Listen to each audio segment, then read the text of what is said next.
For India Masters, my agony aunt. Introduction. I was at an all-time low when I decided I wanted to try to fix everyone else's problems. My head was a mess and my heart was broken. It was one of those years where every month brought a new sadness and annus horribilis, I think they call it. And in a mean-spirited move from fate, my bad year also coincided with the bad year, 2020, the most horribilis of all the annuses. During that time, I pitched myself as an agony aunt to my editor at the Sunday Times style. In my 20s, I had written a weekly dating column for the magazine, a fact that occasionally knocks down the door of my subconscious in the middle of the night and wakes me up in a cold sweat. But it remains one of the best job opportunities I have ever been given. And 26 to 28 years old is the perfect time for a person to comfortably narrate their own life for entertainment. It is the sweet spot of exhibitionism, where your lack of self-awareness makes for main character syndrome capers, counterbalanced with just enough self-awareness to make jokes about them. I finished the column, wrote a memoir about my 20s, then closed up shop for the serialization of my personal life. I'd finally shared enough. This briefly left me in a journalistic no man's land. Having written a memoir, people wanted me to continue to insert myself in stories, even when my presence was completely irrelevant to the subject matter. Editors would commission me to write about people, places, and things under the pretense of being a neutral observer, then inevitably ask me to crowbar references to my personal life into the copy. During this time, I could have interviewed Barack Obama, and I would have seen. Perhaps you could write here about how your story is similar to his. Does your dating life have any parallels with his time in office? Does he remind you of an ex-boyfriend, etc.? In the notes from any editor, which, of course, I understood. I was the one who had insisted on telling everyone about my life. No one had asked that of me in the first instance. I did try to write a first-person column that included hardly any present-day detail about my life in any intimate way.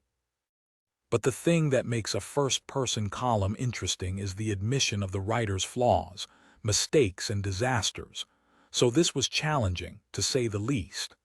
I was also not an opinion columnist. My skin is too thin, my mind too changeable, and my courage too paltry. So, with no personal life or public opinions for material, this left me with very little to write about, other than general enthusiastic musings about things I liked. Or mealy-mouthed non-rants about things I didn't like, cushioned with self-conscious caveats. One of my friends called this sort of gentle, forgettable column writing. I changed the batteries in my remote-control journalism. I did not want this to become my legacy, but I had always wanted to be an agony aunt. In my adolescence, I would buy teen magazines and immediately skip to the problem pages. Sex was discussed in my house. I imagine much more than it would have been for boomers, the last victims of Victorian parenting. But there were no specifics. Instead, it was couched in the vagaries of baby-making and tingly feelings, and when you care about someone very much. This was not enough for me. I needed more. Problem pages were my salvation. My perverted eyes would dart over the pages looking for key words: virginity, masturbation, discharge. I took these tips and passed them off as my own, becoming the playground sexual Yoda. I would vastly exaggerate my own experiences and give counsel to girls my own age and older. One of my biggest regrets is that I found childhood and adolescence such a humiliating place to be. When I read my teenage diaries now, I recognize how much I was lying to the page because I was so embarrassed about how young I was. I speak wearily of sex like I'm bored of it when I hadn't even been touched. I note the number of calories and cigarettes I consumed that day, like a jaded divorcee. I wished away my life, unaware I was the proprietor of a material more valuable than gold: youth. I wanted no part in it for my entire childhood. I think my obsession with being an agony aunt perhaps stemmed from this desire. I wanted to be the well-lived woman handing out advice, rather than the galumphing schoolgirl lying on her bed reading it. In adulthood, I continued to be drawn to a certain type of female advice giver. I wanted women in black cashmere to tell me, in no uncertain terms, how to live my life, what recipes to make, what man to date, what haircut to try. This is one of the reasons that Nora Ephron is my favorite writer and eternal life guru. The advice in her journalism and personal essays is full of militant specifics. Don't spend too much on a handbag. Don't eat egg whites on their own. Add more butter to the pan and more bath oil to your tub. I do not want smiley lifestyle vloggers with very white teeth and very sculpted faces to begin a video with, "Hey, guys," before telling me to try these sweet potato brownies that can be made non-vegan if that's what you like. I don't want that at all. What I want is an imperious dame to tell me to get my shit together. I want a clever, funny, no fucks left to give woman to give me a list of seemingly random rules to make my life better, more efficient, easier, and above all, more pleasurable. I want her to tell me that I'm a fool if I don't follow these rules. This is something I find so difficult to receive from men. But give me a wise older woman in statement earrings telling me what she's learnt, and I'll follow her to the ends of the earth. If you can't find me at a wedding, and I'm nowhere to be seen by the cheese board or free bar, the chances are I am sitting at the feet of a grandmother or gray tant, engulfed in Shalimar perfume and stories of lost love. There is only one man whose life advice I've ever sought out. During the Annus Horribilis, on one of my many sleepless nights, I wrote to Nick Cave. He writes a newsletter, The Red Hand Files, in which his fans write in to him, and he answers in the capacity of a mystical and poetic agony uncle. Even during my years as an avid Problem Page fan, I'd never actually written in to a stranger and asked for help. But there I was, sometime in between midnight and dawn, typing away on my bed in the dark, asking Nick Cave to help me. I won't say what I asked because it is too mortifying, and he never replied, but that didn't matter. What I learnt from sharing my most private pain with a semi-professional problem solver was that the mere act of asking for help was, in itself, healing.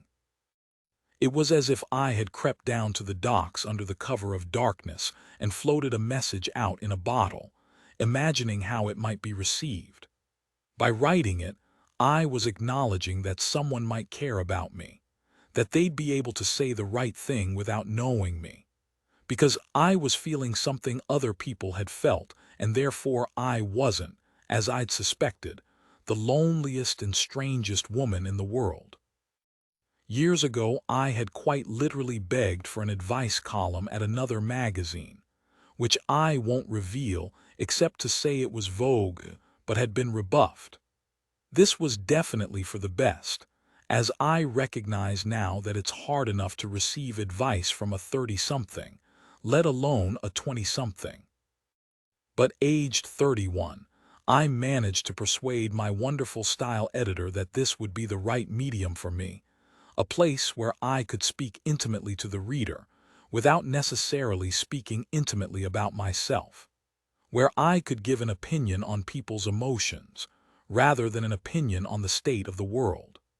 In the first decade of my professional writing life, I'd written about all my fuck-ups, which I think is good training for an agony aunt. I couldn't and wouldn't claim to be a sage, or an expert, or even a person who made the right decisions. I would just be a person who'd made mistakes and was interested in learning. Someone who was trying to better understand life, just like the person writing in to me. My first batch of letters was uncharacteristically zany. There was the woman who slept with a man almost immediately, after a first date lunch. A retired male dentist whose kids were sick of him introducing them to his latest flames.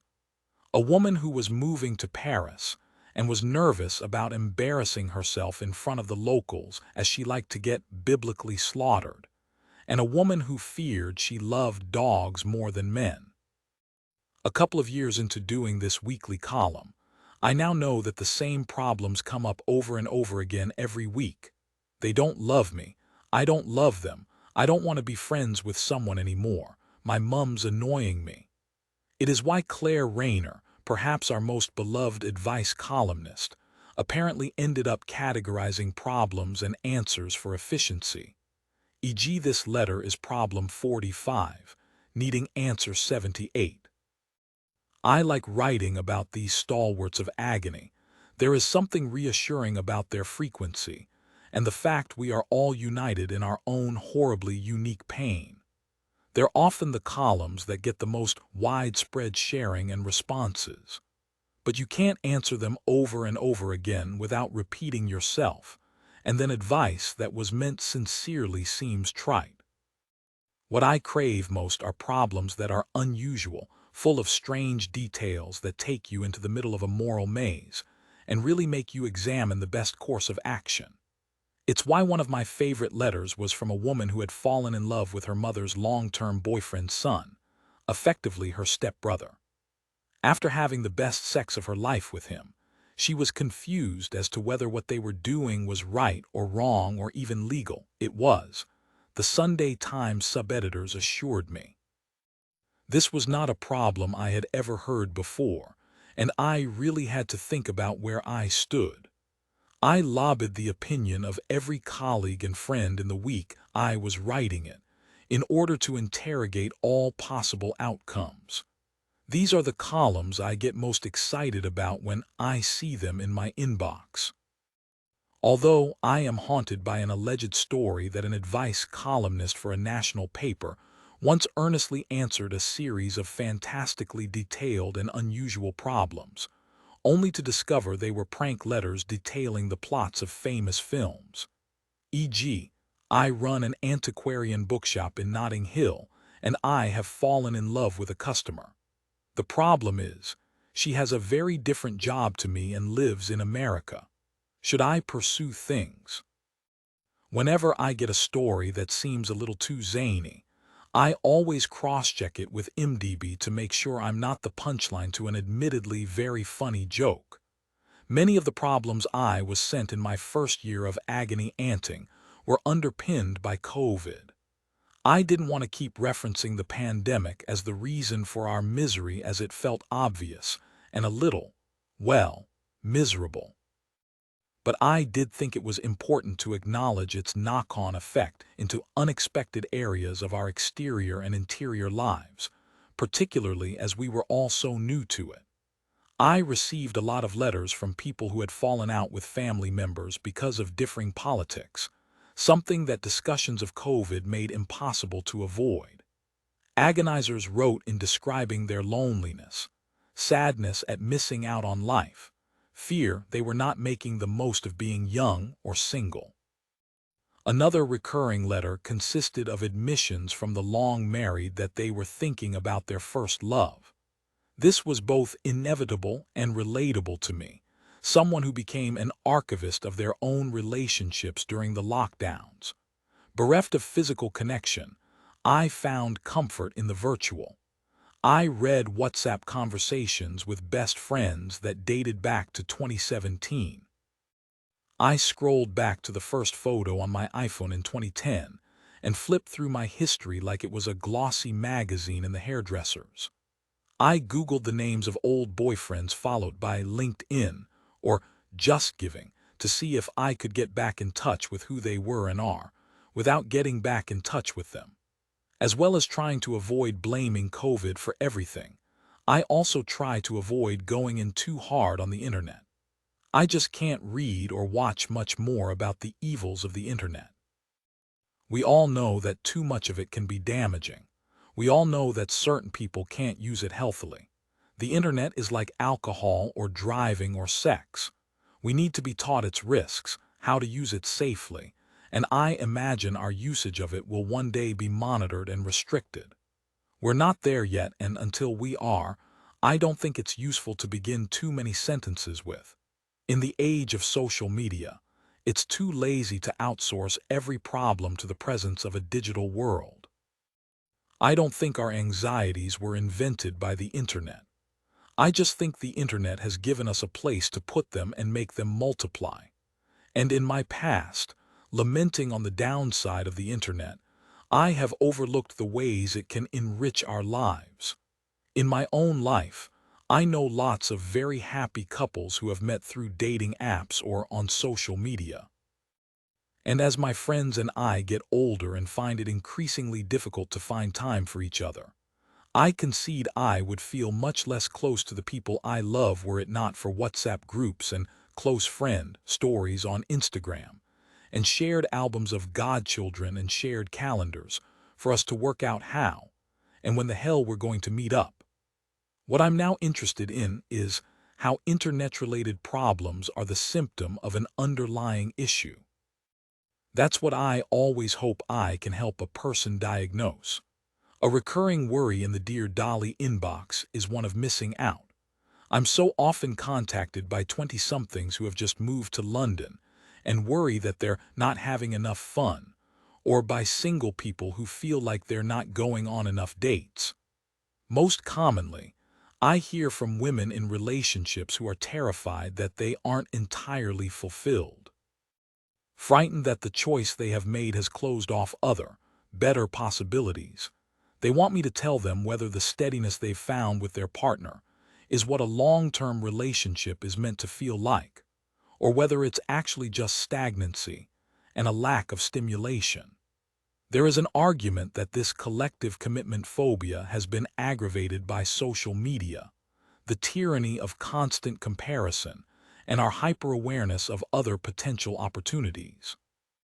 But I think the more compelling case is that commitment is simply harder when we live for so much longer, that the problem is existential rather than digital. As our average life expectancy creeps slowly up to 90, meeting someone in middle age could still mean a 50-year relationship. So of course, the prospect of lifelong commitment is more daunting for us than it was for our grandparents, particularly when women have only very recently been able to explore the same sexual freedoms and career opportunities as men. This struggle between wanting a rooted, domestic existence and a life of nomadic liberty is a very human instinct, one that has been examined endlessly in the psyche of male stories and tormented male protagonists. Now, it's our turn to wrestle with this quandary. It's one I'll never tire of exploring. Exploration is always what I'm trying to do when I read and respond to letters. It is very rare that I give a clear-cut answer. When I interviewed Graham Norton and asked him about his time as an Agony uncle, he told me that he always felt it was his job to imagine the viewpoint of the subject of the complaint. If someone writes in to talk about the distress caused by their friend, partner, family member, or boss, it is easy to express sympathy and tell them that they're in the right. What is harder is to deliver a compassionate view from all sides. That, I feel, is the real toil of the agony ant, to imagine what it is like for the people surrounding the agonizer, to extend your empathy to all parties. I try my best to do this in my replies, even when I disapprove of the person being written about. I try to imagine what might have made them behave that way. There have been a few times when I have struggled to offer an alternate perspective to the agonizer, namely those who seem to be in relationships, friendships, or family dynamics that are coercive or potentially dangerous. In these instances, the safety of the person writing takes precedence over any attempts at an answer told with a 360-degree view. I once got a follow-up email from one of these letter writers who told me that after she read my reply to her in the magazine, she ended her relationship. It was a reminder of how seriously to take those letters when I do reply to them, which is rarely, because I am very aware that school of life does not provide the necessary training to answer them. The only topic I am steadfastly strident on is Puritanism in all forms. I hate Puritanism, and there's too much of it around these days. I don't like our phobia of excess and our fetish of restraint. I won't let someone be judgmental about their own eating or drinking or promiscuity, especially if their judgment is clearly internalized from others. And generally, I don't like people complaining about other people's lifestyles and personal habits. I'm also pretty intolerant of enforced career worship. Admittedly, I myself am pretty work-obsessed, but the older I get, the more I realize that this is not the right choice for a lot of people. I don't think anyone should be judged for prioritizing their relationships and happiness over their job. And I don't like people complaining about their friends or partners not having as much ambition as them. Basically, I try to veer people away from attaching morality to things I don't deem as being achievements, e.g. being thin, rich, virginal, or sober. My unwillingness to moralize in each and every column is something a certain type of reader absolutely hates. The Sunday Times commenters, the regulars, turn up to the comment section every week and order the usual, a judgment. Who's right, who's wrong, who should get into trouble? They want a binary ruling on the person's ethics, and if I don't give it, they will fight it out amongst themselves below the column. Something I find quite fascinating is how high the engagement always is on any letter pertaining to fidelity. When a column goes live on the subject of cheating, the shares and comments are unusually multitudinous. Cheating or being cheated on is a sad but common experience. At some point in almost everyone's life, it's likely we'll do it or it will be done to us. And yet, according to my readers, the unfairness of this fact of life still seems to be the thing that scandalizes us the most. In the absence of organized religion and its societal sanctions, we have newspaper comment sections instead. I have long been plagued by a male commenter, whose name I won't mention because that's exactly what he wants, who chimes in every Sunday, sometimes just 1 minute after midnight when the online edition goes live, to announce that he is considering giving up his Sunday Times subscription on account of my column. His issue with my writing predates the Agony Ant column, so this threat of his has been looming for well over 5 years now. He just finds me so boring, that's his main gripe. He's endlessly bored by me. Occasionally, he writes his own version of how he'd advise the person writing in. I have now come to realize that he sees the comment section every Sunday as his own miniature column. I very much understand this inclination, and I'd probably be the same if I were him. So when I see other commenters congratulate him on the quality of his comment that week, I feel strange happiness for him and a mutual triumph for the pair of us. Despite the occasional noisy detractor, I have always loved writing for the Sunday Times. As a feminist with liberal politics, it is a hugely privileged position to find yourself in as a writer. I have a direct line to Middle England. Every week when I sit down to write my column, I am excited by this prospect. I can sneak messages into the back page of the style section, then that gets sneaked into houses in Hampshire. Judges and lawmakers and Tories may be reading my words over their toast and marmalade. I don't need to convince other left-leaning people my age that women shouldn't feel shame for having casual sex, or a person shouldn't hide the fact their ex-partner is trans. But I am always aware when I choose which letters to respond to that there's an opportunity to normalize subjects in households where they may still be stigmatized. And normalization is always more effective than instructing, not least because I still have so much to learn myself. I never, ever want to lecture people, but I do want to try to expand my empathy as an agony ant and human, and I hope readers want to join me too. Most of the letters I get are from straight women writing in about men. I long for a more diverse range of issues from a more diverse range of letter writers, but I can only respond to the people writing in, despite naysayers' insistence that the problems are made up by the editorial team. They're really not. If they were, they'd be much more varied, I promise. Occasionally, men write into me, and I'm always struck by how differently their problems are structured. Women's letters mostly follow the template of, "Here's my problem. Here's why I think it's my fault. Here's why I know it's not really a problem, so I feel silly for writing to you. Thank you for reading this. Even writing it down has made me feel a bit better. Am I a bad person?" Whereas male agonizers tend to feel much more comfortable with placing blame on whoever they're writing about, and are confident in the fact that their problem really is a problem, and one that is worthy of discussion. Sometimes it's hard not to feel a bit blue about it all. If I were to look at the majority of letters I get week on week and put them all side by side, the story is one of female anxiety, of not feeling good enough, of worrying that we're not being the right sort of girl from birth to death. Every decade of womanhood is marked by a new self-doubt. It begins with teenage girls who hate the way they look, continues into early 20s with women who are anxious about having not lost their virginity yet.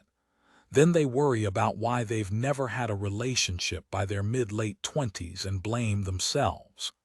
Then women get to their 30s, and I'm inundated with messages of terror at the prospect that they'll never have children. Then they do have children, and I get letters about being a terrible mother or a terrible friend, because they can't balance a social life and family life. Then their children grow up, and they worry about being terrible partners and wives. Then there are the letters of panic from women in their 70s writing in about their husband's erectile dysfunction and asking whether it's incumbent on them to spice things up. When replying to all of these women, the first thing I always try to do is to take the shame out of their question. I think it's useful to remind the person that whatever it is they're experiencing, the likelihood is that other women have experienced it too, which means they can focus on solving the problem rather than feeling self-loathing about it. I now understand that agony aunt trope of "it's completely normal and perfectly healthy." I never thought I'd be an "it's completely normal and perfectly healthy" sort of woman. But here I am, your no-nonsense matron, telling you it's nothing I haven't seen before, girls. When appropriate, which is most of the time, I will then go on to explore how their personal problem is attached to societal sexism. If women write to admit they feel shame about their sex life or sexual past, or express hatred of their physical appearance, I think it's important to put it in its wider social context to fully understand where these feelings of self-doubt may originate. This is particularly relevant when I get my most common letter, which is from women who are terrified that they're not going to have children. I feel personally invested in this topic, as the years I've spent writing the column have coincided with the period of my life where fertility scaremongering is inescapable. I want to do everything I can to provide women with the solace that I'm always looking for, to be reminded that a lot of fertility facts are based on outdated and unsubstantiated science, that there is more than one way of having a family, and that, most importantly, you never know how quickly your life is going to change. These letters, the ones where women fear they aren't being the right kind of women, are the ones I find the easiest to respond to. My replies are an attempt at healing my own wounds as well as those of the women who have written to me. In putting together this collection, I went through every word of advice I've committed to print, and I can see that, while I'm no longer a tell-all writer, my most complicated emotions and my most sacred experiences hide in plain sight in these columns. Perhaps it is no coincidence that in the moment of my life when I thought I had a handle on nothing, I decided to advise strangers on everything. I could, in most cases, begin each response with, "Dear Dolly," How very, very lucky I am that part of my job is being given the time and space to process life in this way. Dating 1 backslash, dating 2 backslash, friendship 3 backslash, relationships 4 backslash, family 5 backslash, sex 6 backslash, breakups and exes 7 backslash, body and soul. Dear Dolly, help, men are put off by my height. I keep on being rejected by men who within a few months start dating someone who is petite. I cannot help thinking that my height, 5'11" 11 in, is what is putting these guys off. In the past, I have been told that I am too tall to be considered sexy, and this has stuck with me to the point that I do not feel comfortable going on dates, especially with people I have been speaking to online. Help! One of the strangest things about being a very tall woman is the frequent unpleasantness you face on account of your height versus the regularity of women telling you they're jealous of your height. Aren't you lucky? Petite pocket rockets the world over will say. Perfectly proportioned, average-sized, dinky little Disney princess-faced ladies who have never had to shop in long, tall Sally or known the sag of a gusset on a too-short pair of tights will tell you they would do anything to be your height. The mythology about being a tall woman has, in the past, made me feel insane. If everyone wants to be this height, why do I not enjoy it? If being tall is so coveted, why am I so embarrassed about it all the time? Why do I feel so lumbering, inelegant, unfeminine, and self-conscious? Why do I keep hearing that men love tall women, yet I have been told, time and time again, that someone wouldn't date me because I am taller than them? There have been moments of vindication, nights out with friends where I wear a pair of high heels, and they witness the relentless comments from strangers. The occasional lol, sorry too tall X messages on dating apps. I will always remember watching an episode of First Dates that featured a man who said in his introductory clip, "I hate tall girls," only for a girl of my height to join him at the table with a big, hopeful grin on her face. "When you walked in and you were taller than me," he explained to her in the excruciating post-date debrief, "it was an instant turn-off. It's nothing personal, but you may as well have been an ant, like a massive ant. So for that reason, I am not going to lie to you. I'm not going to tell you that this is all in your head. You're right. There are men who won't be interested in you because of your height, and it sucks. However, over the years, I have found complete serenity in accepting this fact. Because here's who it really sucks for. It doesn't suck for us, the long-legged legends who can always see everything at a gig. It sucks for them. Because if a man has a problem with being with a woman who is taller than him, it's not that he thinks she's too big. It's because he thinks he's too small. He has been made to feel that he can't be a proper man, a good lover or benevolent protector for a woman without having substantial physical height over her. And that's a great shame. Those men shouldn't intimidate us or make us feel rejected. We should dig deep to find our compassion for them. This all fell into place for me when, aged 23, I lay on the chest of the boy I was dating, my legs going on for miles after the point where his stopped, and in a drunken whisper he said, "I'm sorry I'm not taller." All his nasty digs about my height and his insistence that I always wore flat shoes around him suddenly made sense. Here is another absolute truth, my solemn vow to you. Just as there are men who wouldn't consider dating you because of your height, there are men who will find your height one of the sexiest things about you. Lots of them. They will revel in walking down the road with their arm around your shoulders or waist or arse or wherever they can reach. They will want you to wear heels all the time, all the time. They will think you are Wonder Woman, another 6'ft tall girl, incidentally. It will feel completely right, and you will realize you should have felt nothing but pride about your height. An ex, months into dating, once showed me the text he sent his best friend from the loo during our first date. "I am in love. She's enormous." It made me so happy for my younger self. I wish I could have sent that text back in time to the self-loathing girl who genuinely Googled shortening surgery. A final home truth from someone who has been there. There is absolutely nothing you can do to change this striking, unusual, beautiful thing about your body. This is the only vehicle you have to take you right through to the end of your life. Please, please don't internalize those comments and make them facts. They're not. You will find someone who isn't intimidated by your height, someone who is turned on by stature and power, a man who is almost impossible to emasculate. And those guys, I promise, are always the most fun anyway. Dear Dolly, I went on a double date with my housemate. I never stood a chance. I have just got back from a double date with my housemate, which was fun, but I felt she automatically put herself in the position of being the one to get with the fit boy we both fancied. She completely dominated the entire scenario, both of them matched with her online, and I never stood a chance to even consider which guy I wanted or who I vibed with most. What is the easiest way to say, I don't like how you've treated me without coming across as whiny? My friend is very domineering and doesn't take it well when anyone disagrees with her.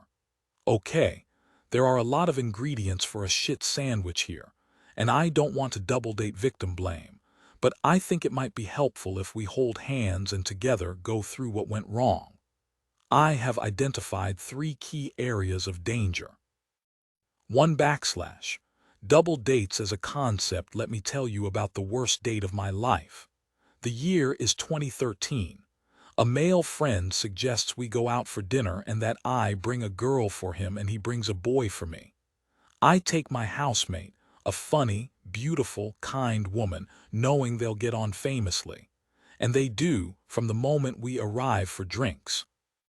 I'm left hanging for an hour until a man in a tracksuit and beanie hat pulled down so low it's almost over his eyes finally lumbers in, drunk on whiskey because Liverpool lost today.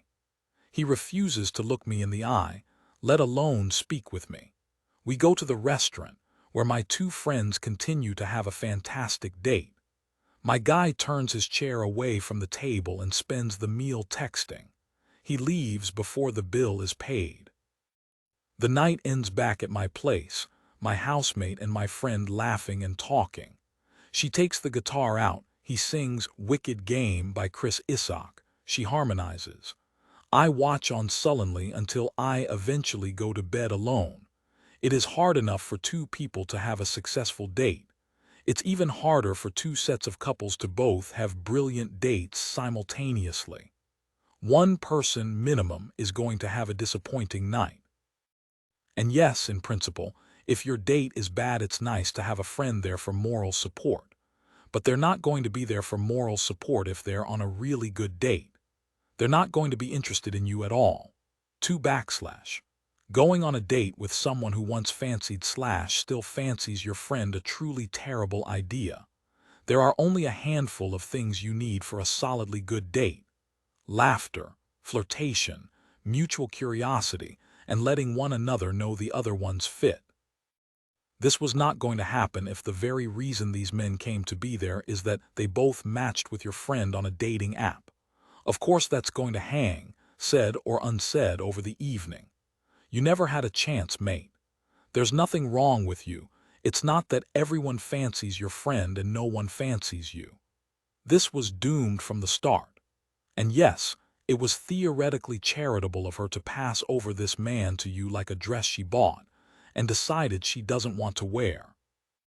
And I'm sure there are people who do this with only good intentions. But it sounds like she's someone who would enjoy a situation where 2 men are fighting for her affection. If a woman ever magnanimously offers up an ex or a man she rejected as a romantic interest for you, think very carefully. 3 backslash. Going on a double date with a friend who is defined by being fancied. We've all known one of those women. And in a way, it's not their fault.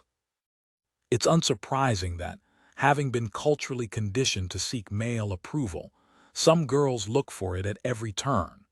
We understand it is a symptom of insecurity rather than arrogance. We show her compassion. But we also don't put ourselves in situations with her where we feel like we would be forced to compete for male attention. Grim.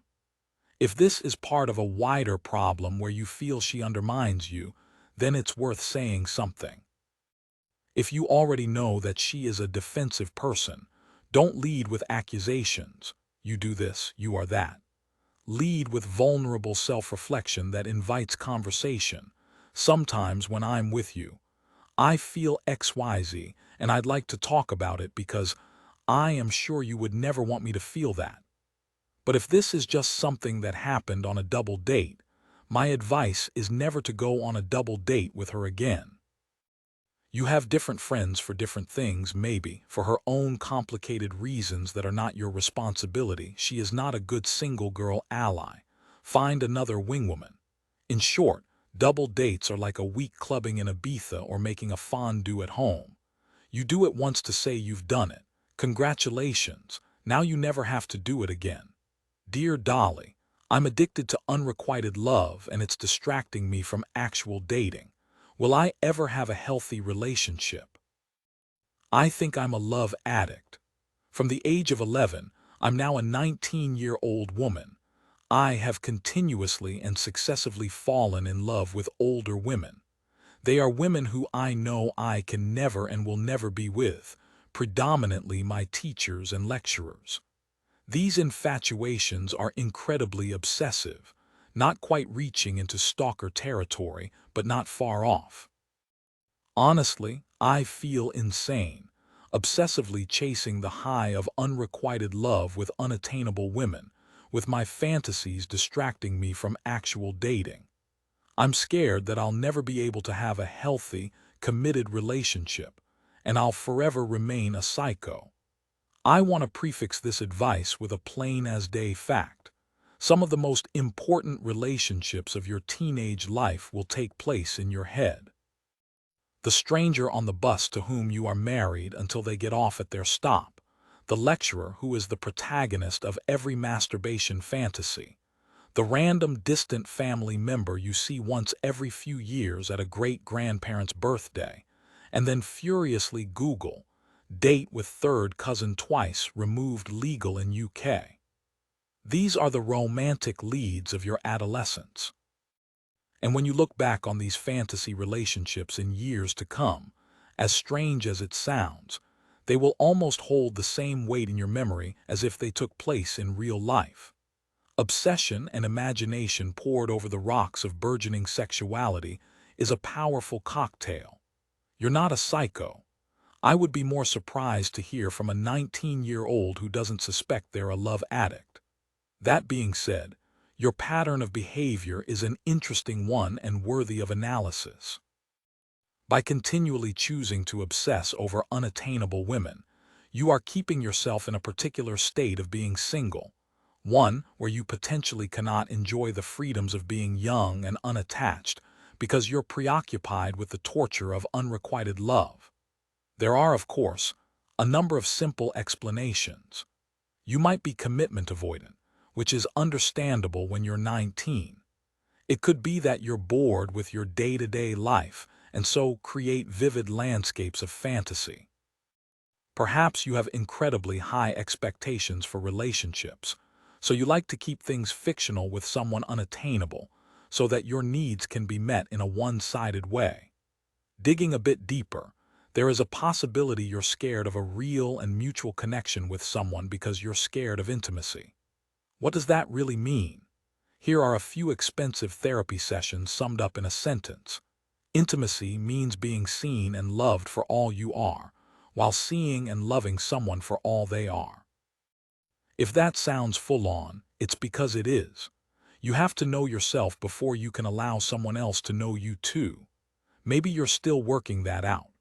I'd prioritize that above everything else at this stage, because these romantic fixations can be a monopoly on your time and mind, which is fine if you're fine with that. What you've got to watch out for is if it starts taking something from your self-worth.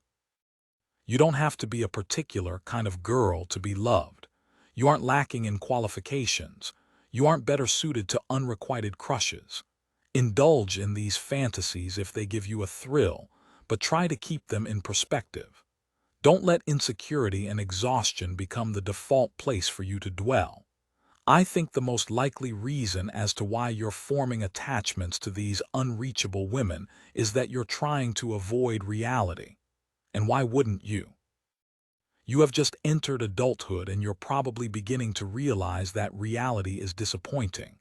You are entirely correct.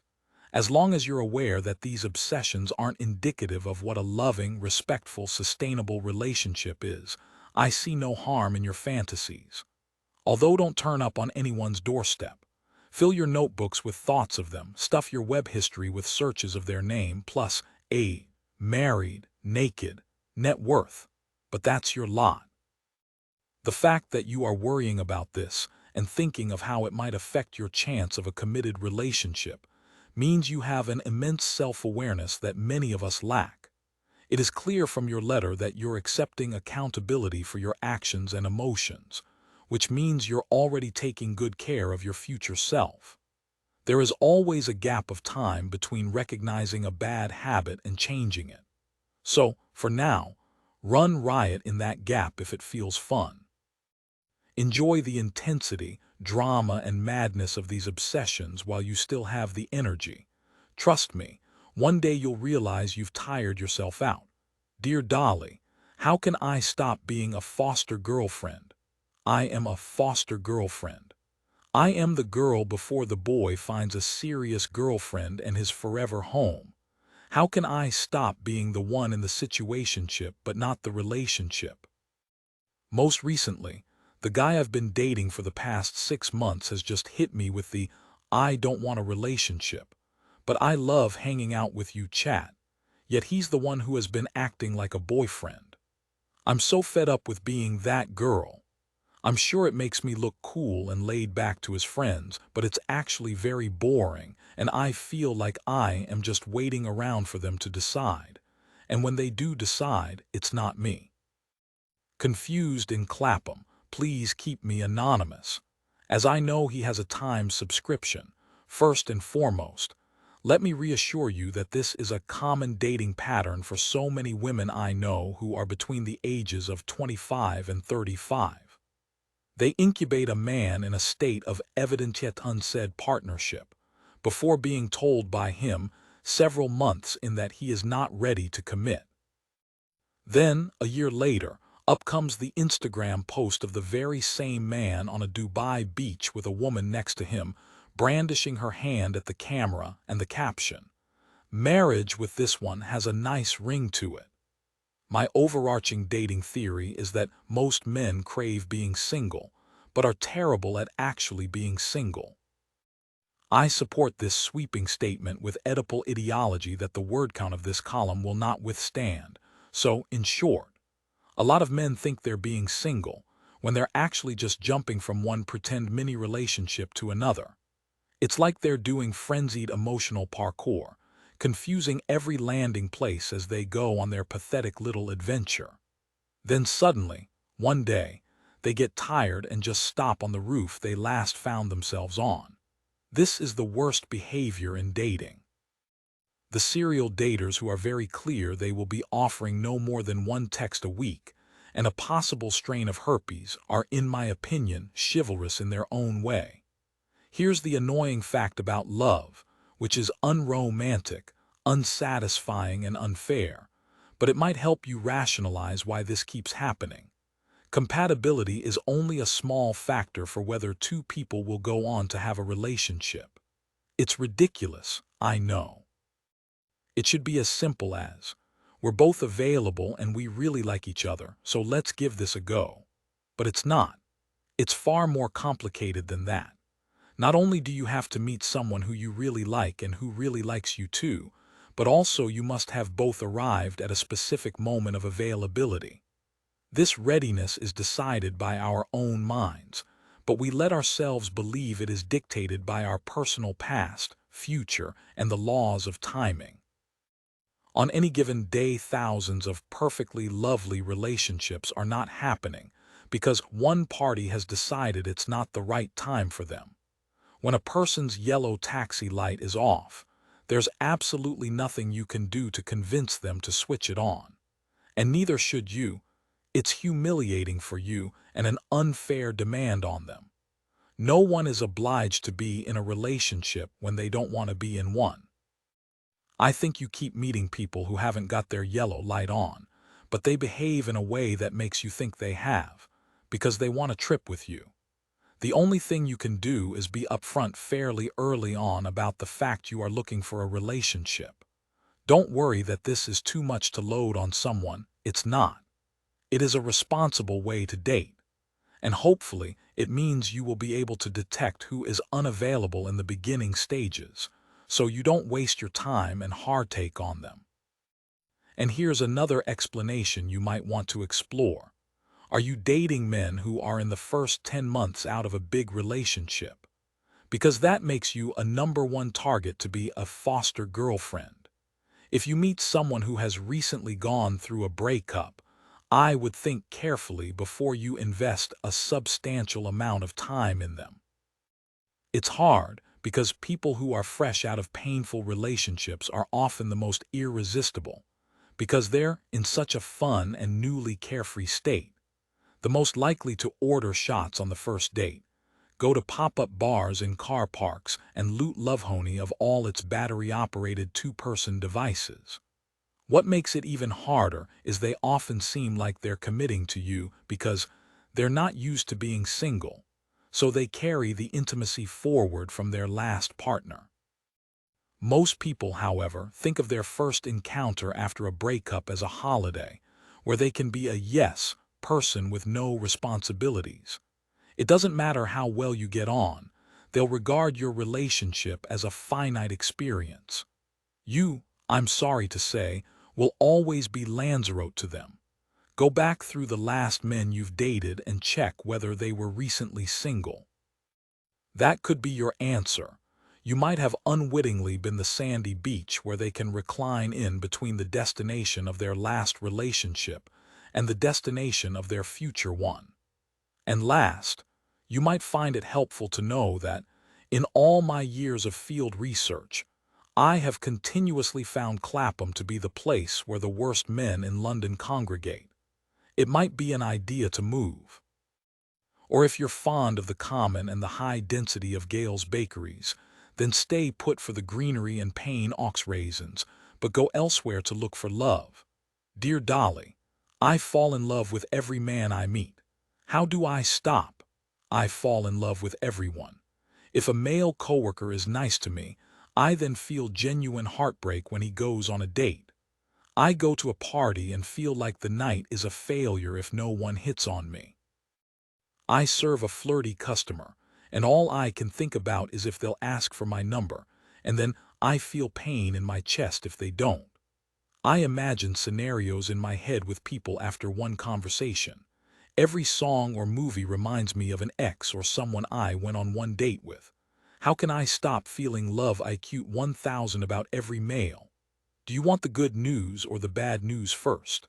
I'm a glass half over spilling gal myself, so I always opt for the good news. Okay, I'll give you the good news. The good news is, you have an imagination bursting out of your brain like a single bridesmaid in a dress a size too small. What a gift that is. I know at the moment your compulsive delusions feel embarrassing, but I don't think you know just what a superpower it can be. You can physically stay in this earthly realm while your mind checks out and leaves for an entirely different place. You can be in the Caribbean while you stand in a queue for the post office. You can be in love while you brush hands with a particularly hot cashier. You can create whole parallel universes with just the power of your gray matter, writing conversations and embroidering details of personality and building relationships between strangers. You are an architect of fantasy. You are a master of imagined worlds. What are you going to do with all these stories? You can paint them or perform them. Jot them down as a collection of private thoughts or put them in a song. You can, quite literally, type them into a Word document or a final draft file and reimagine all the encounters of your life had they gone a different way. I highly recommend it. You could have a lot of fun. And now for the bad news. As joyful as fantasy can be, as essential as I believe it is for the sanity of many, it should never become more important than reality. The scenes in your head shouldn't be more meaningful than the scenes of your life. You should never place all your self-worth and happiness in the hands of someone you barely know. The direction of your day should not spike or plummet depending on whether a stranger shows you a bit of attention. If it does, then it means there is a problem. It might be that you're just a bit bored. Maybe you need to shake up your life a bit. This doesn't have to be anything drastic, but it seems like you might need to find some other ways of being stimulated. Personally, I have found that nothing cuts short a protracted daydream about Timothée Chalamet like an extremely jam-packed schedule. Could you throw yourself into a creative project, take a course, learn a new skill, join a dating app, actively try to meet some new people, save up and plan for a trip? And if you're not bored, maybe you're suffering from low self-worth. If you artificially fall in love with numerous people every week, you also make yourself vulnerable to artificial heartbreak. I use the word artificial carefully because I know that the power of your mind means these interactions feel super intense, and that is very real. But I worry that you are as addicted to the imagined rejection as you are the imagined longing. If that's true, why? Is it possible that, just as you form made-up stories about men, you've also created one about yourself? Have you decided that you are someone who won't ever find love? Are you trying to look for anecdotal evidence to fortify this theory so you can continue knowing you are undeserving of love? You are probably always going to be someone who gets lost in their romantic mirages. That's okay. It's lovely to be a dreamer, but you have to find a way of not torturing yourself with these flights of fancy, or using them as proof that you don't deserve to be with someone who loves you back. Every time you become obsessed with these fantasy boys, you are falling in love with your own imagination. That's not about connection and love. That's not about anyone other than you. You obviously have a lot of love to give, and one day you'll find someone who really deserves to receive it. He'll be real and here, and you can love the hell out of him. You'll know the map of his freckles. You'll always have his favorite cereal in your cupboard. Every Lionel Richie lyric will finally make sense. All that frantic, horny, obsessive, beautiful, gentle love will have somewhere to go. So don't spend too much time in your head. You might miss him. Dear Dolly, I'm worried I love dogs more than men. I'm worried I am unable to form successful, deep relationships with men. I was married for 15 years to a gentle, sweet man who I met when I was young and naive. I thought I was in love with him, and we had many happy years bringing up our children, surrounded by our dogs. But there was a void in our relationship and a loneliness inside me. I always felt like our dogs understood me better than he did. Since then, I have had 2 relationships. The first was with a man who seemed to be wonderful. He had a lovely elderly dog who got on well with my 2 dogs. For 2 years all was good. Then his dog died. Almost instantly he annoyed me. Without his dog, the attraction wasn't there. He wasn't keen on coming on dog walks anymore, and we seemed no longer to have anything in common. The second relationship lasted for 18 months. I fell for him in a big way, and I truly thought we were good together. He has 2 dogs. I was very much looking forward to seeing him again after a long time apart in lockdown. But I have to admit that when I arrived at his house, the lump in my throat occurred not on seeing him, but when his dogs came bounding over to me. Their love is so honest and straightforward compared with all his complications. Can a man ever give me the feeling of unconditional love and understanding that I feel with dogs? Have I always fallen in love with men's dogs and not actually with them? Should I make sure the next relationship I have is with a man who does not have a dog? A lot to unpack here. I don't think you should be worried that you can't form relationships with men. You've described 3 relationships. one that lasted for 15 years in which you raised children together. Your concern is that you can't form deep relationships with men, a depth you are able to reach easily when it comes to dogs. But I think what you're searching for is simplicity, rather than depth. Look, I love dogs. If there's a dog at a party, I find it. I've fallen to my knees in Regent's Park on sight of a particularly bouncy golden retriever like I was meeting the Pope. I spend a lot of time on the Battersea Dogs and Cats Home website. I get it. But I have always been slightly wary of those who say that they prefer the company of a dog to a person. The love a dog gives you is unconditional, as you say, but it is nothing like the sort of unconditional love that can occur between humans. Our pets are devoted to us because we care for them, because we are more familiar to them than any other figure in their world. And we love our pets because it is an uncomplicated setup, ritualized with physical gestures rather than conversation. Crucially, they don't talk back to us. I wonder if that is what you're craving when you look for romance. Someone who responds to orders, who gives you affection all day and night, who doesn't make you look inwards or hold you accountable for your actions. I see the appeal, but it's going to be a hard dynamic to find outside of S&M role play. I'm guessing from some quick maths that you're middle-aged, and, unless you're looking for a toy boy, finding silent and steadfast subservience in a straight man aged over 50 is going to be even harder. There is a possibility you don't want a partner at all. I know plenty of women who were in a long relationship while they raised a family, separated when the children were grown up, and the minute they were on their own, all romantic inclination left them. It's as if, after years and years of searching for love, finding love, retaining that love, then a whole new love bursting out of them when they had children, they were just loved out. If that's the case for you, you shouldn't worry. You should enjoy a new phase of your life where you have no one to care for when you open the door to your home, other than you and your dogs.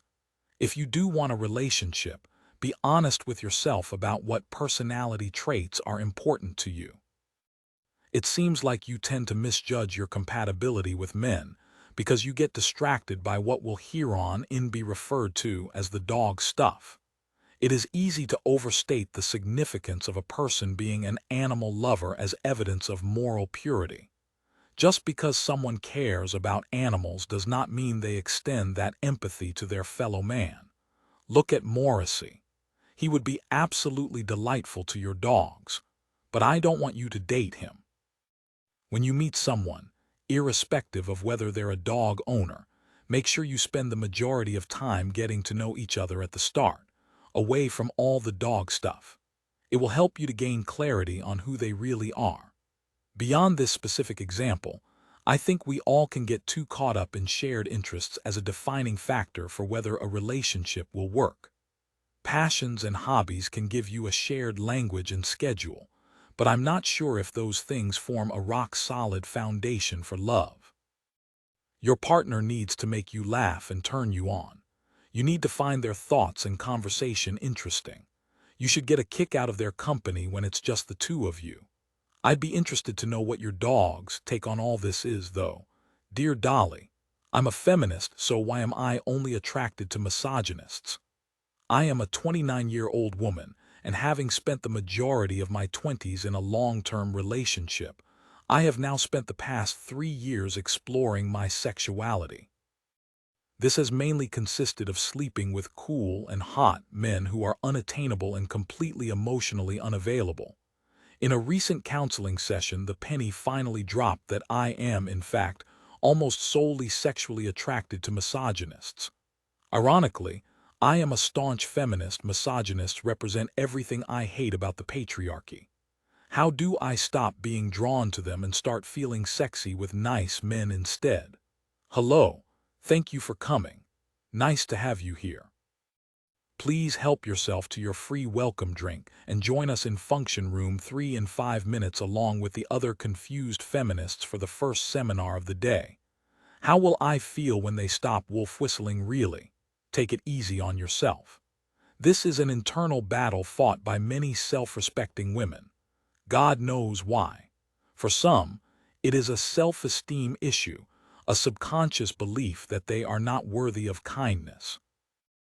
Others might have become so used to objectification that it's the only thing they recognize as romantic attention. Some confuse that attention with love. Maybe the rest of us are just into horrible men because we were signed up to the patriarchy cult from birth without our knowledge. And even once we try to leave, its values are so destructive it takes a while to deprogram ourselves. But you can find a safe place to put these desires. You can keep it in a fantasy realm. You can want to be respected by a partner, and you can also wish to not be respected when you're in bed together. You can ask for both of those things, and it doesn't make you a hypocrite. It doesn't make you a bad feminist. It doesn't make you a messed up person. It just means you're a woman with a sexual appetite, some of which you understand and some of which you don't. Personally, I think our sexual identity is something we should all be allowed to enjoy and explore safely, legally and consensually, guilt-free and without neuroses. I don't think intricate analysis of preference and practice is required for most of us. I don't think you need to complicate a sexual inclination with a quest to find its origins unless it interests you. And if you enjoy objectification or even degradation in bed, you should find a safe way to do that. And you should not give yourself a hard time about it. You had the same sexual partner for most of the first phase of young adulthood. It's perfectly understandable that you're now trying out stuff. It might be that you're attracted to dangerous or unknowable men as a reaction to having been in a loving relationship. Perhaps it feels like a novelty after being in something so steady and secure. I also wonder whether you're enjoying being single, therefore you keep choosing to date men who you know won't be a viable choice for a long-term relationship or who won't commit to you at all. If that is the case, allow yourself the possibility of being single for the foreseeable future and let yourself enjoy that. Don't feel shame about it, and don't let it panic you about the possibility of love in the future. You have been in a stable relationship with a suitable man. You will be able to do it again. If you're not ready for it yet, you can date casually or be promiscuous and do it in a way that doesn't harm you or others. Join a dating app, be clear about what you're looking for, and find other people who also just want to fling, but who are nice to you as well. Please, please believe me when I tell you. It's not just the nasty men who will know how to turn you on. It's great you're being so thoughtful about how your choices reflect your beliefs, but I also think you don't have to moralize your sexuality. What we find hot in fantasy is often an inversion of what we want in reality. Transgression and taboo are a part of that. Honestly, I think everyone should be free to separate their sexuality from their politics, as long as every party has consented and is having fun. What's important is that you don't confuse your craving for sexual objectification or domination with a need for a misogynistic or dominating boyfriend. I know you already know this, but just in case you need reminding, you deserve to be listened to, admired, championed, cared for, taken seriously, and cherished. You don't have to sacrifice sexual veracity for those things. Put simply, you need a kind, chill, respectful boyfriend in the streets and a filthy pervert in the sheets. They do exist. I hope you have fun finding one. Dear Dolly, do I give up on dating charismatic men and instead settle for Mr. Nice? Last year, an intense, short-lived relationship came to an end, as he went from saying that I meant the world to him to then abruptly ending things because he might travel this year. Ha to him for that one. But he was a rare find of a man, especially at 24, as he thought deeply about things, had a crystal collection that he was proud of, was ambitious at work, all while still having a good time partying at weekends. I really cared about him. So when I spotted him in town, I decided to message him to check in. Not only did he not reply, but also he removed me from his social media. It stung and sent me into a spiral of trying to answer the agonizing question: do I give up on dating charismatic men and instead settle for Mr. Nice? Lots of love, quarter life crisis. If there is one good thing that has come out of this global pandemic, it is that at least everyone knows their ex is having a horrible time. I think it might be the greatest unspoken silver lining, and one I'd like to celebrate for a moment. While before it was always faintly possible that your ex-boyfriend was in a hotel suite somewhere having a threesome with Miss Sweden and Miss Brazil, at least now you know for certain that he's in his flat watching Chernobyl, miserably eating yet another bowl of penne and dolmio.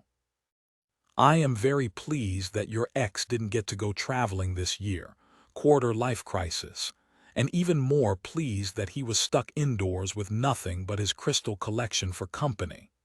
Now, these crystals, I think they should be our jumping-off point. I wonder why it is that, when you describe this man so adoringly, the crystal collection and his pride in it is something you immediately recall. The list of traits you assign to him feels almost like you're describing a character in a script. Dan, 24, deep thinker, ambitious but likes to party, stares thoughtfully into his amethyst as he sips a double espresso. I think you might be a romantic, which is a great thing, but it could also mean you overestimate or overanalyze a person's characteristics in order to cast them in the self-penned future scenes of your life. The fact that this man owns crystals and works hard at his job doesn't really tell you anything about who he is or how he was going to treat you. I wonder if you missed any warning signs because you were distracted by his various interests that you assumed made him more compatible with you than he was. This is not at all an excuse for his garbage behavior, and I do not want to load any of the blame onto you. But I think if you are able to examine your prospective partners a little more keenly in the future, you might be more likely to protect yourself from heartbreak. A tendency to over-romanticize relationships means you are full of optimism and hope, which is not something you want to lose. But it is something you are going to have to be aware of and manage if you want to be alert to when someone might potentially hurt you. It is easier said than done, particularly in an age when nearly everyone's personalities are registered and displayed on social media profiles like they're a business at company's house. But when you meet someone, it's so important to home in on the reality of them rather than the ornamentation of them. How do they communicate with you? How do they speak about others? Do their actions align with their sentiments, or is their affection for you restricted to big declarations and nothing else? But there is also no guarantee that hyper-awareness will have a 100% success rate. People who are largely good are still capable of being cruel or selfish when it comes to romance. People who give monthly donations to charity may well cheat on their partner. Just because a man likes the soulful and searching lyrics of late 1960s Dylan does not mean that he's going to worship you like the woman in Lay Lady Lay. Soft boys who collect crystals might also dump you, ignore your texts, and remove you from their social media. My point is, you can so rarely summarize all of a person by these surface signifiers of their tastes and habits. The best way to approach dating, particularly in your early mid-20s, is with an open mind. Be curious to find out who someone is and willing to be surprised by who might be a good match for you.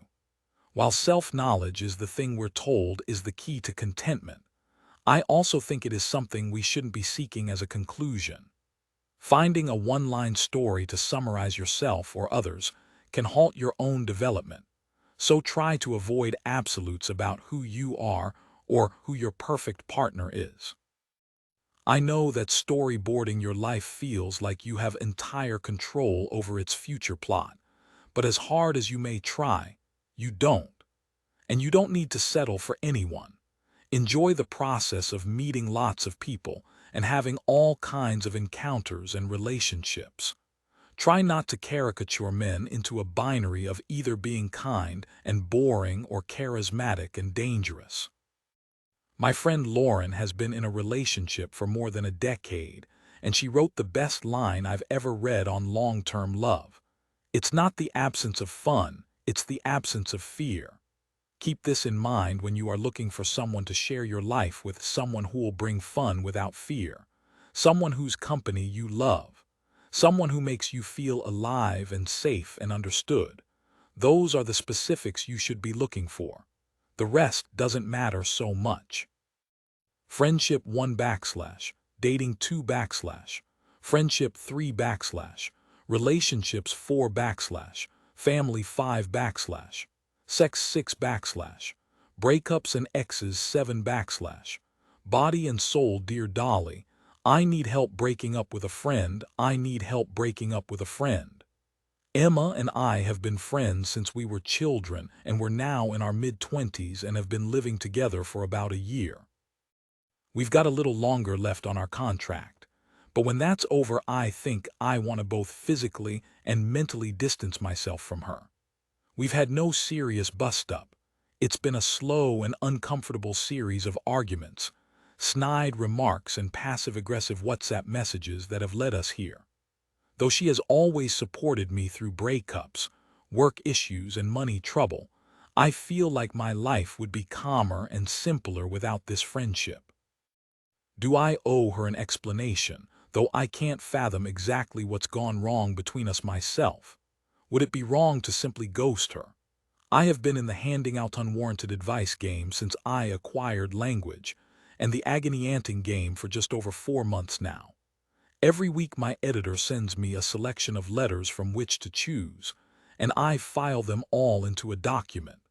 There are the very specific questions. Should I send my ex something I made in my pottery class? There are some that do not require a page's worth of rumination. Should I get a fringe cut? And then there are the same problems that appear in different guises every single week. Without fail, there is always a woman worrying about how to break up with a close friend.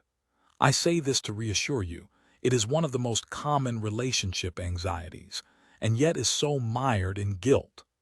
I think we worry that a finished friendship always means failure, when actually it can mean freedom. If a friendship can't evolve as its two participants mature and change, it's likely that they'll grow out of it. This doesn't mean that it hasn't enriched you, and it doesn't make your memories null and void. Your relationship and shared story is an achievement, childhood to mid-20s, that's longer than the median length of a marriage. It just may not serve you any longer. But before you work out an exit strategy, I think you need to do some forensics on the friendship. You say that you don't know why you've drifted apart, but the timeline suggests that the problems began when you moved in together. The issues you mention, arguments, passive-aggressive WhatsApp messages, reek of domestic quarreling. I lived with housemates for 7 years, and I am more than familiar with the, hey, just went to get my Marmite out of the cupboard and noticed a recent knife mark in it that I don't recognize. Would be great if someone could clear this up. Texts. It could be that you're describing an incompatible flatmate rather than an incompatible friend. If so, you may find that not living together returns your relationship to a relaxed and respectful place without confrontation. Some friendships simply can't withstand flat shares. There are many people in my life who I adore, but there aren't enough jars of Marmite in Christendom to get me to live with them. If you absolutely know that the friendship has naturally come to an end, I would still avoid a big goodbye speech. Those conversations, which are basically one person telling the other one all the things that are wrong with them, can be traumatic. Anyone who has had a friend explain exactly why they don't want to be friends anymore can attest that the reasons never quite leave you, thanks, in year 9 during that lunch break. The fact that you don't know exactly why you've become distant means it's probably more mutual than you think. Those dynamics of long-term relationships rarely change without both parties being aware of it. Which doesn't mean you should ghost her. That is both cruel and cowardly. What I suggest instead is a slow and subtle cooling-off period, which often happens after two people move out of a shared home anyway. If she is hurt or asks for answers, then you should be honest with her. Do this kindly. Describe the changes you've noticed in your friendship, rather than the flaws you see in her. Tell her that you cherish everything she has given you, but that you think the friendship might have run its course. If she doesn't agree, there's an opportunity for a conversation in which you both share your feelings and find a way to communicate clearly again. And while I don't think you should retain a friendship with someone who makes you unhappy, I do encourage you to be open to adaptation rather than a breakup. Friendships can change to become healthy without ending entirely. It might be that you share less with each other. She might become someone you see twice a year on your respective birthdays. History alone can't hold a friendship together, but it does become something you value more and more as you get older. One day, to your surprise, you may find she's the only person you want to call. And you might not be best friends, but you'll be happy to hear each other's voice. Dear Dolly, my friends all earn more than me and I can't keep up. I have a group of close friends I've known since school. As we've grown up, they have all begun to earn significantly more than me. It means they have been lucky enough to be able to buy their own homes, have lovely meals out and take expensive trips, whereas I find myself constantly budgeting and struggling to keep up with their lifestyles. I don't want to stop being friends with them, but I'm embarrassed that I can't always afford to do what they do, and I feel like I'm being left behind. What should I do? Years ago, one of my best friends agreed to meet up with a male friend of hers for a pint in Soho. My friend, at the time in her mid-twenties, was not skint, but her salary was modest, and every evening had to be budgeted to accommodate the cost of her London rent and travel. Her friend, who worked in theater, got a text from an actor asking if they'd like to join a group of them in a Pizza Express. My friend knew she couldn't really afford dinner out, but agreed as she didn't want to cut the night short. When she arrived, she was greeted by a heaving table of actors and directors, one of whom was the Twilight star Robert Pattinson. She immediately knew she was out of her financial depth, so ordered a prudent plate of dough balls and a glass of tap water. When the bill came, they split it. My friend knew she didn't have enough money in her account to pay her portion, but didn't want to seem like a party pooper by suggesting everyone pay for what they ordered. She went to the loo, had a meltdown, and decided it would be best to pretend she'd lost her debit card. And it was there, under the blue glow of the Pizza Express lights, as she watched Robert Pattinson kindly pay for her dinner of 8 balls of plain dough, that she wondered how she'd ever got herself into such a tangle. It is a sign of your good nature that you are trying to avoid uncomfortable conversations in your friendship group, but keeping up with people's lifestyles is never, ever something you should feel pressured into doing. You shouldn't feel any embarrassment about not earning what your friends earn. It's obvious to say, but salaries and subsequent lifestyle are not always indicative of talent or hard work.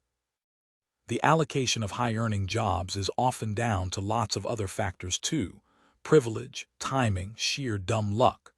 We should always be aware of that fact, no matter what we earn, and be sensitive to various incomes within a friendship group so that no one feels ashamed or excluded. I am sure your friends are lovely people, and I'm sure they would be mortified to know how oblivious they've been to your worry. I think the likelihood is that, because they are all in a similar earning bracket, they assume you are too. Or, having earned well for a while, they've forgotten what it's like to calculate the cost of a dough ball. Money is an icky topic, even with the people who are closest to you, but it has to be talked about. Something I have learnt as I've got older is that the best way to avoid confusion or upset about money is to have one very frank conversation in order to not talk about it again. It is what's unsaid that causes distress. If you're lending or borrowing money within a family or friendship group, there needs to be an inevitably awkward, honest discussion of how it's going to work, so it can then be forgotten. Before a group holiday, everyone needs to be clear about what they can and can't afford, so the holiday can be enjoyed. I think you need to have one of these conversations with your friends. I know it feels humiliating, and you really shouldn't have to explain your finances to anyone other than your accountant, but it will lift a huge pressure off you. All you need to say is that you love spending time with them, but you've become aware that they have more disposable income than you do, and you'll need to do some cheaper activities with them if you all want to hang out. They might offer to pay for you to include you in more expensive experiences. Whether you feel comfortable accepting that is entirely up to you. If you don't, be prepared that they might continue to do those things without you. I think that's fine if it's occasional, as they're allowed to enjoy their salaries and shouldn't feel guilty about that. But they should make an effort also to have more inclusive experiences. What's important is that they realize that the people are what make an evening or holiday memorable, not the price of it. Some of my happiest memories with my friends have cost the price of a Domino's pizza on the sofa or a tinny on a beach. It's fun to experience luxury with loved ones, but it's also not important. If they're good people, they will know that too. Dear Dolly, my best friend didn't pick me to be a bridesmaid. My best friend didn't pick me as one of her 6 bridesmaids. How do I not feel upset? I am finding the realization that she means more to me than I do to her very hard. I know that the choice of bridesmaids can sometimes be a political and diplomatic decision, but I am finding it tough not to take it personally. I have a friend, let's call her Jill, who was organizing a wedding. When it came to choosing her bridesmaids, she felt she had to ask the girl she had been drifting apart from for years, let's call her Anne. She felt like not asking Anne would mean a huge confrontation, which she didn't want, as it was obvious that their friendship was unsalvageable. The easiest option was just to make her a bridesmaid. I think my wedding might be the last time I ever see Anne, she declared defeatedly. She made sure Anne stood at the end of the wedding party lineup in every photo, so she could be cropped out at a later date. The other bridesmaids privately renamed Jill's wedding Anne's Leaving Due. I tell this story not because I think your relationship with your friend is similar to Anne and Jill's, but because it demonstrates how much we look to the role allocation at weddings as a couple's public appraisal of their friendships. We've all nervously waited for the call-up to Tier 1 maid of honor, godparent. We've all known the sharpness of being relegated to Tier 2, you're very special to us, so we'd like you to be MC/reader of a psalm ring bearer. Some of us unmarried and childless folk, have at times resented this friendship census that couples are allowed to conduct, and wondered how they would feel if we officially employed our friends to do jobs of varying importance for an upcoming birthday party in accordance with how much we love them. I'd love to tell you this means nothing, but of course it means something, and I can see why you're feeling wounded. But as you recognize yourself, weddings are often political, complicated, and messy. If there's one thing I've learned about weddings, it's that if there is a big party, then it is not being funded by the couple. And if it's not being funded by the couple aren't getting a say in most of it. This means very random people can become very important in the day's proceedings. For example, if the groom has a sister, I'm always staggered by her prevalence at a wedding and its surrounding anticipatory events. Her role is so nebulous, and yet she often becomes an instant bridesmaid. Not to generalize, but I've found she is nearly always a very rude person who runs her own crocheted brooch business. She has little to no relationship with the bride, and yet the bride will spend most of the hen-do and wedding with her glued to her side.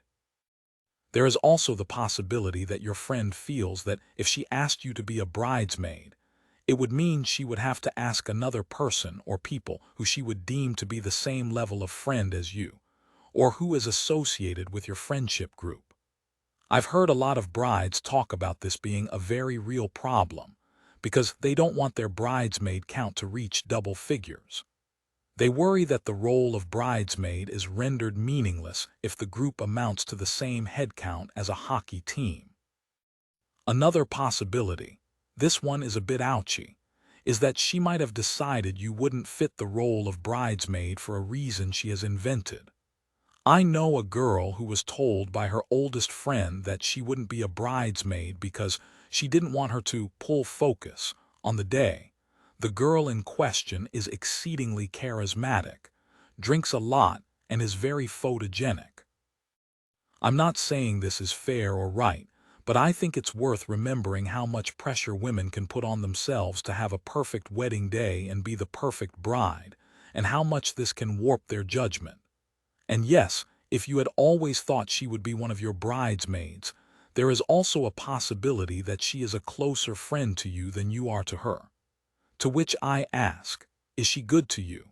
Does she understand you and support you? Do you have a laugh together? If the answer to all the above is yes, then so what if you rank each other with different official terms? That's okay. She just might have a larger or longer spanning group of friends. That doesn't mean she doesn't love you enormously, and it shouldn't change how you hold her in your heart. Plus, a silver lining, no jobs on the day, no carrying crates of tea lights to the venue at the crack of dawn, no flower crown. Wear a ridiculous outfit, drain that parent-funded free bar, and make sure you have a dance with the bride because it sounds like you love her.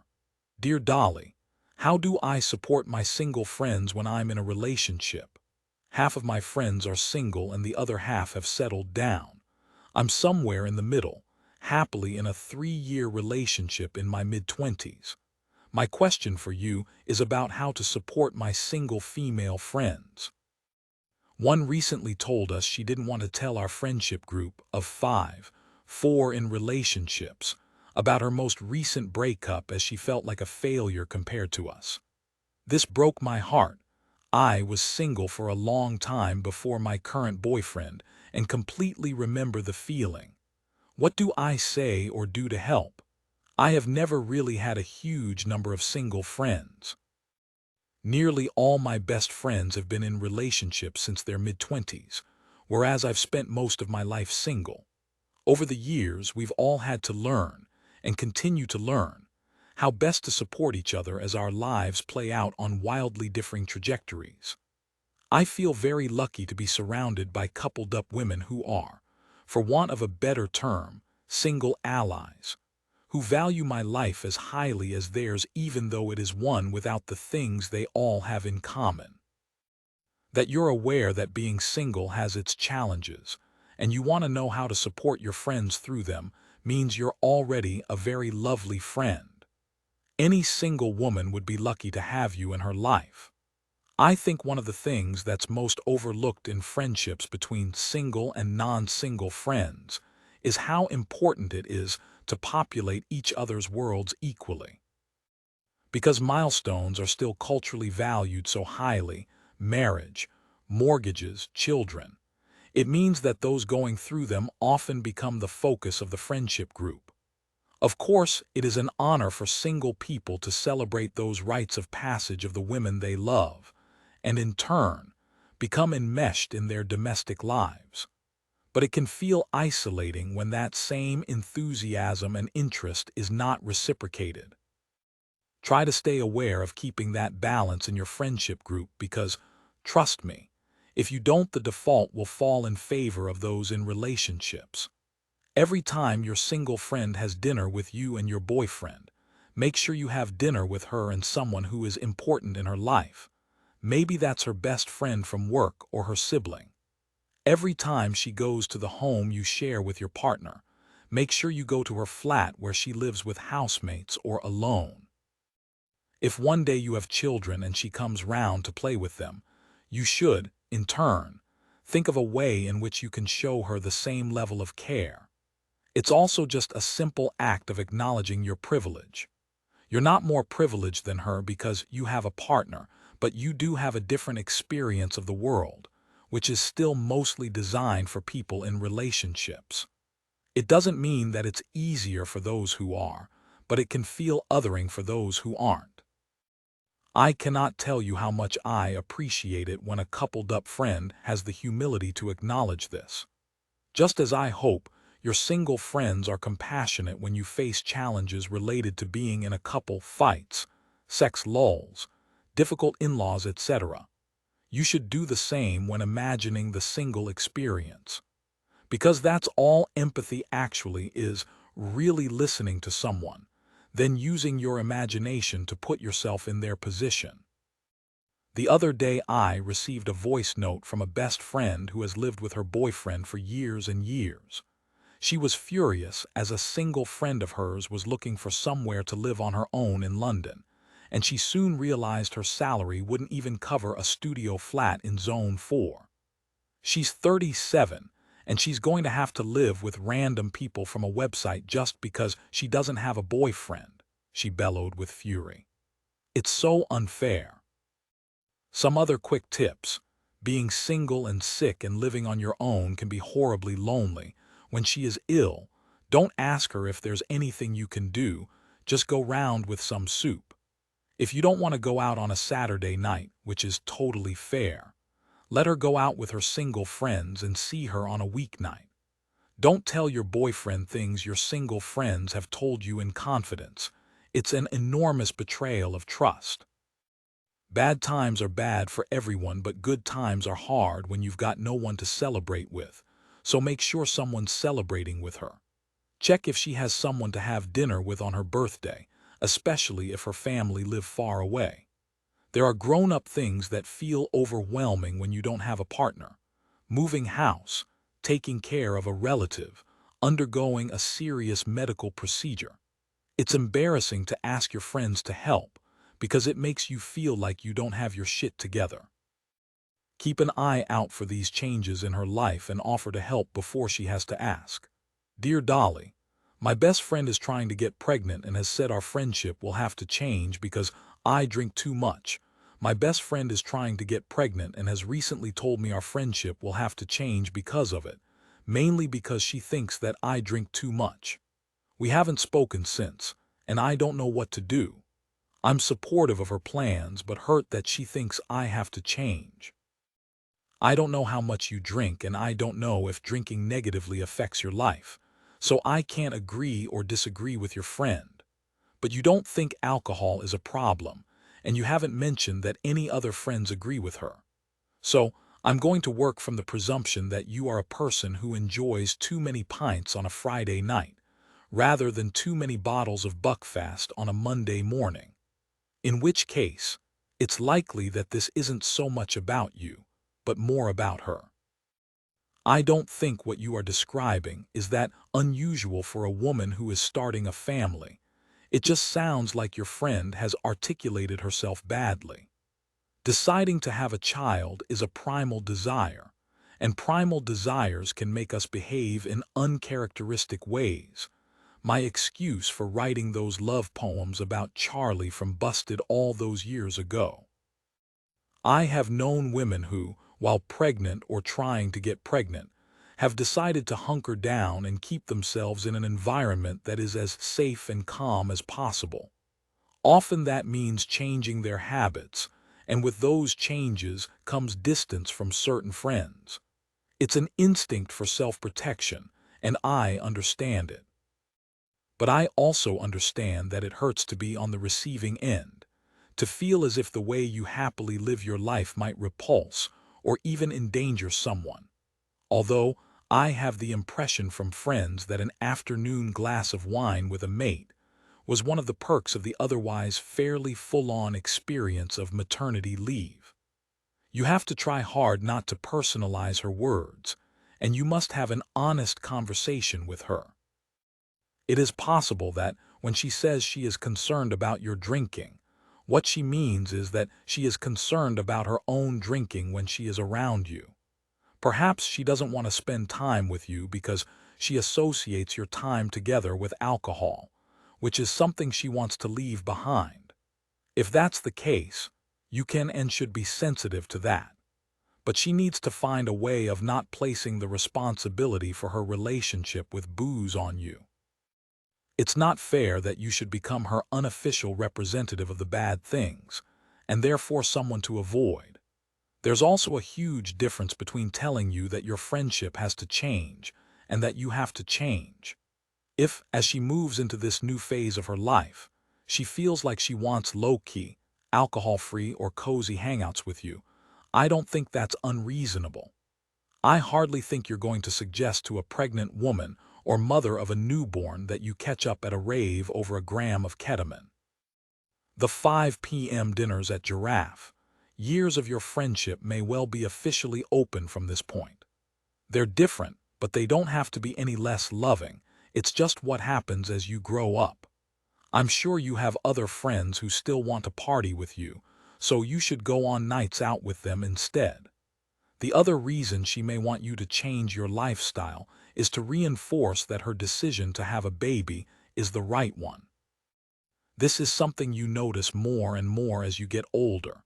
We want our friends to do what we're doing to reassure us that we're doing the right thing.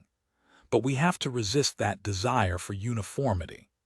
Not only does it offer zero proof that our decisions are right for us, but also friendships would be very boring if everyone we knew was living exactly the same type of life. I think it's worth making it clear that you support this big, exciting change, while also acknowledging that she can't ask you to reconfigure your life to accommodate her personal choices. I hope that you would never ask that of her either. Women should be allowed to take their lives in whichever direction works for them, without ranking those lifestyles in order of importance. Watching a best friend become a parent is a magical thing. It can open up a part of their personality that you've never seen before, and it can also open up a new chapter of your friendship. It is an adjustment that takes mutual commitment, but it is patience and acceptance worth finding. There is no better investment than the time put into a friendship that will see you through your entire life. If she wants to cut out booze, good on her, but it's in her best interest not to cut out friendships too. A baby is a life-changing love, but it's not a best friend. She'll need a couple of those by her side for the next 18 years. Dear Dolly, my friend's husband propositioned me, should I tell her? I was recently propositioned by my friend's husband, and I'm unsure if I should tell her. It happened when a group of friends came back to my place after a night at the pub. My friend's husband was there, and had been in the house for about 2 minutes before he asked me if I wanted to F. Shocked, mortified, and disgusted, I kicked him out. Since then he has begged me not to mention it to his wife. I'm almost certain it was a booze-fueled moment and he would never try it again. But what if he tries it with someone else? I want to tell her, but I'm scared I'll lose her friendship. Help. Oh God, the stuff of nightmares. Poor you. I am glad you're thinking carefully about your next steps, as, personally, I don't think there is a clear-cut answer for this one. There are so many factors that should be considered before you speak to your friend or choose to keep quiet. My general rule is that romantic relationships are complex, private, and mostly none of our business. So allow me to wade in with all my opinions. There are a few questions you need to ask yourself. The first, how close are you to this friend? Not to get too primary school playground about it, but is she 1A, a best friend, 2B, a very close friend, 3C, a close friend of a close friend, 4D, a woman you've worked with for a year who feels like a close friend, whose Colin the Caterpillar birthday cake you were definitely in charge of, but when one or both of you leave the company you will probably never see again. 5E, a woman you have a quarterly dinner with. 6F, a woman you see at parties and say, we should have dinner, but you never do. Unless the answer is a B or C, I wouldn't even think about telling her. Telling her will launch a grenade into her marriage, the effects of which she will feel for years. Do you really want to be the grenade wielder? And if you're not that familiar with them as a couple, you don't have any means to contextualize his comment. Which leads me to my second question. How drunk was this man? And have you seen him drink before? I'm not a keen defender of drunks, despite what you may have heard. But I also do not blanketly subscribe to the theory that in wine there is truth. I think this differs from person to person. In some situations, the vino brings out a lot of veritas. It is why so many rows between best female friends happen at about 4 p.m. on a bank holiday Monday on a picnic blanket surrounded by 33 empty bottles of rosé. But some people act like a completely different person when they're drunk. They talk rubbish. They don't mean any of it.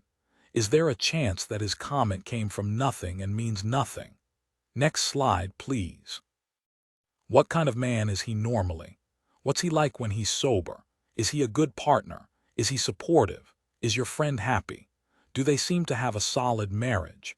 If over the years you've only ever seen him be a kind and loving husband, is it fair to potentially ruin their relationship over a drunken comment?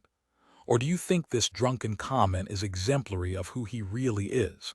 Was the night you describe a slip of the tongue or a slipping of the mask? The last of the questions. Would you consider speaking to him? If you're going to drive yourself mad with speculation, would it be better to talk to him directly to get your answers? Could you suggest a walk or meeting up for a coffee, looking him in the eye and trying to gauge whether he's telling the truth? This might not be right for your situation. It might make you feel uncomfortable or like a betrayal of your friend, which I understand. But it could also be the only way you'll get your answers and know what to do from there. Whether you speak to him or not, I strongly advise keeping this to yourself or confiding in just one trustworthy friend or a national broadsheet agony aunt. You don't want her life to become gossip and it end up getting back to her. As you rightfully acknowledge, there is a risk he might be unfaithful, and his advances towards you were an indicator of what's to come. In which case, it is your responsibility to let your friend know. But even then, the fallout probably won't be simple. She might choose to forgive him and you could perversely become the bad guy. She might break up with him but feel too humiliated to retain a friendship with you. Telling her might be the right thing to do, but it will take some courage and conviction. If you do choose to tell her, remember that while the truth will set you free, it will make a bit of a mess first. Dear Dolly, my best friend is so tight-fisted when it comes to money. I have a best friend of 9 years. We have always got on so well. However, she is so tight-fisted when it comes to money. She earns significantly more than me and my other friends. I know this because she talks about money so often, but is never afraid to say when someone owes her some, no matter how small the amount. She's never the first one to get around in, and if she can get away with not paying her way, she will. I do value her as a friend, but feel like this is really affecting our relationship. Should I confront her or, at the most extreme, cut all ties? Tight mates. We've all got 'em. It is one of those downsides of growing up that you can't avoid. When you are teenagers, students, or graduates, most people's relationships with money either don't exist or are easier to hide. But once everyone starts their careers, setting up homes and establishing lifestyles, there it is. Money. Talk of it, lack of it, desire for more, incompetence with it, frustration that some people have more than others. You discover the financial habits of your friends, and they are sometimes at odds with the rest of their personality. The ones who are generous with their time and love can be stingy with their cash. The mates who are normally uptight and cagey can be relaxed about sharing money. And it so often makes no mathematical sense. Why is it that the one in the group on the lowest salary is the one who buys all the rounds? And the one who earns well is the one who sends everyone their online banking details 5 minutes after picking up a packet of kettle chips from the corner shop. What you're talking about is a very specific frustration, where a person is happy to exploit the generosity of others without returning the courtesy. I understand how infuriating this is. Not only does it bring on that hot, prickly skin feeling of unfairness, but it also makes you feel used. It's humiliating to feel as though someone is taking advantage of your goodwill, and it's very upsetting when that person is a best friend. But I don't think she's trying to pull a fast one on you, and I don't think she's boasting about her finances to make you feel inadequate. Our relationship with money is circumstantial, but it is also personal, historical, and deeply psychological. It is informed by the numbers in an account, but it's also informed by the way money was earned and lost and spent in the households in which we grew up, or our sense of control or lack of control over the future. How we behave with money is so often governed by fear. I don't think your friend is mean. I think she's probably scared. When someone talks about something all the time, whether it concerns them or not, it means it is a topic that terrorizes them to some degree. Money is a common one. The same can be said of people who constantly comment on weight. As annoying and upsetting as that can be for bystanders, it's worth trying to remember how exhausting it must be to be in their head. I think your friend feels panicked about money and can't help but let it distort her behavior. When she counts how much she is owed and immediately asks for it back, that's panic. When she compulsively discloses her financial security, that's not showing off, that's panic. She's using you as a human repository for her money worries.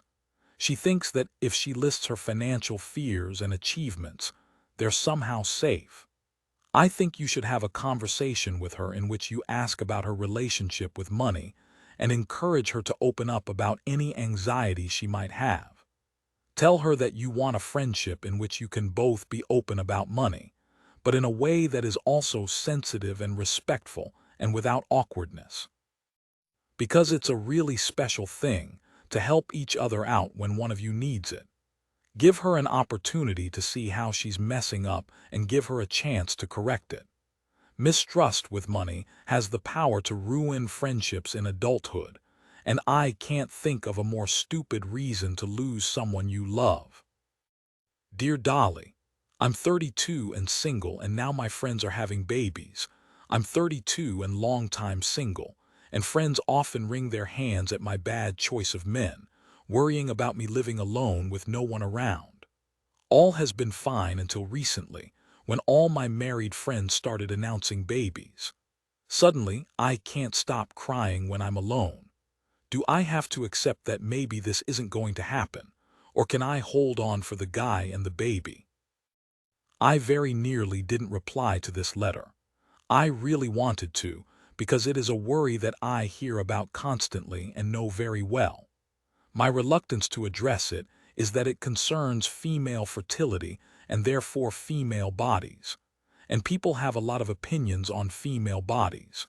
So my first piece of advice is to ignore any advice that makes you feel anxious or ashamed. Don't read the comments on this column. Don't read articles that cite fertility facts from studies that date from 150 years ago. Don't believe the pseudoscience about female biology that you hear anecdotally. The only person you should listen to when it comes to your body is yourself and your doctor. I've always found that when I can't stop crying, it is an expression of frustration. And I think that is the correct word to describe what it is to be a single woman in her 30s who wants a family and can see no clear way of making it happen.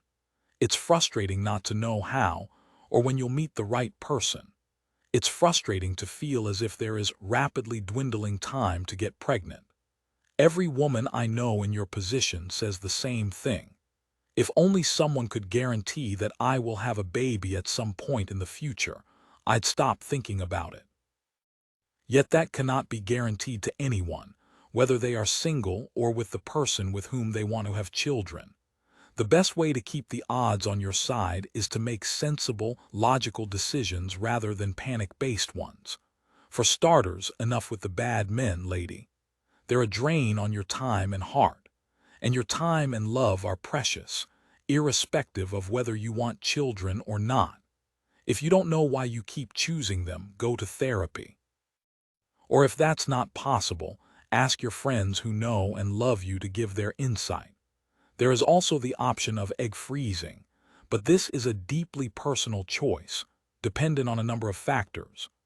One woman I know has saved up to do it and is really excited at the prospect. She sees it as the best present she could give herself for a slightly increased sense of freedom. Another friend recently did a U-turn on the process. She realized that she was only doing it out of fear, and she didn't want to spend all that money on something that represented her own negative thought spirals. Do some research and have a think about whether this might be right for you. Again, freezing or not freezing your eggs won't guarantee that you will or won't have a baby. You should also seek out the stories of women who are a bit older than you and have chosen a less traditional path. Most of the women I see as mentors, whom I've worked for and collaborated with over the years, did not meet their husband at university, get married at 25 and have 2 children before they were 30. Some of them had children on their own through IVF, sperm donation or adoption. Some never had children and don't regret it at all. All of their stories serve as a reminder that there is more than one way to have a settled, peaceful home life. One of these women is a director who had her children in her 40s. "Once you have babies, Dolly, life is only about babies for a while," she said. "I found this such a helpful reminder to inhabit the stage I'm at right now and be grateful for what it is at this precise moment, rather than dwell on what it isn't. Instead of looking at your life and seeing the lack, look for the abundance. Free time. Go to the cinema in the afternoon. Money that doesn't have to go on childcare. Buy a stupidly gorgeous handbag. Flat that's all yours. Paint every room your favorite color and fill the fridge with Aldi champagne and stinky cheese. Finally, my most important piece of advice is to keep giving love to the women who have everything you want. Anytime you feel jealous of your friends, make a promise to yourself to turn it into an act of love, and it will neutralize any feelings of bitterness. Message your friend who is a new mom and ask for baby photos. Go round to see her, take the baby and let her have a nap. Find out what your pregnant friend is craving and send her a pack of it in the post. Keep putting love out into the world and it will come back to you in one way or another. That, I've learnt, is one of life's only guarantees. Relationships 1 \, dating 2 \, friendship 3 \, relationships 4 \, family 5 \, sex 6 \, breakups and exes 7 \, body and soul. Dear Dolly, I checked my boyfriend's phone while he was sleeping. Now I feel so guilty. My boyfriend and I have been dating for just under a year. He is kind, funny, and patient and often tells me how much he loves me. The other night while he was sleeping, I got a horrible urge to look at his phone. I saw a few messages to girls that he had sent in the first few months of us dating, but nothing that really worried me. I stopped looking after about 2 minutes, but have felt immensely guilty ever since. I do trust him and feel so lucky to have him. Why am I trying to sabotage that by going behind his back? Checking the sleeping boyfriend's phone.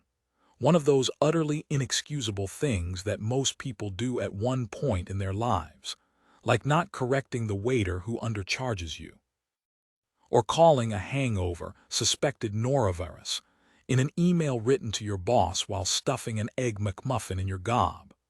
A high-risk decision motivated by our weaknesses that leads to an inevitable feeling of guilt that is never worth it. You don't need me to tell you that checking your boyfriend's phone is a bad idea. You already know that it's sneaky and disrespectful, and that, in a matter of seconds, it obliterates the precious and hard-earned trust between you both. I'm sorry that you're feeling so tormented by the fact you did it, but I think it's a positive thing that you're keen to understand this compulsion. I wouldn't confess to him. It will only cause unnecessary angst that is unwarranted if you vow to never do it again. The most obvious reason for checking his phone is mistrust. You say your boyfriend has given you no reason to doubt his loyalty to you, but I wonder whether you've encountered cheaters elsewhere. Chances are you've known people who have been unfaithful. Your friends' boyfriends, or your ex-boyfriends. If you have ever been cheated on, The low-level suspicion that it will happen again is always with you. You watch whether your partner turns down their phone screen when they put it on the table, or whether it's always on Do Not Disturb mode so they don't receive notifications. You check whether they're online on WhatsApp after midnight, and if they are, try to convince yourself that male friends chat late into the night. They don't. You look for these signs as a survival method to make sure you never feel the humiliation of betrayal again. But there's a difference between being cautious and being suspicious. And to predict the wrongdoings of someone you love by the actions of people who bear no resemblance to him isn't fair. Perhaps it's a man thing. Maybe you're disappointed in men and they've lost your trust. I get it. Every time I open a newspaper, another one has disappointed me. But to briefly borrow schoolteacher speak, you don't want to punish the whole class because of the few who misbehaved and ruined it for everyone. It is also possible that your urge to check his messages is self-sabotage driven by low self-esteem. Perhaps, on some level, you don't believe you're worthy of fidelity. If you think there might be something in this, it's important you recognize that that's mostly your issue to work through. Romantic partners should be aware of each other's insecurities and be sensitive to them, but it's not their job to solve them. They can't. If you feel you're undeserving of adoration and commitment, it won't matter how many times your boyfriend tells you he loves you and will be faithful to you. You'll still suspect otherwise. You need to work out where that fear comes from and understand its irrationality. Mostly, I think the urge to check a sleeping boyfriend's phone is a desire for control. There is so much said about the joys of falling in love, but I don't think enough is articulated about how terrifying it is. You hand over your heart and happiness to someone. You give them your body, your secrets, your weekends, your thoughts, your brain space, your future plans, your home, your keys, your friendship group, your family. I've said it before in this column and I'll keep saying it. Love is high risk, always, in so many ways. Sure, they might cheat, but they also might die. Have you thought about that? Or they might be a con artist. If you're worried your boyfriend might have an affair, you might as well also worry that he has a secret family in a neighboring county. Loving someone is not an act of control, it's an act of surrender. You can make careful considerations about who you choose to merge your life with, but from there you have to let go. The alternatives are to choose to be on your own, makes a lot of sense, or to be with someone whose infidelity you wouldn't care about so you feel totally safe, miserable. You have to surrender to the unknown variables of another human. Know them, trust them, and hope for the best.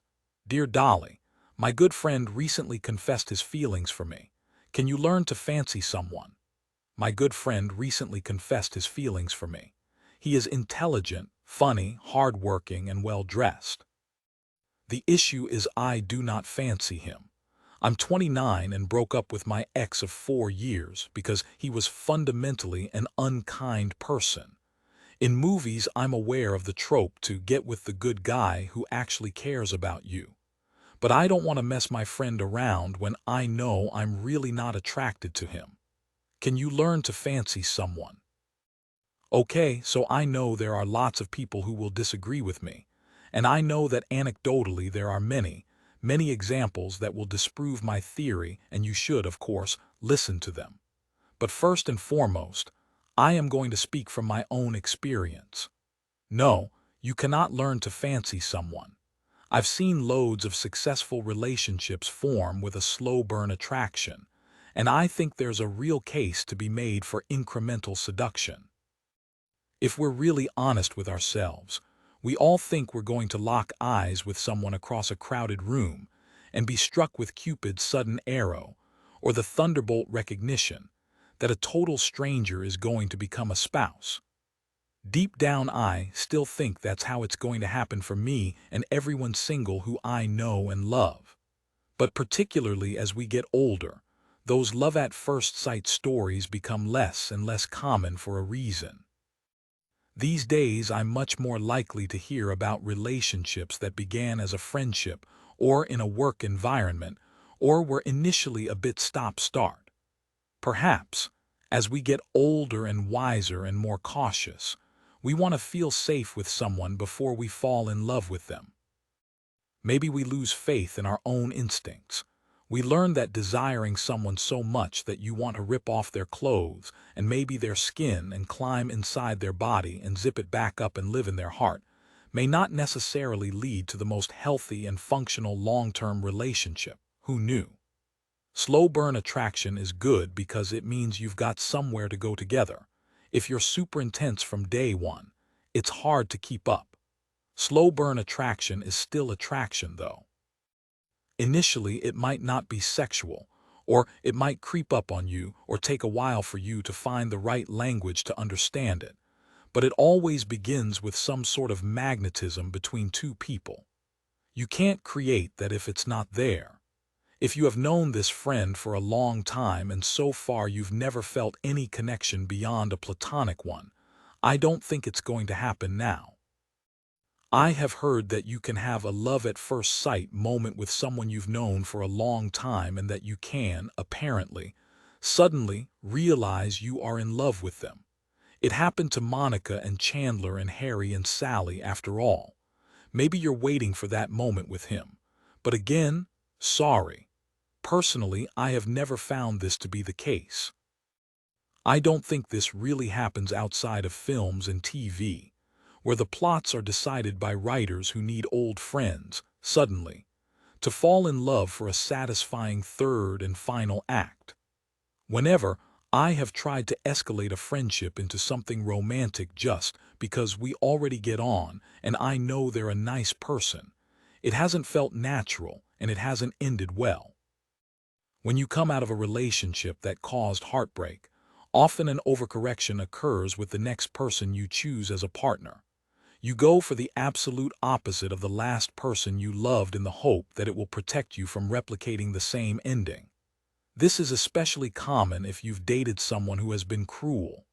Looking out for kindness in a partner is a good idea, but kindness cannot replace attraction. They've got to be kind and you've got to want to kiss them. That is not a huge ask. I know you're probably still wounded and jaded having been treated badly by your ex, but hot, kind people are out there, I promise. The options for men aren't just fit and mean or kind and sexless. And obsessing over who you should be with is always a bad idea. When looking for a potential partner, it's good to think about compatible characteristics and what you're not willing to compromise on. But eliminating things you're attracted to like you're on a diet plan is not going to work. You can't date someone as an exercise of self-improvement, particularly when you know how much he likes you. Don't make him an experiment that's destined to fail. You can't think your way into a life, or even just a bed with someone. Attraction doesn't only happen with your head, it happens with your heart and soul and loins. Dear Dolly, my boyfriend's parents don't like me. How can I win them over? I have recently moved in with my boyfriend and we are really happy together. However, his parents are clearly struggling with the fact he has moved out NB. He's in his mid-20s and have made it apparent that they do not like me. They seem to view me as the woman who took their son away. How do I win them over? I don't feel like I've done anything wrong, but I also don't want my boyfriend to suffer in the middle of this bizarre custody battle. What do I do? One of the hardest things about being mature, other than no longer spending entire afternoons doing prank calls to boys on your mom's landline, is acknowledging when you have privilege in a situation, even when you feel entirely disempowered. I know that this feels humiliating, like you're being isolated by a gang, and I understand why you have that sense of being in a custody battle. But you're not. Your boyfriend has chosen to share his life and home with you. You are his new family, you are his new future. Therefore, I'm afraid you're going to have to act with the grace and class of someone with the upper hand. I know. It's gutting. If your boyfriend lived with his parents until his mid-20s, they are obviously a very close unit. With my rose-tinted glasses on, I can see this is a good thing. It's lovely to settle down with someone who values family so highly. The downside is that these units are often hard to infiltrate, with their nicknames and their in-jokes and their weird traditions. Who does crackers on Christmas Eve, for God's sake? So the key is not to try to break your way in, because you might never get full access. These best friend families are rarely recruiting for members. If they're looking for anything, it's normally admiring spectators. You need to find a way of being around them that makes you feel included in the social situation, while making it clear to them that you don't need to be included in their family. The way to do this is by showing, but not explaining, that you are in no way a threat, that the relationship you and your boyfriend have is incomparable to the one he has with them. This is a particularly important strategy to take with his mom, because men's relationships with their mothers are usually, not to generalize, demented. There are subtle things you can do to indicate your respect for her without spelling it out in a way that is uncomfortable or mawkish. You could ask her for advice for a birthday present for him. Or next time she is at the flat, you could ask for her opinion on something in the home.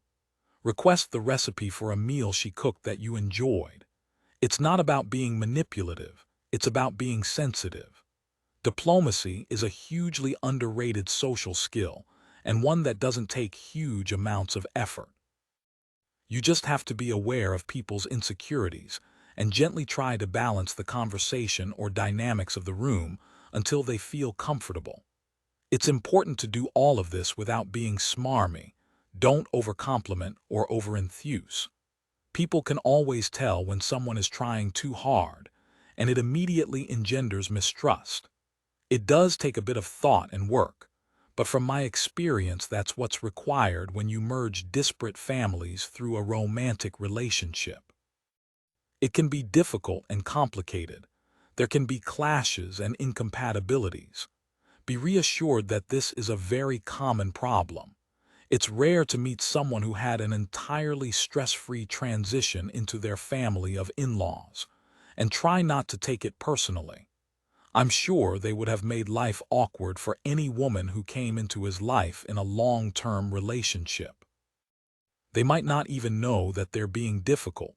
Perhaps they're just overwhelmed with loss, because they find themselves in a house without the boy who has lived in it for 25 years. Perhaps they're not even aware that this is manifesting as hostility towards you. If this continues and it makes you unhappy, I think you should talk to him about it. Tell him that you feel like his family are struggling with the fact you are in his life, and that you'd like to rectify it. Ask for his advice on how the situation could be made easier for everyone. Once again, diplomacy is crucial here. Whatever you do, don't slag off his mom and dad. Don't give any opinion on their personalities. Save all those observations for WhatsApp conversations with your best friends. We all know the inexplicable rule of families. We're allowed to say whatever we like about our own one, but woe betide anyone who expresses a similar opinion. Be patient. These relationships take time. If you're in it for the long haul with this man, you're in it for the long haul with them too. Dear Dolly, my boyfriend is sweet and my best friend, but he doesn't intellectually stimulate me. My boyfriend of almost 2 years is sweet, generous, and my best friend, but he doesn't intellectually stimulate me. Our conversations lack depth, and I often feel like we haven't really engaged each other. My heart sinks every time he doesn't catch my jokes. He has no inferiority complex and constantly showers me with praise for my accomplishments, but it feels lonely up there without him. Do I continue and try to bridge our differences? My mom and dad have been married for more than 30 years, and they're one of the happiest couples I know. They're always laughing, they're affectionate with each other. But there's one great mystery of their relationship. Their minds are entirely incompatible. My mom is an obsessive reader. My dad has only ever read one book, Michael Heseltine's autobiography. My mom loves museums, my dad hates them. They are at opposite ends of the political spectrum. Over the years, I've studied these differences, trying to work out how this cerebral chasm has not divided them. What I have finally deduced is that while they intellectually clash, they are spiritually matched. They find the same things funny, they find the same things moving. They react to other humans similarly. They want the same sort of relationship and family life. They're twins of the soul, if not twins of the brain. I think that's the thing that really matters in a romantic relationship. You can outsource intellectual companionship to others. You can find fellow enthusiasts in online forums or at conferences or events. You can have friendships for discussing books and politics and ideas. Lots of couples have different interests, and it shouldn't cause anxiety. So I wonder if what you're talking about is a spiritual incompatibility as well as an intellectual one. And I wonder if, when you say he is sweet and that he praises your accomplishments, what you mean is he adores you. On the one hand, I see the appeal of a relationship being founded on ease, comfort, and one-sided worship. Love should feel uncomplicated and without huge stress. But an uncomplicated relationship doesn't have to mean an unstimulating one. A stress-free relationship doesn't mean it shouldn't challenge you. When we love one another, we learn from one another. That doesn't mean dating someone who lectures you on Marxism or Milton's poetry, heaven preserve us. But it does mean having mutual respect and interest in each other and how you view the world. And as nice as it is to be adored, it's so fun to adore. Being entertained, beguiled, or obsessed by the way someone thinks and communicates is an eternal pleasure. And I think most people who have experienced constant one-way devotion in a relationship will admit that the reality of it is not as enjoyable as imagined, and the novelty wears off. Having someone hang on your every word is only really exciting if you want to hang on every word of theirs too. I don't know your relationship history, so it's possible that you have an unrealistic standard for intellectualism, that your interests are esoteric or disparate, and so are hard to match precisely. I once gently had to tell a male friend he was never going to find a woman who was as clued up as him on both the writings of Tolstoy and Jeremy Beadle's TV shows. I also don't know what you're looking for in love. If you want something casual or slow-moving, there's no harm in staying in the relationship a little longer to see how it develops. If you want to be with someone long-term and have a family, you need to examine how much you truly love hanging out with him. When two of my friends moved to the remote countryside with their newborn, the husband gave me some advice on finding a partner for which I'm forever grateful. There are a lot of long, dark nights, Dolly, he told me, solemn and sleep-deprived. Make sure you marry someone you can have a great conversation with. I suppose I'm wary of my own advice in this instance because I have always been a defender of asking a lot from life. You allegedly only get one, and it is famously over before you know it. I have always thought that great love can coexist with great friendship, solid teamwork, physical attraction, and lots of laughter. I was privileged enough to grow up in a household where that was a reality. But I also know that you can't get everything from a partner, and that perfectionism is not only fruitless but often hypocritical. I think you really need to interrogate what's important to you in a relationship. It may be different to everyone else you know, and that's fine. Work out what is non-negotiable and what you're willing to relinquish. You usually have to relinquish something, but it might not be this. Dear Dolly, my husband is in his mid-40s and is rapidly turning into his dad. My husband is in his mid-40s and is rapidly becoming his dad. He grumbles about minor things and has an elderly posture, a lack of ambition and frequent fatigue, even choosing gardening as his next hobby. His dad is sweet, but that's not what I've chosen my spouse for. It irritates me a lot, as I'm still keen to enjoy life to the full. I understand that we all tend to become copies of our parents as we age, but now seems too early for me. What should I do? There are a lot of things I want to say in response to your problem, but I'm aware that when I broadly ruminate on the characteristics of men, they can get upset. And fair enough. So I thought I'd weave the counterarguments from an imagined middle-aged Hampshire-based man into my answer. We will call him Peter. Let's get going. Peter, why are people looking to you for advice? You silly, we haven't even started yet, fella. Hold on. Peter, HMMPH. I don't think this is an unusual worry. I've known many women who have approached middle or later life with their male partner and felt their respective energies and interests diverge. My theory is that women are more likely to mellow as they age and men are more likely to harden, because being a young woman is full of anxieties that slowly melt away as you get older. Peter, this is why I hate feminism. Stop whinging. Young women have not had a hard time. I think they have, Peter. Fear of male violence, fear of accidental pregnancy, unequal work opportunities, fertility stress, impossible beauty standards, balancing new motherhood with a career. The first 45 years of a woman's life and the choices she makes are under enormous pressure and scrutiny.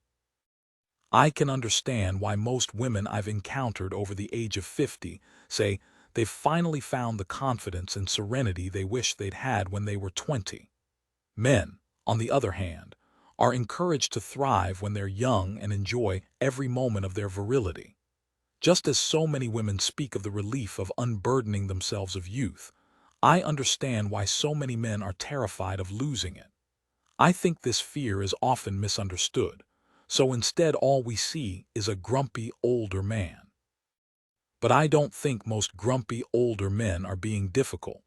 Rather, a culture of toxic masculinity means they're petrified of losing their power and relevance. I think you need to dig a little deeper into his new habits and personality developments and work out what the cause might be.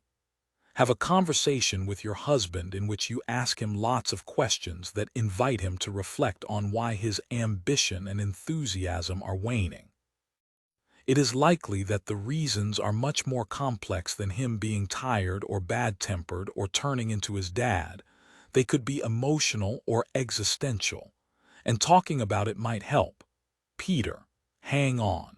Wanting to work diligently on a herbaceous border has nothing to do with our fear of aging and death. I'm loath to say that Peter does have a point. I think you have to find a way of separating these different behaviors and working out which ones are indicative of apathy and which are just someone getting older.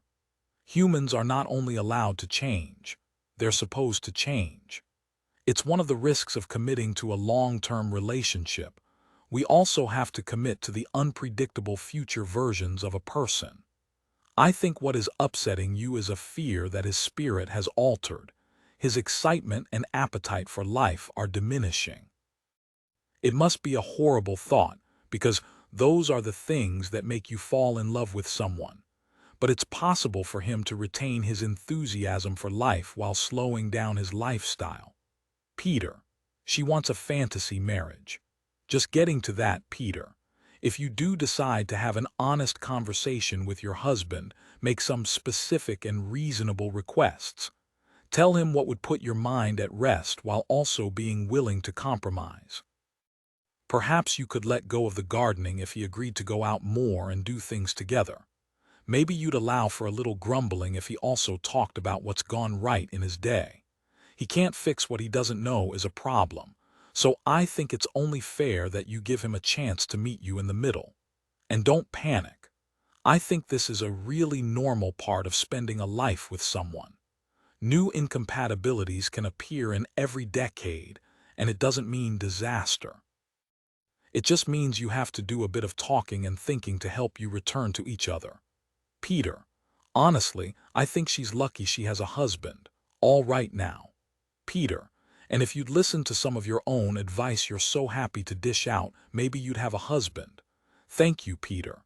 Dear Dolly, I dated my new boyfriend's friend before I met him, but he doesn't know I have started dating a guy I met on Hinge who is really nice and a real gentleman. After a few dates, I realized that one of his close friends is a guy who I went on a date with last year, but have occasionally since sent risque texts back and forth with. Do I bring up the fact I dated his friend, or wait for it to come up in conversation. I am also mortified at my error in judgment. I sent the friend risque photos that he might have saved. I am so worried that my boyfriend will think differently of me and end things. It seems unlucky that out of the millions of men in London, I happen to stumble on two who are friends. My anxiety has become so bad that every time the guy I'm dating hasn't replied to me, I assume he has found out and he's ghosting me. There are about 4 million men in London. I would estimate with some very quick research that about 1 million of them are single. Of that 1 million, I think about 300,000 say they're single, but they're not single and actually have been casually seeing a nice, Cavapoo-owning woman called Sophie for 18 months. 150,000 of them will be out of your age bracket.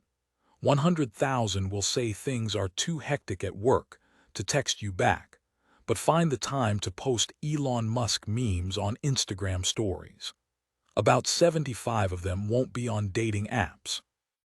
Basically, what I'm saying is that leaves about 50 men to date, so I don't think the odds of accidentally dating two friends are that crazy.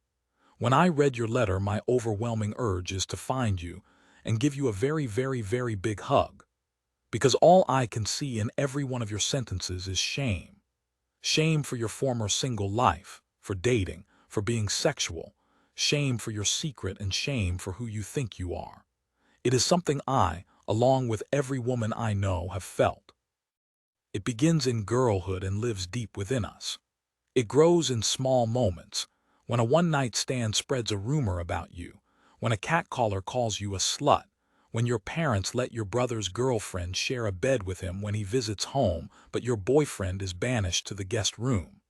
And shame grows in daily collective experiences of womanhood too, when you have to justify taking the morning after pill, when you can't find menstrual products that aren't heavily scented with perfume, when legislation threatens to take away decision-making about your own body. So many women I know feel shame, hidden and historic, until it comes out in the strangest ways as we get older. Your fear of your boyfriend leaving you is a fear that he will think you are promiscuous. But why is that a responsibility you should have to carry? You are a single person who had a sexual connection with another single person. It was consensual, and I'm sure at some point brought you pleasure. You didn't know your boyfriend even existed. You've done nothing wrong. I often look to men in the public eye for inspiration on how to live without shame. The married political figure whose role is under intense scrutiny, yet apparently still has the time for several girlfriends. The millionaire who was unapologetic about his S&M orgy when it ended up in a newspaper. The fraudster stockbroker who went to jail before Leonardo DiCaprio played him in a film about his career. Honestly, it fills me with both bewilderment and awe. Imagine having that much faith in your own inherent goodness. Imagine being that sure you were never going to get found out. Imagine it. I still find myself occasionally unable to sleep when I think about a man I sent flirty texts to 10 years ago who had a girlfriend. You should not be living in fear. You shouldn't feel like you're on the run. I'll say it again. You've done nothing wrong. I know you must feel like his friend has a piece of you, like he has stolen something from you that shouldn't be his. But if he's a normal human, he will know the silent pact that's agreed when two people exchange sexy texts or photos, which is that it's private and specific to its context. You have nothing to be ashamed of. At worst, it is very awkward. But that's all. You're an adult, so is your boyfriend, so is his friend, you all have a history. You can all move past awkwardness. And if he can't, he's not the sort of man you'd want to be with anyway. The best way to deal with shame is to heave it out of yourself like that yoga mat you keep buried at the back of the cupboard. Tell him. Bring it into the light and you'll realize there was nothing to hide. It doesn't matter how perfect you try to be. There's no circumventing the random shambles of life. The strange connections, the ghosts of yesteryear, the surprising twists. So you may as well laugh about them, preferably with the people you love. Dear Dolly, My boyfriend relies on me financially and it's starting to bug me. My boyfriend says he wants a job and not a career. He relies on me financially and it's starting to bug me. I want him to be happy, but I also want him to have something to bring to the table. What should I do? We need to dismantle this question because it has as many parts as an IKEA Billy bookcase. I'm not sure which components are yours and which are his and which of them hinge together. And I think it's important you consider all of them. So here goes. Wanting a job and not a career is a perfectly reasonable wish. Honestly, I think it's quite commendable. I think a lot of us feel like we're locked into a cult of career and we don't know who we would be if we left. Career building can become an obsession. It can steal your time, sleep, interests, and relationships. And most crucially, it can all fall apart. Businesses close, people get sacked. Whole industries can go under with the twists and turns of an ever-changing society. I completely understand why some people want work to be something they only think about between the hours of 9 and 5 for 5 days a week. I don't think a person needs to be professionally ambitious to be impressive and interesting. I don't think the hours spent in an office or studio or study are more important than the ones spent at home, traveling, or in pubs and parks. I don't think being a good boss or colleague is more important than being a good friend or family member. And I don't think anyone should pressure themselves into having an extraordinary work life if they don't want one. However, that might not be appealing to you in a romantic partner, and that's also completely fine. You might be someone who is very career-focused, and you might want a boyfriend who can match that drive. Perhaps that is just what you find attractive. If that's the case, you need to break up with this man because he has been explicit about not only who he is but that he is content with his choices. He should be with someone who can accept him in his entirety, and you should accept who you are too. Now, the money. Wanting a job rather than a career might mean that he doesn't have ambitions to earn an above-average salary. Again, totally understandable. But that doesn't mean that he should rely on your work and earnings to give him a lifestyle that he wants. If this is the case, you have every right to feel a bit annoyed. But my next question is he actually asking you for money, or is this, in fact, a pressure you're putting on him? Are you jointly spending money on things he can't afford, such as rent, holidays, or groceries? Have you ever asked him what he can comfortably give to fund your life together? If it's less than you'd like, would you be happy to adjust your choices to reduce your joint outgoings, or would you prefer to fill the deficit with your own cash? Or would you prefer not to think about any of these things and instead date someone who earns the same amount of money as you? It's not unusual for one member of a couple to earn significantly more than the other. I know plenty who have made it work, but never without boundaries, acceptance, and a lot of communication. I know that probably sounds tiring. That word makes me feel tired just looking at it. I think there are two factors that potentially make it more challenging. The first, if the primary earner is a woman. Traditionally, it has always been the other way around, and navigating your way through compromised male pride can be a real drag. Not to mention working out the specifics of maternity leave and childcare, if you decide you want to have a baby. The second is if the lesser-paid half has no interest in their own career. I think it's easier to support a partner on account of a job that they're devoted to. That makes them happy and happens to pay less. If you were to continue with this financial dynamic, you would have to be willing to accept that not being devoted to his job is the thing that makes him happy. I've always thought that we rely far too much on shared interests for romantic compatibility. It's one of the reasons dating profiles can be so misleading. Sure, it's great that you both love short-haired cats and the albums of Elbow, but what does that really predict about your life together? I think we can easily overlook so many important factors when picking a long-term partner. One of them is the question of how important money is to both parties. I'm sorry to have answered your dilemma with more questions than you initially posed, but I think they're worth thinking about if you want a future with him. Dear Dolly, do you believe in right person, wrong time? Do you believe in right person, wrong time? I am in my early 20s and feel I have found the person I am supposed to be with. They say when you know, and I really think I know. He feels the same. However, right now we have no time to see each other because of our careers. How are you supposed to let go when it feels so right and nothing has gone wrong? Do I wait? Your problem is one I have been thinking about a lot over the past few years. Obviously, I don't have the answer, but like any good agony aunt, I have a much clearer and more certain perspective on your dilemma than I do on my own. Maybe I should write into myself. No, too mad even for me. Anyway, I've flip-flopped on this relationship conundrum for a long time. Yes, I do believe in right person, wrong time. But I also think that a wrong time is nearly always a self-constructed limitation. When someone says they can't be with someone because it's the wrong time, mostly they believe what they're saying. I've been that person many a time. And that belief is hugely frustrating and saddening, but I don't think it's strictly true. Our relationship schedules aren't dictated by some greater power. We don't get a calendar issued to us by a relationship boss that tells us which years or months we have to be single or have to be committed to someone.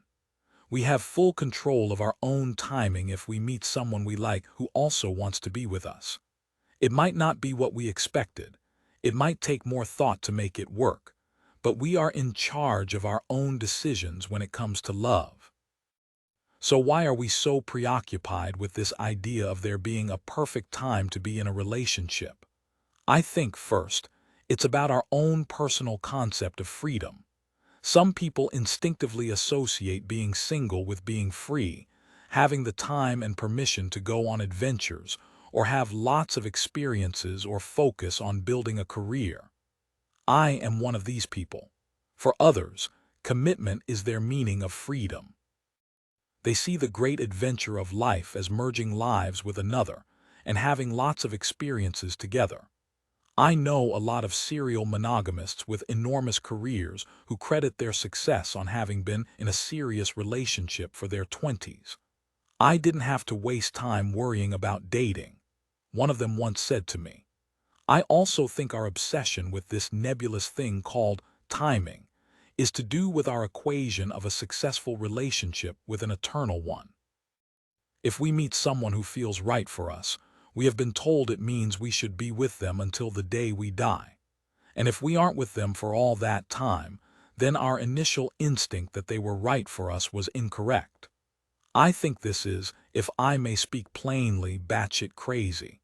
If this is how we view relationships, how is anyone ever going to commit to anyone in their 20s, or 30s even? It's way too much pressure to put on ourselves. Maybe you and this guy are meant to be with each other for a year, or 5 years, or a handful of months. That's fine. That can still be a successful relationship. You will still have an opportunity to grow together, to enrich each other and teach each other and make some beautiful, or even just fun memories together. You don't have to wait for a precise moment when you know you will only be with each other forever and ever, because otherwise you may not ever be with each other. Ask yourself which is the greater loss, having tried to be with someone you deem to be perfect, and at some point breaking up or never having tried to be with them at all. I understand your anxieties about career. I've always found that the most productive and focused times professionally have been when I am single.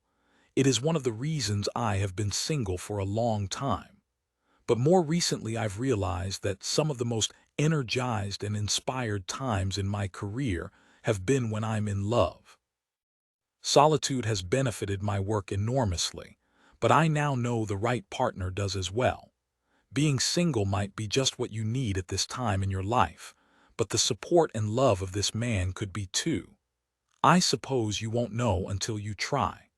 I'm aware I'm only 33 with a lot of living and loving and lessons ahead of me, But there's something I already know for definite. It's really, really rare to find someone whose company you can't get enough of. It's not often that you meet someone you completely adore. Gorgeous, kind, silly, sexy, giggling when the lights are out. Love is not an easy thing to find. My advice is to try to enjoy it when it comes your way, however long it may last. Dear Dolly, I've discovered my boyfriend is on a dating app. Last week, a friend of a friend messaged me to tell me that she had found my boyfriend on a dating app. She screen grabbed his profile, and my heart dropped when I saw a photo I had taken of him. I asked him about it, and he said he was embarrassed, damn right, and upset. He said it was a blip and thinks he did it for validation. I asked to see the app and scrolled through messages. He hadn't answered any of them, which somehow makes it better, but it's still so not okay. We have been together for a little more than 2 years and live together. Do I give him another chance or do I leave? I've seen these men out and about over my years on dating apps. The faces that look familiar and only on closer inspection do I recognize as the boyfriend of someone I know or an old colleague who is meant to be married. Like your friend's friend, I usually assume it's an old profile, but I've also heard lots of stories exactly like your own. I was on a dating app that has an "I'm just here for friends" function that displays on your profile, which I like to call the "I don't want my wife's mates to tell her I'm on here" function. I'm always staggered that they think they'll get away with it. Be warned. If friends of your girlfriend see you, and they will, every person who is single is on a dating app now. There is no woman more loyal than the friend of a woman scorned. Before I give you my thoughts, I want to make something perfectly clear. The only person who can decide if this is acceptable is you. I used to be highly judgmental about what couples allow or don't allow within their relationship, but increasingly I understand that every person has their individual limits. Your fuse is its own length, decided by your own experiences and personality. It's totally up to you whether you forgive him or not, and you shouldn't let other people's judgments be the things that dictate your choice. You know him better than your friends, and if you believe his reasons and you feel like it won't happen again and you really want to stay with him, then you should follow that instinct. When I first read your letter, I wondered what the cause of your boyfriend's self-proclaimed blip might be. Is he very young and unsure whether he's ready for a serious relationship? Are you his first girlfriend? Is he in his mid-30s, and at that bit that so many men get to where they become terrified of life's next stage of commitments? Have you had a recent experience that made him feel unimportant or emasculated? None of these are excuses for setting up a dating profile, but I'm just trying to understand what he thinks his moment of crisis was. Maybe it really was as simple as a need for validation. I do think the fact he didn't engage in conversations with his matches is an important detail. Dating apps were designed to feel like a game, and that's exactly how a lot of people use them. They acquire matches with other humans like Mario collecting coins in cart. The higher the acquisition, the closer they get to winning. Winning what? Not a partner, but the reassurance that they are desirable. If your boyfriend really is this unsure of himself and can't find his sense of security and confidence within a loving relationship, I feel very sorry for him. And whether you want to support him through those insecurities is up to you. What I will say is, if this is true, it's very early on in a relationship for him to feel so destabilized. You haven't mentioned that you two have faced any difficulties, so I worry that the relationship in a state of calm still caused him to need validation elsewhere. What happens if you start a family and your attention is diverted off him and on to a baby for a while? What happens if he loses his job and you get a promotion? What happens when any of life's stresses and misfortunes are thrown at you individually or together in the future? Will he return to needing validation in those moments of uncertainty? And the other thing to ask yourself beyond the ethics of his behavior is the attractiveness of it. Personally, there's nothing I find less hot than a shady fella. I have known and put up with a lot of them. These days my dream man is a man who wants to commit. It is the muscle tone I find sexiest. I want a man who doesn't hide his phone or have a secret online life or have one foot out the door of the relationship. I don't think that's a particularly lofty dream, and I don't think it's a lot to expect of your boyfriend. Dear Dolly, we got together through an affair. When will we stop being judged? My partner and I got together through an affair, and now I'm ashamed of being happy. We met at work while we both were with our long-term partners. The way things went down got ugly, but we came out of it together and we are truly soulmates. We want to share our happiness with our friends and family, some of whom were connected to our past relationships, and are faced with the shame and judgment associated with getting together through an affair. This idea of having to lay low and being respectful of the people who were hurt along the way is in itself ruining our relationship. A few years have passed now. How long do we have to wait before we can show our love openly and freely, like other happy couples? There was a time when I was very young and very stupid, when I was spectacularly judgmental of those who had affairs. Maybe it's because I went to Sunday school until I was 13, where they had a pretty hard party line on all the coveting of the neighbor's wife stuff. Maybe it's because in 2004, I was meant to be revising for my GC says, and all I can remember reading about was David Beckham and Rebecca Lewis. But I knew that people who cheated were indisputably bad people. To state the obvious for a mo, sex outside of a monogamous relationship is not great behavior. There have to be sanctions to protect the preciousness of promised fidelity, the consequences of which you and your partner are still experiencing.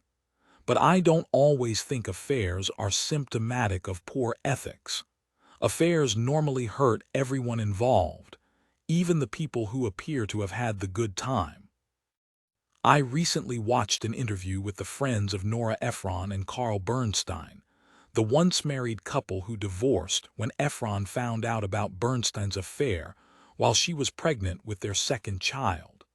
She wrote a best-selling novel based on the experience that was turned into a film, and he was publicly hated and humiliated. In the long run, it hurt him more than it hurt her, they said.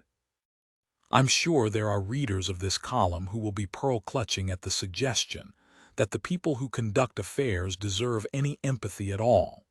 And I understand that. But I also think it takes a sizable lack of humility for someone to say they absolutely know that they are incapable of ever being unfaithful. Nearly every person I've known who has cheated on their partner was convinced that they were incapable of infidelity until it happened. I'm sure for both of you, your affair and subsequent relationship have caused a great deal of pain to the people you left.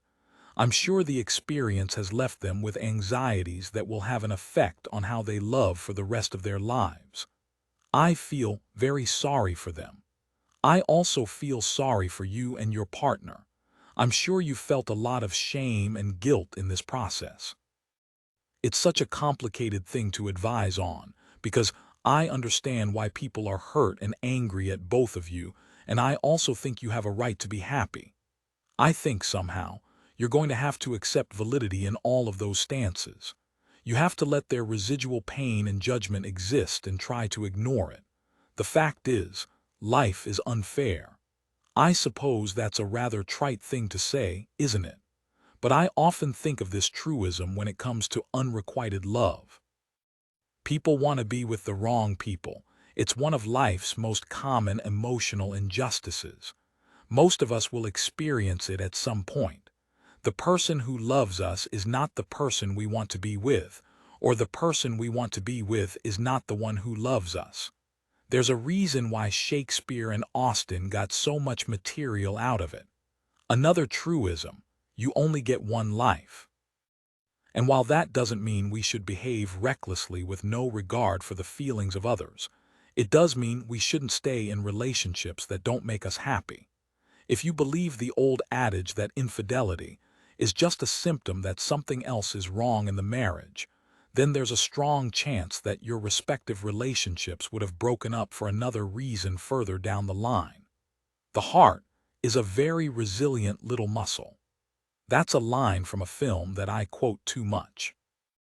But I find more truth in it with every year I get older. Loving someone and losing them is a fact of life. Some of us will grieve more than others, but all of us will have to learn to live with absence of some sort. Your exes and their friends may not ever get over what happened, and you probably won't ever be able to forget what you did to them. You can't eradicate the pain you've all felt. All you can do is learn from it and continue to live and love as truthfully as you can.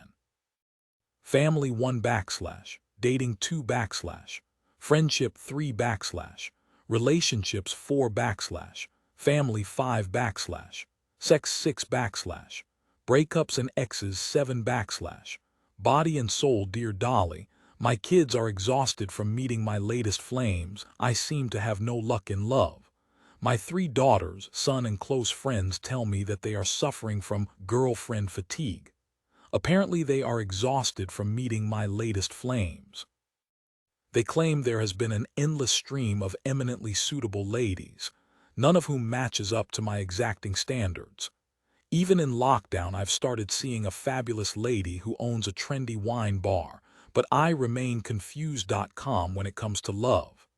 I'm now at a loss as to how to proceed and wonder if you would be so kind as to offer me a route map. I'm an attractive retired dentist, own hair and teeth, financially independent, very funny. I can sing but not dance. Warm regards, Jim. I don't think anyone should come down too hard on you for this. There are far worse ways to conduct yourself in dating than being picky. It's better to be too exacting in your standards when looking for a partner than completely unselective. High self-esteem, with humility, is an underrated quality. If you can't believe you deserve happiness, who can? But then again, I'm not your daughter, and I don't have to meet an endless stream of eminently suitable ladies, while you tell me you're confused.com, so I understand their frustrations. There is an internet phrase you may or may not be aware of. A messy bitch who lives for the drama, a person who creates unnecessarily complicated situations for themselves. There may be a whiff of this about you. Jim. Perfectionism is fascinating, as it is so often a counterproductive, even self-destructive, route to what we desire. And there are lots of different motivations. A reductive reading of your dilemma would be that you seek perfection because you yourself think you are perfect, that you have an inflated sense of your own qualities, and therefore demand the same delusions of impossible excellence from a romantic partner. But I don't think that's what we're dealing with here. Although in the future, I'd avoid describing yourself as very funny and let other people decide that for you. The more you insist on it, the less true it becomes to everyone who listens to you. Just a little something I've learnt on this journey we call life. I think it's likely that you think of yourself as a romantic, and romantics are, ironically, the worst culprits for being relationship avoidant. This is for 2 reasons.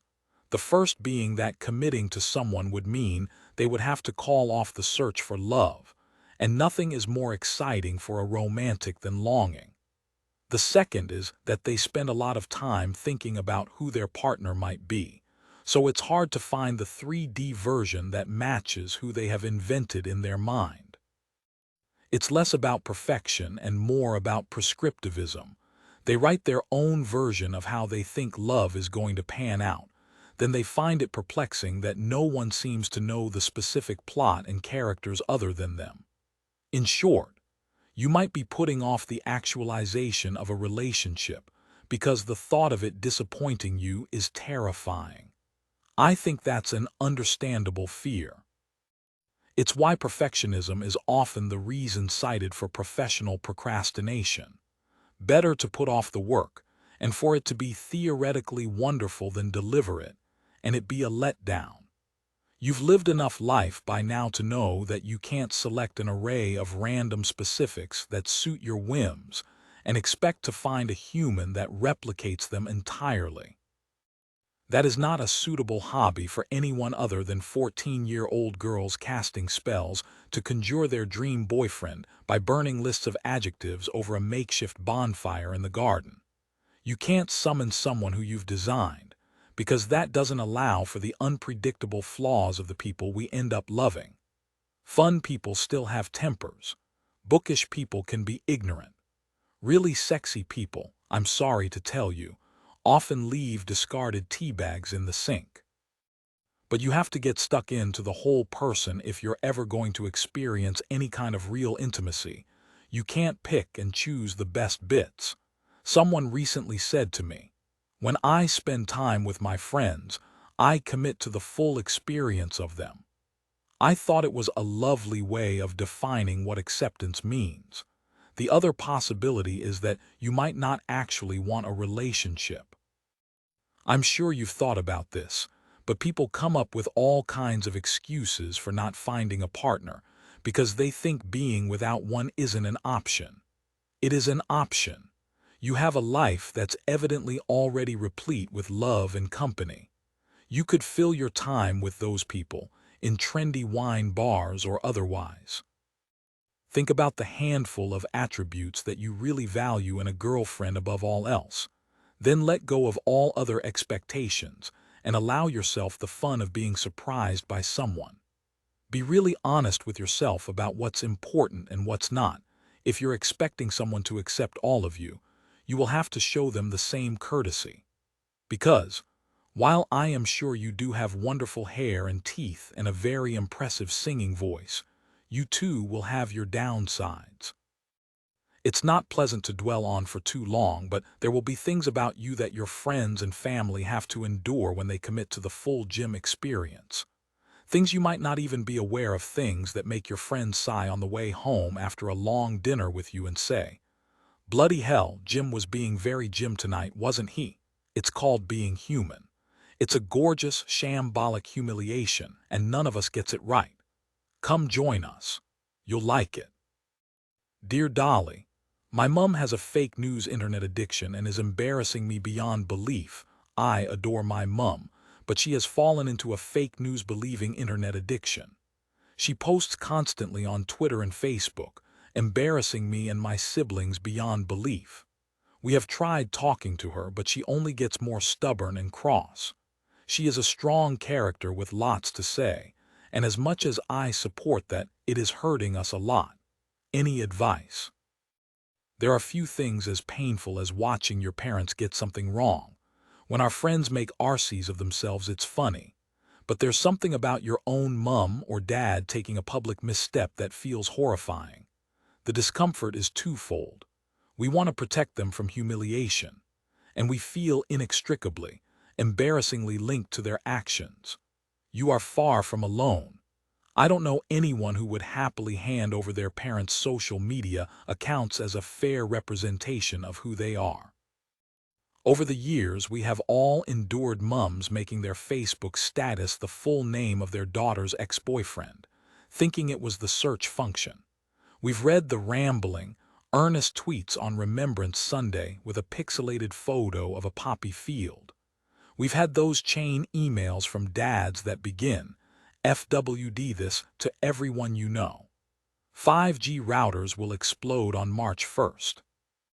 We've all known what it is to go home for the weekend and find that a parent will barely look up from their iPad because they're so invested in the accumulation of pigs for their fantasy Farmville smallholding. A lot of boomers use the internet differently to us, and it's because they didn't grow up with it. We acquired the internet from childhood like a language. Most of us are instinctively fluent in internet. I am reminded of this every time my mum checks her email and she goes into the Google search bar and writes, "Check my Google Mail inbox," and then clicks on the first result. You know you can just write Gmail, "Come into the browser, mum," I tell her every time, inexplicably exasperated. It will take you straight to your emails. You don't have to search for it on Google. I'm fine doing it this way, she always replies. It's a mistake to expect the same online behavior from your parents that you'd expect from your friends. Your parents are always going to use the internet differently to you. They'll express themselves differently. They'll have a different audience and different types of interactions. You don't have to panic about people reading your mom's statuses and tweets and thinking she is an ambassador for your thoughts and tastes. Unless your mom is making statements that are hurtful or offensive, which it doesn't sound like she is, the content just sounds a bit nuts. I think you have to let her get on with it. The internet can be unforgiving, a place of judgment and punishment. This is the occasional downside to an otherwise very good thing, that sensitivity is valued and monitored online. That said, I do think that most people allow for a mum metric, an acknowledgement that people over 60 may not be quite as effortlessly aware of the rules as we are. No one is going to click on your mum's social media pages and expect her to be as succinct as a viral comedian. Don't worry about her getting into trouble. It doesn't sound like she will. And if someone pulls her up on something she shares online, she sounds like she's more than capable of handling herself. When people gravitate towards conspiracy as they get older, the culprit is normally fear. Fear of a world in which they feel confused or powerless. Fear of a world that they're leaving their children to live in one day. Fear of the unknown. Rather than scolding her, try to understand why she's chosen extreme theories to give her comfort during this time of uncertainty. And try to start conversations in which you share information with each other, rather than catch each other out. Facts are your friend. Send her articles stuffed with them, and present them as something you think she'd enjoy, rather than as proof she is wrong. And when you next find yourself frustrated by her, remember, she put up with you when you wore combat trousers and thought Limp Bizkit were the greatest artists of our time. She thought your tastes and opinions were wrong, yet she stuck around regardless. And one day, as impossible as it might seem, your children or nieces and nephews will be cringed out by your mere existence. This mortification cycle is part of the circle of life, my friend.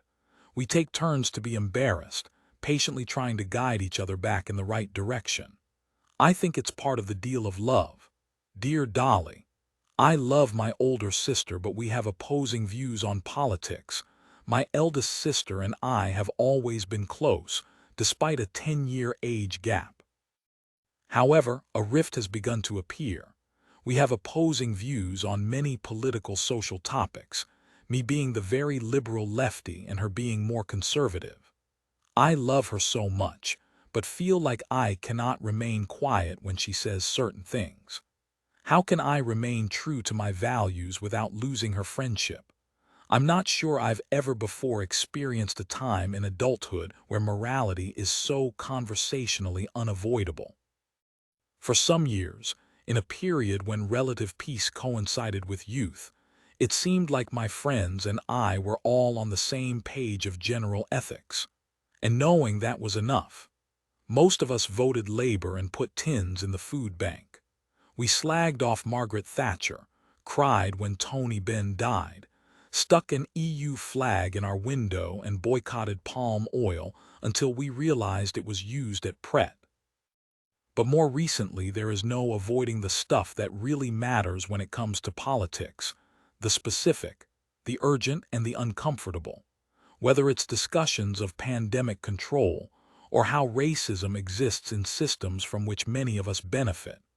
These are subjects that demand our time and honesty rather than broad theorizing.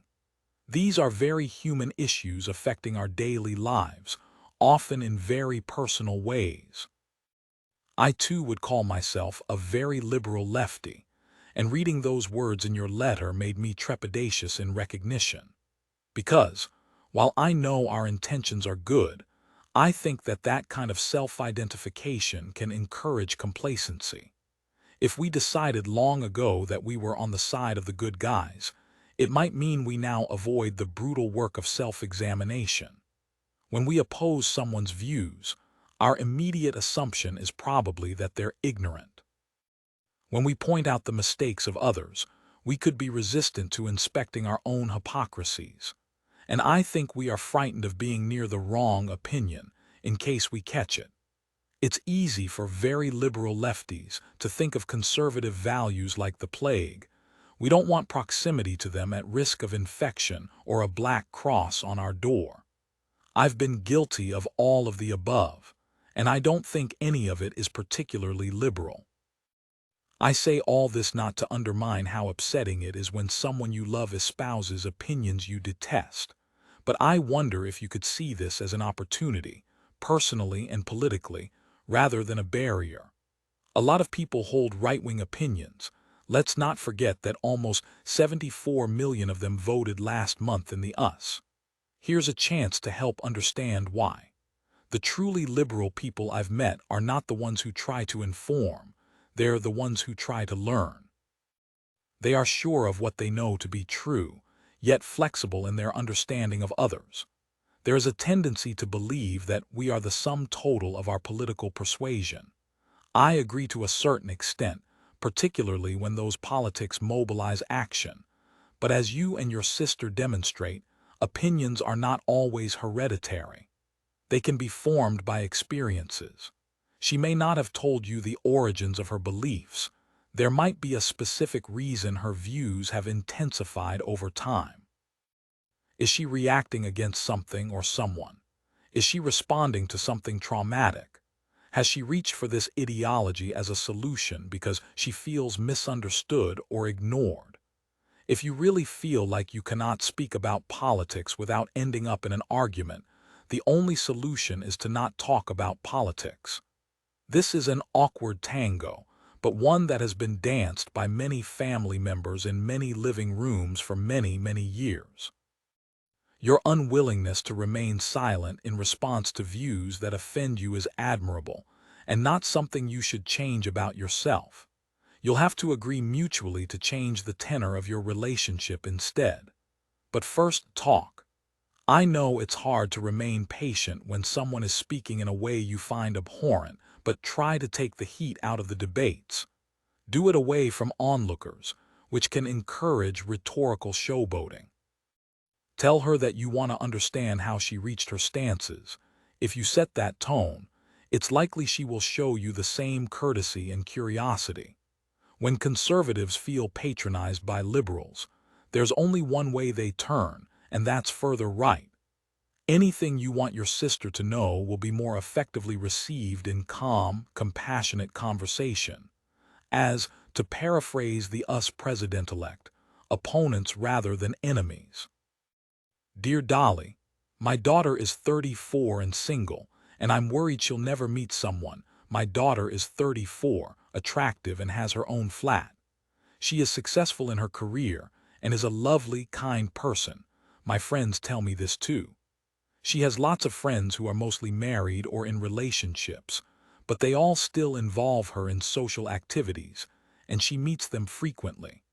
She is also happy to travel solo and has been on many world trips with friends and alone. It might sound ridiculous, but I just feel very unhappy for her that she hasn't got somebody to share the traveling with, to hold her hand and cuddle up to after a bad day at work. She has had a few longish relationships, but they haven't worked out, and I know she would like to settle down and eventually have a family like her brother. The worry is tearing me apart, but I never show her. My friends are mostly not in the same situation, so empathize, but don't really understand how I feel. Please, can you give me some wise words? Mum, lovely to hear from you. No, joking aside, you have my sympathy. I still can't quite imagine what it's like to bring a teeny tiny helpless creature into the world, care for it, raise it, watch it grow into a fully formed human, and then let it just walk out of the house and into the world aged 18, probably not wearing a proper coat. I don't know how parents don't stay up all night every night, worrying about their offspring at large. Do they know about all the things they could be doing? Do they think about all the stuff they could be sniffing or snorting? All the roads they're walking across without looking left, then right, then left again. All the people who could be mocking them or taking advantage of them or breaking their heart. Do parents ever consider the instruments we use to scoop Nutella out of the jar when none of our knives are clean? I'm amazed you've got a good night's sleep in 34 years, in all honesty. I say all this not to concern you, but to remind you that parental concern is one that is as much formed by primal instinct as it is objective rationality. I am sure if you met a 34-year-old woman of your daughter's description who wasn't your daughter, you would not think that she was in need of your sleepless nights and worry. Your daughter has time. 34 is young. People meet their partners and start families at all different ages depending on a number of factors, and there isn't a superior timeline. When everyone around you happens to be making exactly the same choices at exactly the same time, it is tempting to believe that you're the one getting it wrong.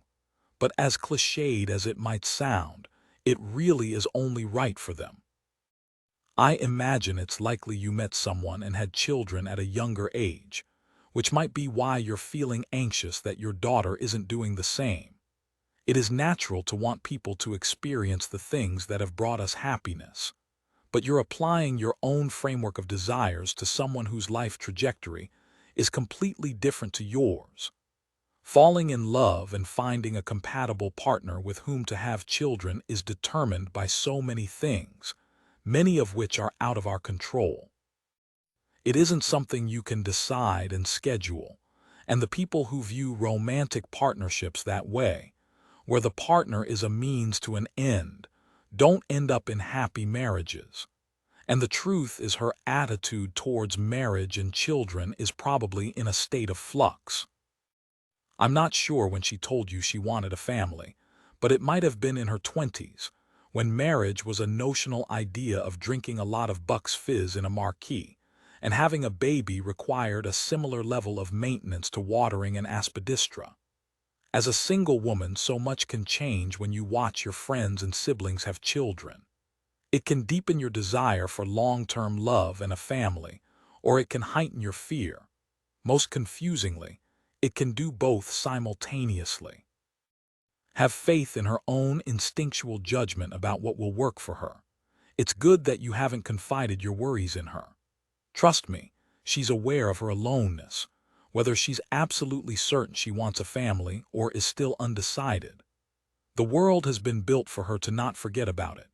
She's aware of it every time she watches a harmless lol-see video of a hedgehog taking a bath and is greeted with a targeted YouTube ad for clear blue pregnancy and ovulation tests. Continue to not mention it. No woman ever needs her mom to remind her of her biological clock. This is not something that's ever going to slip her mind. What you should find most reassuring is that your daughter evidently has a very full life. You mentioned friends, a career, her own home, varied travel. You describe someone who is ambitious as well as kind. My friend Helen's mom once said, "Getting married is the easiest thing a woman can do," and I'm inclined to agree with her. It is easy to sleepwalk into a relationship with no personal standards because of fear that time is running out. It is hard to build a life for yourself and invite someone in who you love and respect, who will treat you with the care and kindness you deserve. Instead of worrying that she isn't going to end up with someone, be thankful that your daughter hasn't settled for someone who isn't right for her. It sounds like she's a woman who wants as much from her partner and future co-parent as she has sought in every other part of her life. It sounds like you have raised a woman who likes herself. That's reason enough for a good night's sleep. Sex 1 backslash, dating 2 backslash, friendship 3 backslash, relationships 4 backslash, family 5 backslash, sex 6 backslash, breakups and exes 7 backslash, body and soul. Dear Dolly, I am 19 years old and a virgin. What's wrong with me? I am 19 years old and in my first year at university. I am a virgin but desperately no longer want to be. Everyone else I know seems to have no issue getting railed, but for some reason it just hasn't happened for me. It's making me think there's something wrong with me. I don't think I'm particularly ugly or unsociable. However, I could really use some advice on how to get the job done, so to speak, because honestly the thought of being 20 and celibate terrifies me.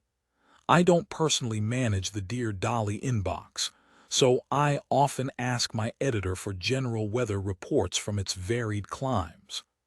A lot of people in their 20s are worried about losing their virginity, she informed me. I asked her to send me a selection of these emails. The agonizers ranged in age from their teens to early 30s. All of them were desperate to get the job done and confused about why they hadn't already. Trust me when I tell you, there's nothing wrong with you and you're very much not alone. There is no way I can respond to this problem without acknowledging the state of the world over the past 2 years. Recently, a secondary school teacher friend told me her sixth formers had shared their concerns with her about going to university as virgins. I hadn't even thought of this as a ramification of COVID, but of course, more teenagers are virgins. They missed all opportunities for virginity losing between GC says and leaving school, house parties, 18th birthdays, school proms. Similar could be said of single people of any age. For parts of this year and last, it was basically illegal to touch. I am 33 years old and hope I can reassure you when I say that nearly everyone I know became a born-again virgin over the past 2 years. Even the people who live with a girlfriend or boyfriend. I think it's also worth noting that you're moving out of adolescence and into adulthood in a time when sex is spoken about a lot. I think this is a good thing. The more we discuss and destigmatize sexuality, the better. But I think one of the few downsides of the sex positivity movement is that it can overstate the importance and omnipresence of sex. I know it feels like everyone else is getting railed all the time, but they probably aren't. And even if they are, their lives will not be wildly more pleasurable than yours. Most railing done at university is not the railing to be remembered on the deathbed. But that's all too easy a thing for me to say now.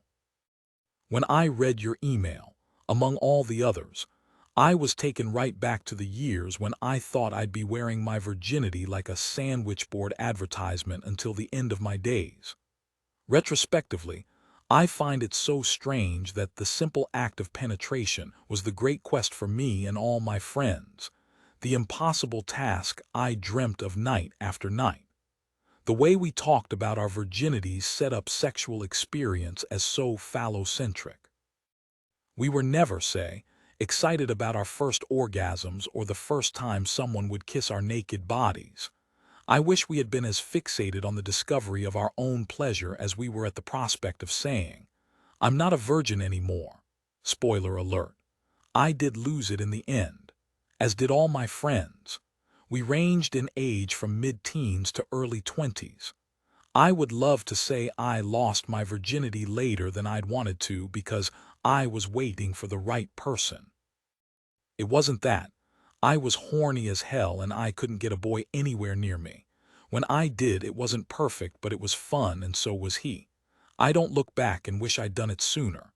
None of my friends now wish they'd done it sooner. I would gradually learn this is how it feels when you finally get something you've always wanted. A job, a relationship, a flat. Once you have it, it becomes a part of your life and you adapt.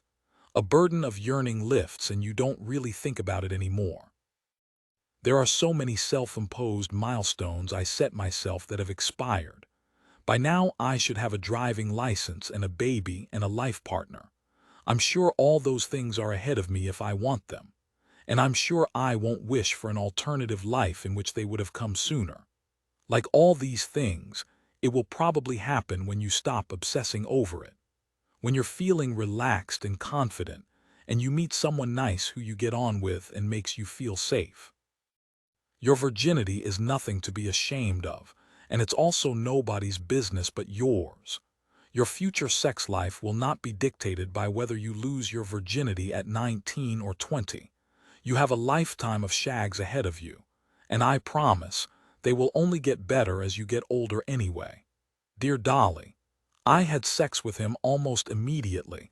A nice man from a dating app offered to meet me for lunch. I slept with him almost immediately. How do I not act like a completely feral cat on the next date? Sarah, 31. Well, hello, kitty. First, I'd like to draw your attention to the specific language you chose for describing this romantic encounter. You say that he offered to meet you for lunch, as if your profile on a dating app is a CV and this man an obliging employer. You also seem to be confessing that you slept with him on the first date, as if it were a shameful lapse in judgment. You then ask how to avoid seeming like a feral cat, unwanted, untamed, uncontrolled, simply because you had consensual sex with a fellow adult. This leads me on to a larger observation, which is that you should ask yourself what you believe a successful date looks like, and why you think you have messed up. It may be that first date sex goes against your own personal values. You may like old-fashioned romance or the process of a prolonged seduction. You may have drunk more than you usually do on this date, which led to an uncharacteristic shedding of inhibitions and garments.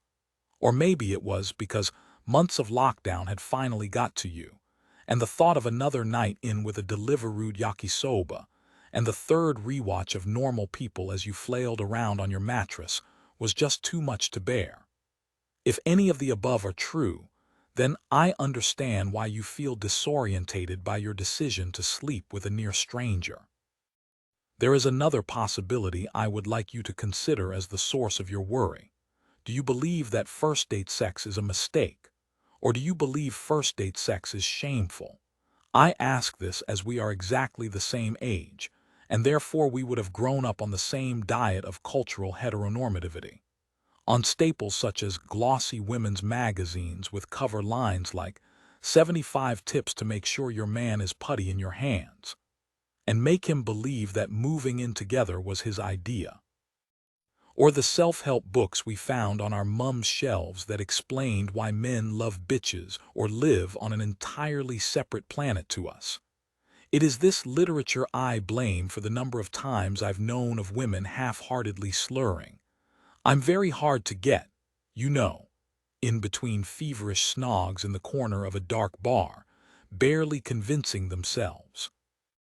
For decades we've been told there are all these rules we have to follow in order to have a successful dating life. Don't sleep with him on the first date. Don't send the first text afterwards. Don't seem too keen on the second date. But really, when you decode this language, all it means is be less. Less interested, less expressive, less open, less horny. The less you are, the more likely it is that he'll fall for you. It is true that when you first get to know someone romantically, you cannot and should not bring all of yourself to a first date. Part of the pleasure of courtship is the slow unpeeling of a person. But abiding by a set of regulations that demand you ignore your instincts in order to trick someone into liking you is not only very boring, it's unfairly gendered. I can guarantee that this man has not spent any time since your last date worrying that he slept with you too soon, or that his desire for you might come across as wild and frightening when you next meet up.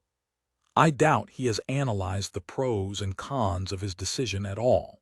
If you think you would like a relationship with him, then obviously make sure you spend as much time getting to know him conversationally as you do physically. Or if what you'd like is something casual, then it's fine to make it clear that you'd like to sleep with him again. In either case, please remember that you haven't failed at femininity by not withholding sex, when sex was exactly what you wanted. It's not embarrassing. It's not a sign that you caved too soon. You haven't lost any power play game. These misogynistic myths of dating etiquette are constructed. They act in direct opposition to true connection and communication, and they don't mean anything. I don't know any half-decent men who would judge a woman for initiating sex on a first date. And here's another idea. First date sex might not be a sign of future disaster, but rather a sign of chemistry. I know plenty of couples in long-term relationships that began with first-date sex. We must also acknowledge that you slept together after a lunch, which is incredibly French of the pair of you. I like to think you shared a gauze afterwards as you leant on the headboard in the late afternoon light. I would spend less time fretting about this and more time boasting about it, quite frankly. While I don't suggest you jump on this man as soon as you next see him, I ask that you do not think of yourself as a feral cat. Your sexual appetite does not make you needy, nor mangy, nor undiscerning. The fullness of your desire doesn't make you a desperate stray, rubbing up against anyone who will throw you any old kipper. You don't need someone to scoop you up in a carrier and take you home. You don't need a pleading advert on a pet adoption website asking for someone to choose you. You are, instead, a big cat, exacting in your instincts, muscular in your moves, majestic in your prowl. Who knows what will happen? You may have found a fellow feline for a fling. You may have found the perfect partner in your pride. Either way, it sounds pretty fun. Dear Dolly, I used to see an escort regularly, and now I've fallen in love with her. I used to see an escort regularly, and now we have become friends to the point we spend nearly all our spare time together, and I think I've fallen in love with her. We know each other's families and everything about each other. I did ask her to be my girlfriend a few months ago, but she rejected my suggestion and just wanted to remain friends. But the more time I spend with her, the more my feelings grow, and now I'm finding myself feeling things that I don't want to feel, like jealousy. She has been in 2 abusive relationships in the past and will not give up escorting. I know I should walk away, but then that would mean never seeing her again, which would probably be worse than knowing I could never be with her in a relationship. I'm so confused, and it's starting to dominate every aspect of my life. Steve, I struggle to think of few greater pains than being in love with someone who doesn't want to be with you. Recently, I listened to a psychologist and expert on heartbreak speak of how it is a unique trauma, in that it is highly likely that the sufferer will go mad. A well-balanced adult who respects and cares for themselves can have their heart broken and instantly think and behave as if they are insane. Heartbreak often leads to an entire abandonment of self. We do things to stay close to the person we love, regardless of whether it is damaging for us. We spend time with them even if it hurts, and we obsess over them. It's completely understandable that this is dominating your thoughts, and I'm so sorry you're going through it. I think you know what it is that you have to do, but I think you're not ready to do it. You'd rather stay in both pain and madness as a means to retain proximity to her than walk away from a situation that has no positive outcome. I get it. We've all been there. At one point or another, we've visited a person's Instagram page so regularly over the course of a day that even when we sleep we dream in the squares of their grid. We've all pretended to be relaxed about something that pains us in order to continue to have someone in our lives. I can advise you all I like, but the truth is, only you will know when the need to preserve your heart and sanity has become greater than your desire to have her in your life. Here is a simple truth you should remind yourself of, something that is difficult to confront, but will help you move forward. The fact she is an escort is not the reason you can't be with her. Plenty of sex workers are in committed relationships. The fact she has been in abusive relationships is not the reason you can't be with her. Lots of survivors of domestic abuse go on to be in healthy relationships. I'm sorry to say this plainly, but the obstacle standing in the way of a relationship with this woman is that she doesn't want to be in a relationship with you, which is no reflection of your eligibility. You're just not right for her. I also think it's complicated to enter into a truly equal relationship when the dynamic began as client and service provider. It's great that you managed to do it platonically, but she may not want to do it romantically. She probably has highly considered rules about relationships with former clients. Romance might feel like too great a leap, but they always manage it in the movies. I know, I know. Richard Gere and Julia Roberts lived happily ever after in Pretty Woman. There was a romantic resolution in The Girl Next Door. There would have been a happy ending in Moulin Rouge, had there not been the tragic twist, Ewan McGregor's singing. But all these narratives worked on the premise that the female protagonist needed to be saved from her job as a sex worker. I wonder if you believe that this woman needs rescuing, and the road to rescue is a relationship with you. What if she doesn't need a savior? What if she wants to continue in her job or, in fact, enjoys her job? While your concern for her well-being is valid, it seems like it's not needed. Continuing to love her and feeling jealousy by doing so will not only be traumatic for you, it's unfairly shaming of her and her choices. If you still find yourself unable to detach, ask yourself this: don't you want to be with someone who really wants to be with you? One of the symptoms of heartbreak-induced madness is that we convince ourselves that no other connection will be the same, and we will never love anyone else. This is not true, and you'll only realize it once you make a clean break from the friendship and give yourself some time to heal. That process will probably take a while, but you will soon realize that while your love for this particular woman is unique, the magnitude of it is not. You can love again just as enormously and wholeheartedly. But it can also be simpler. It can hurt less. At the risk of sounding sentimental, you're the person whose well-being you should be most concerned with right now. You're the only one with whom you know you have a long and certain future. That's a relationship to invest in, so save that guy instead. Dear Dolly, how can I put the spark back into my relationship in my 60s? My partner and I have been together for 10 years. We are both in our 60s, he is in his late 60s, and have great fun whining, dining, socializing, and traveling. Sex was frequent, fun, and sexy, often at least 3 times a week. But now we are lucky if we have sex once a week, frequently instigated by me. He has talked about erectile dysfunction, and I do think he has issues about his age. However, I recently unexpectedly found him watching porn and there were clearly no issues there. I felt quite rejected because I am more than able and a willing partner. What can I do to ignite some spark back into our relationship? Before I begin, I just want to ask everyone in a home county who is reading this with their breakfast to make sure they've chewed and swallowed whatever they're eating. I can't have you all choking on your toast. I don't want the blood of all of Berkshire on my hands. Okay, done. Great. Let's get going. I understand why this might alarm you or feel like a rejection of you as his romantic partner, but I don't think it should. I don't think it's anything to do with you, and I don't think it means your relationship is necessarily in trouble. Human sexuality is divided into 2 parts: the part that is for ourselves and the part that we share with others. Having a relationship with your own body is a positive thing. Knowing what feels good and being able to do that without relying on someone else is great.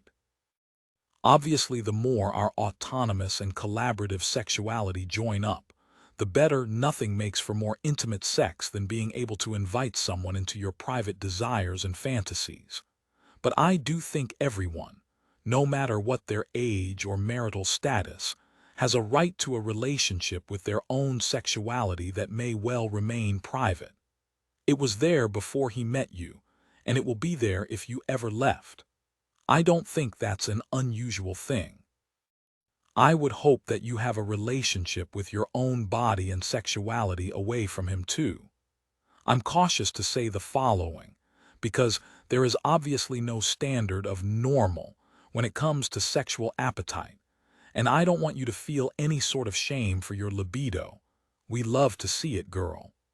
But I do think having sex once a week after 10 years of being together seems pretty good.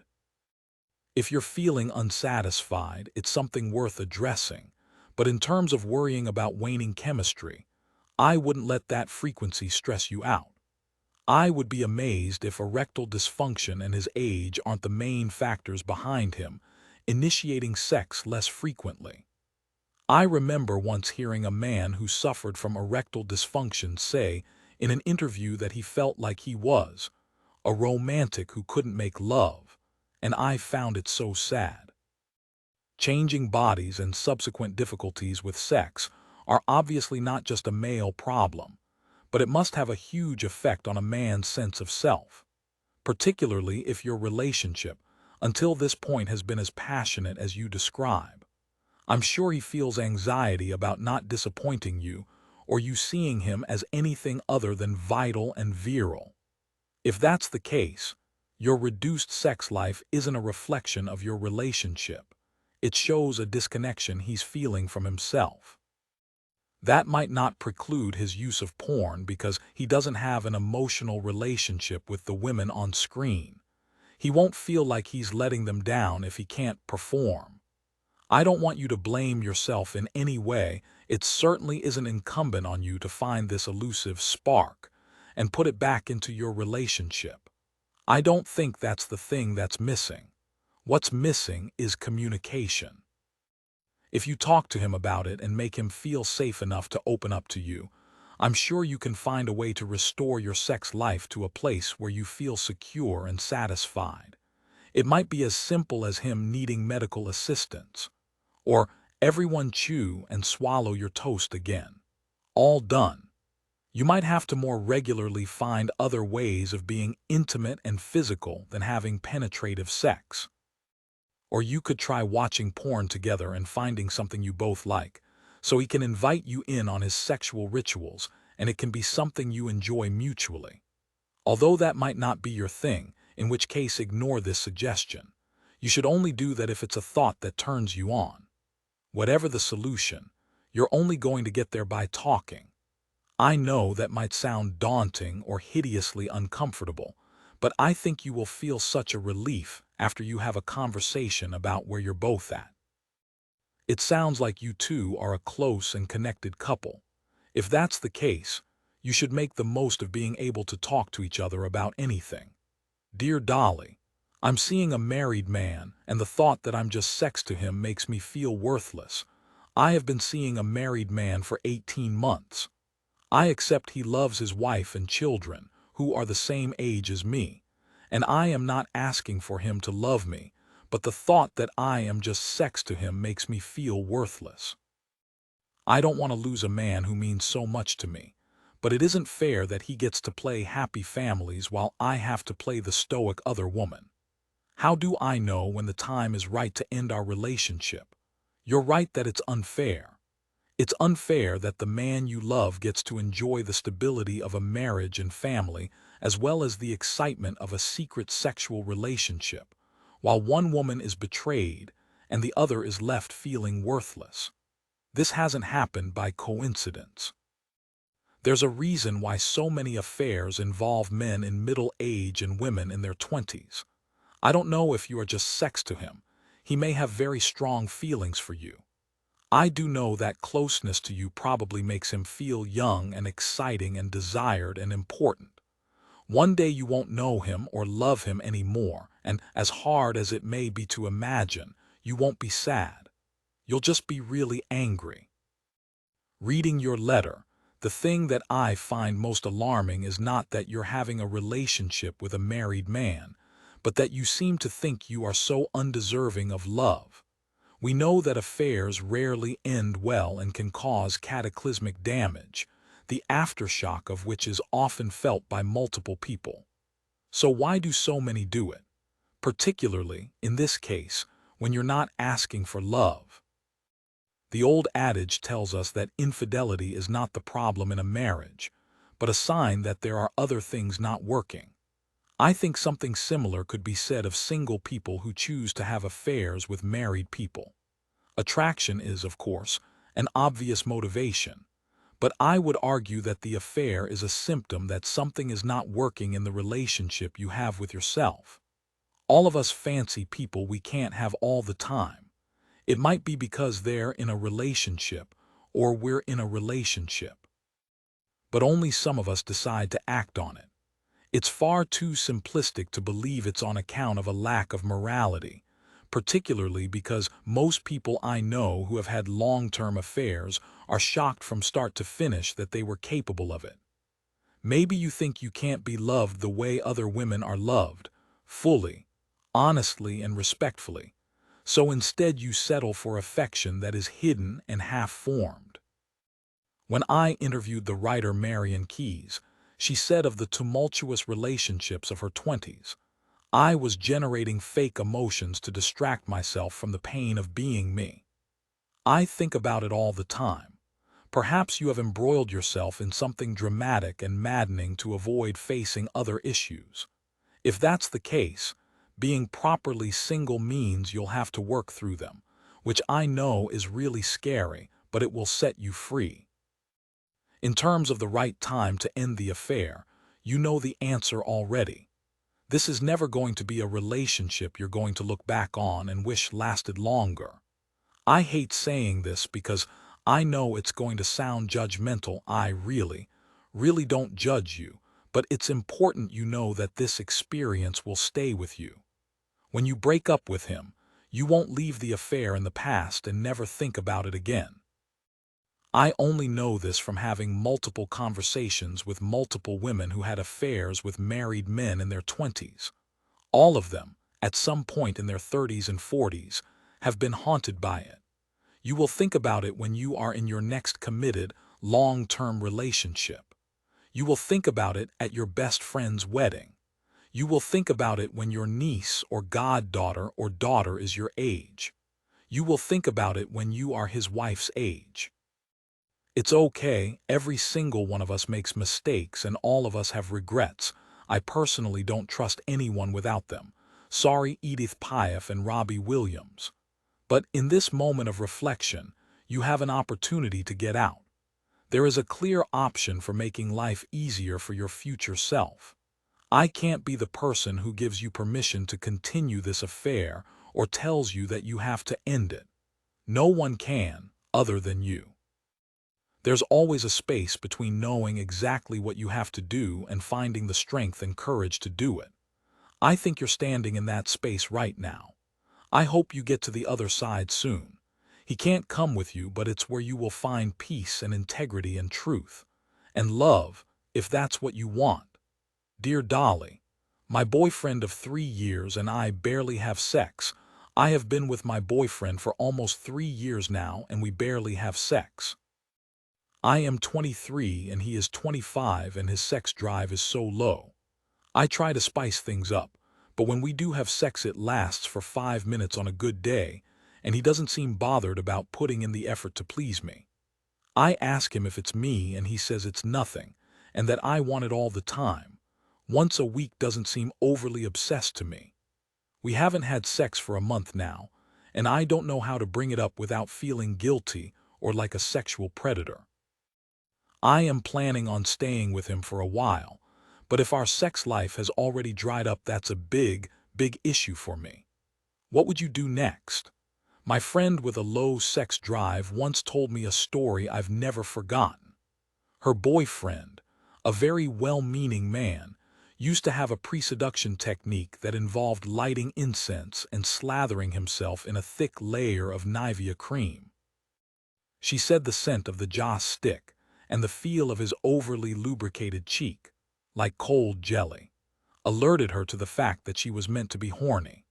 My friend with a high sex drive once told me a story I am similarly haunted by.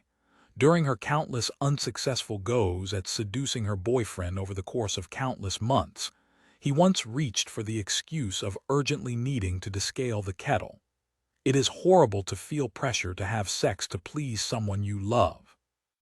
And it is horrible to feel like you have to beg for sex from someone you love who doesn't want it. It is horrible for everyone. No one in your current situation is right or wrong. You are not a predator and he is not a prude. You are not a rampant pervert and he is not boring or complacent. The issue is that you are sexually incompatible. It happens. And it's a bummer. I'm really sorry. My mom has a theory that every couple can be connected in three different ways: spiritually, intellectually, and physically. She says you're lucky if you get 2 out of 3, and I agree with her. One isn't enough for most people in the long run, and the rare 3 out of 3 is an unparalleled miracle too overwhelming to sustain. I've experienced it once. I'm glad I didn't end up with him because I think we would have locked ourselves in a house, gleefully flushed the keys down the loo, and never left. What might be happening here is that you're not connecting physically. That 1 out of 3 isn't working for you both. What makes it complicated is that, while you may have the other 2 connections intact, the missing physical one is the one that is more important to you than to him. It is an absence that you can't ignore, and neither should you. Sexuality is so much more than how we connect to a partner. It can be how we connect to ourselves and explore who we are. It can be how we relax, release, or subvert what it is we are in our non-sexual life. It can be a huge part of our identity. It's obviously important to you, and you really shouldn't feel an ounce of shame about that. It would be very easy for me to slip into the vernacular of 1980s glossy mags and give advice on how to spice things up. And to be honest, I've waited 20+ columns to do so. But for everyone's sake, I'll resist. For one, it sounds like you've already tried to speak to him about this with little success. Also, I think it's easy to overestimate the power of paraphernalia and tricks when it comes to a discrepancy in sex drives. A butt plug is just a butt plug. After all, it cannot change a person's libido. I could also start suggesting all sorts of theories about his sexual hang-ups or shame that might be inhibiting him, but that's probably over-analytical. Some people just aren't that sexually motivated, and that's fine. But you both deserve to be in relationships where you feel entirely comfortable. You should free yourselves of these opposing pressures, and by doing so avoid needless future resentment. I know it's easy for me to tell you to leave a relationship that I'm not in, and I know how painful and frustrating it will be to break up with someone with whom you are otherwise so compatible. But connected, safe, intimate, uninhibited sex with a like-minded partner is one of the best treats we get in the party bag of human experience. It's not something that should ever feel unavailable to us, but it especially shouldn't feel like that age 23. Dear Dolly, how long is too long to go without sex? How long is too long to go without sex? I came out of my marriage 8 years ago, and since then I can count on one hand the number of times I have had sex. I am nearly 47, and a good portion of my life has now become my celibate phase, which may be self-imposed and all down to fear. I worry I have become completely sexless and will never do it again. I also worry that not having sexual confidence is part of the turnoff. I am not unattractive, but I really am scared of intimacy and rejection. Am I screwed? There are many different reasons for celibacy, and most of them fall into one of 3 categories: purposeful, circumstantial, or accidental.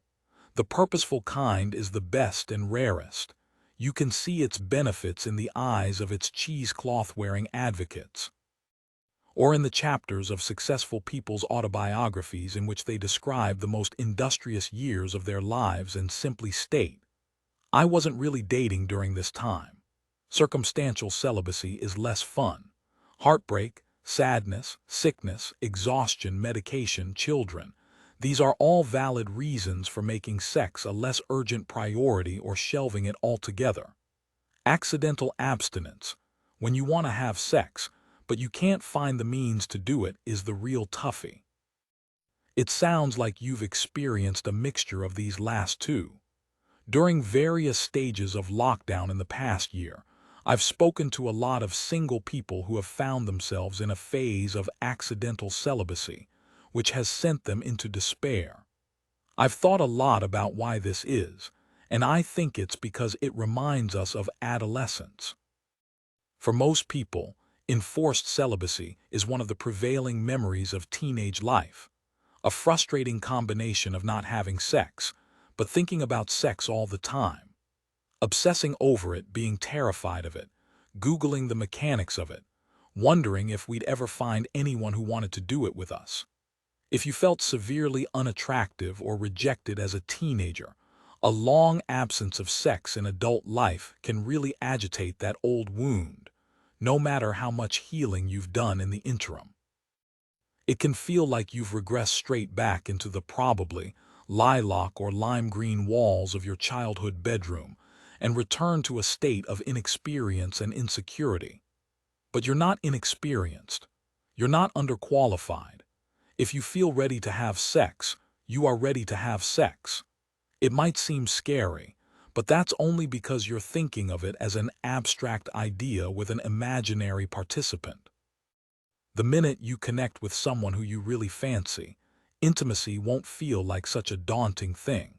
But you're not going to get there if you keep telling yourself you are sexless, or that your lack of sex over the past 8 years is in any way strange or a sign of failure. Because there is no right answer to your question of how long is too long to go without sex. I know perfectly healthy people for whom a few days is too long. I know others who have happily not thought about sex in years. The amount you have sex says nothing about how desirable or sexual you are. It only shows your choices or circumstance. Sleeping with a handful of people in the first decade after a divorce is not as shocking as you think it is. Promiscuity can be an effective heartbreak prescription for some people, but it seems like you self-diagnose that you aren't one of them. That shows you're someone who listens to their body hot, has a solid sense of self hot, and respects themselves hot. Also, don't get too hung up on this idea of being sexually confident. What even is that? Yet another fake thing the tomes of heteronormativity have told us men want, along with being aloof, confuses them, and breakfast in bed, too much fuss. True sexual confidence does not mean being overtly horny, wildly kinky, or a prolific shagger. Sexual confidence is knowing what you want from a partner and feeling unashamed to seek it out. It is understanding your own body and feeling comfortable in it. It is knowing that you deserve to feel really good. It is something you can find on your own, and it has nothing to do with your tally of shags. So no, you are not screwed in either sense. But some great screwing awaits you if that's what you're after. Your sexual self is not rusty or retired, it's not even on sabbatical. Your sexuality is right there in your system and soul right now, alive and awake. You don't need someone to activate it for you, and you never did. Only you get to choose when you share it with another person. You'll know when to do it and how to do it. And it will be really, really easy. Breakups and exes 1 \, dating 2 \, friendship 3 \, relationships 4 \, family 5 \, sex 6 \, breakups and exes 7 \, body and soul. Dear Dolly, my boyfriend's lovely but I'm not happy. How do I end things? I've been in a relationship with my kind, loving boyfriend for nearly 3 years. I do love him, but I've known for a long time in my gut that I'm not happy. I often find myself dreaming of a different life. The problem is, I can't find the courage to end things. I've never broken up with someone before, and I find myself worrying about what he would do, where he would live, how he'd tell his parents, and what they'd think of me. I wish that we had become close friends instead of partners, and I hate the idea of losing him from my life. I feel paralyzed with guilt and self-loathing. How do I fix this? The worst. I'm sorry. Some of the most distressing times in my life have been when I know I need to get out of a relationship and feel like I can't. I don't understand people who seem to do it so easily. I have always found being the heartbreaker rather than the heartbroken so much worse. Being heartbroken is intense and sharp and can make you feel like a wounded animal, but crucially there's somewhere to go with it. It's a pain with velocity. I find heartbreak is normally converted into something else, something productive or new. A life change, an epiphany, a greater strength, a mad haircut, a fling with someone born in the late 90s. Whereas the grief paired with the sense of responsibility that can come with ending a relationship is a dull but consistent pain. I still feel guilty about breaking up with someone a decade ago, someone who is very happily married with 2 children and I imagine never thinks about me at all. The reason you're finding this so difficult is not because you're a bad person. Quite the opposite. It's because you're an empathetic person. Your instinct is to consider others and imagine what a feeling might be like for them. If you suspect it would be unpleasant, you want to do everything you can to protect them from that. That's a lovely quality to have, but it's not a very useful one when it comes to a situation like this. To state the obvious for a moment, relationships only function if you both want to be with each other. You can't please your way through being in love. You can't stay with someone because you don't want to have a sad conversation. Sad conversations are sometimes the only place where real life is waiting for us. And having them is the actual act of compassion, even if it doesn't feel like it.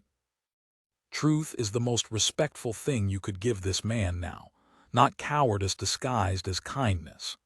Here's a question someone asked me years ago that I now ask anyone who thinks they want to get out of a relationship. If you could press a big red button and it would all be over, would you do it? If you could find yourself out of this relationship and in a new life, but with no breakup chat, no division of assets, no exposure to their anguish, would you press it? If the answer is yes, you need to break up with that person now. He might think he hates you for a bit, or blame you. He might talk into a pint of lager for nights on end about how you ruined his life. "He ruined my life" is an old classic I love when I'm heartbroken. My favorite hit on the breakup jukebox, the tune my friends have to hear over and over again. The last time I was getting over someone, a very wise friend said to me gently, "You know, no one should have the power to ruin your life by breaking up with you." He was right, of course. If you're in a relationship where you think your entire purpose or self-esteem is dependent on the fact of the other person loving you forever, something has gone wrong. My life was never their property to ruin, just as you should never feel like his is yours. And of all the men who I claimed once ruined my life by not being with me, I would never reunite with any of them if given the chance. All the cliches are true about heartbreak. Time heals, no one knows how long it's going to take, he will find a way to move on. It will be horrific, then it will be sad, then it will be different, then you'll be free, and then you'll be happy. I am talking about both you and him. I try not to speak too emphatically in this column, blind leading, etc. But in this case, it really does sound as though you need to break up with him. Now is the time to be brave and honest. He will find love again, just like you will, and both of you will be grateful that you made the decision to end a relationship that wasn't right. You are allowing him to find someone to be with who really wants to be with him. One day he'll know that was the real act of kindness. Dear Dolly, my first love is now in a same-sex relationship, and I can't stop thinking about it. My first love was monumental, a decade-long on-and-off relationship. He was the most important kindred soul in my life. We ended it badly in our mid-20s, and I have since been in a long-term and immensely happy relationship with my current boyfriend. A few years ago I found out my first love was in a relationship with a man, and they are still together now. I have always been a LGBTQ+ supporter, but it hurt me badly. Did he ever love me? Did he always feel this way? Didn't he think I would eventually find out and have these sorts of fears? When I am on my own, they plague my mind, and I can't shake the overriding selfish thought. Will I ever find relief from these questions without interfering with his new life? Our emotions can be many things, but one thing they're not is rational. Fairness is not a tempering factor when it comes to raw feelings. Our actions should not be controlled by emotions, but they can be hard to talk down. Your feeling confused by your ex-boyfriend being in a relationship with a man is not a reflection on your support for the LGBTQ plus community. Because, really, I don't think the fact that your ex is with a man is what's causing you to feel confused. And I don't know if what you're feeling is confusion. I think it's that your ex is with someone you deem your opposite, and this has made you feel inadequate. Even if he had ended up with a woman, there's a likelihood you would have focused on your differences to analyze your past with him. You look at his current relationship as a commentary on your time together, and you see his new choice of partner as evidence of what he found lacking in you. Here is the boring truth, something that the fog of your feelings may not let you see yet. Your ex's current relationship does not take anything away from the relationship you had with him. He did not go looking for a new relationship with the single aim of finding a different version of you or someone who would correct what you did or didn't give him. He didn't go on dates hoping to upgrade you. He fell in love with someone, and it has nothing to do with you. I think the loss of a relationship and all the stuff we build within it, the language, the sex, the memories, is so traumatizing. We cannot let ourselves believe it disappears. We have to know it goes somewhere else. Perhaps this is why we imagine our ex transfers all that stuff straight on to their new partner, which is what makes imagining their new life so painful. But he's not reliving your relationship with a different cast member. He's building a new world with someone else. One where they have different language, different sex, and make brand new memories. He loves his boyfriend in an entirely different way to how he loved you. The two relationships exist separately, and he exists separately within them. You speak of how happy you are with your current boyfriend, but you also seem to have been very happy for the decade you were with your ex. Both relationships were the right one at different points in your life. I'm sure this is exactly how he feels about you too. There are loads of possible stories of his sexuality. He may have always known he was attracted to men, but didn't tell anyone. He may have never known until after you broke up. He might not want to categorize himself at all.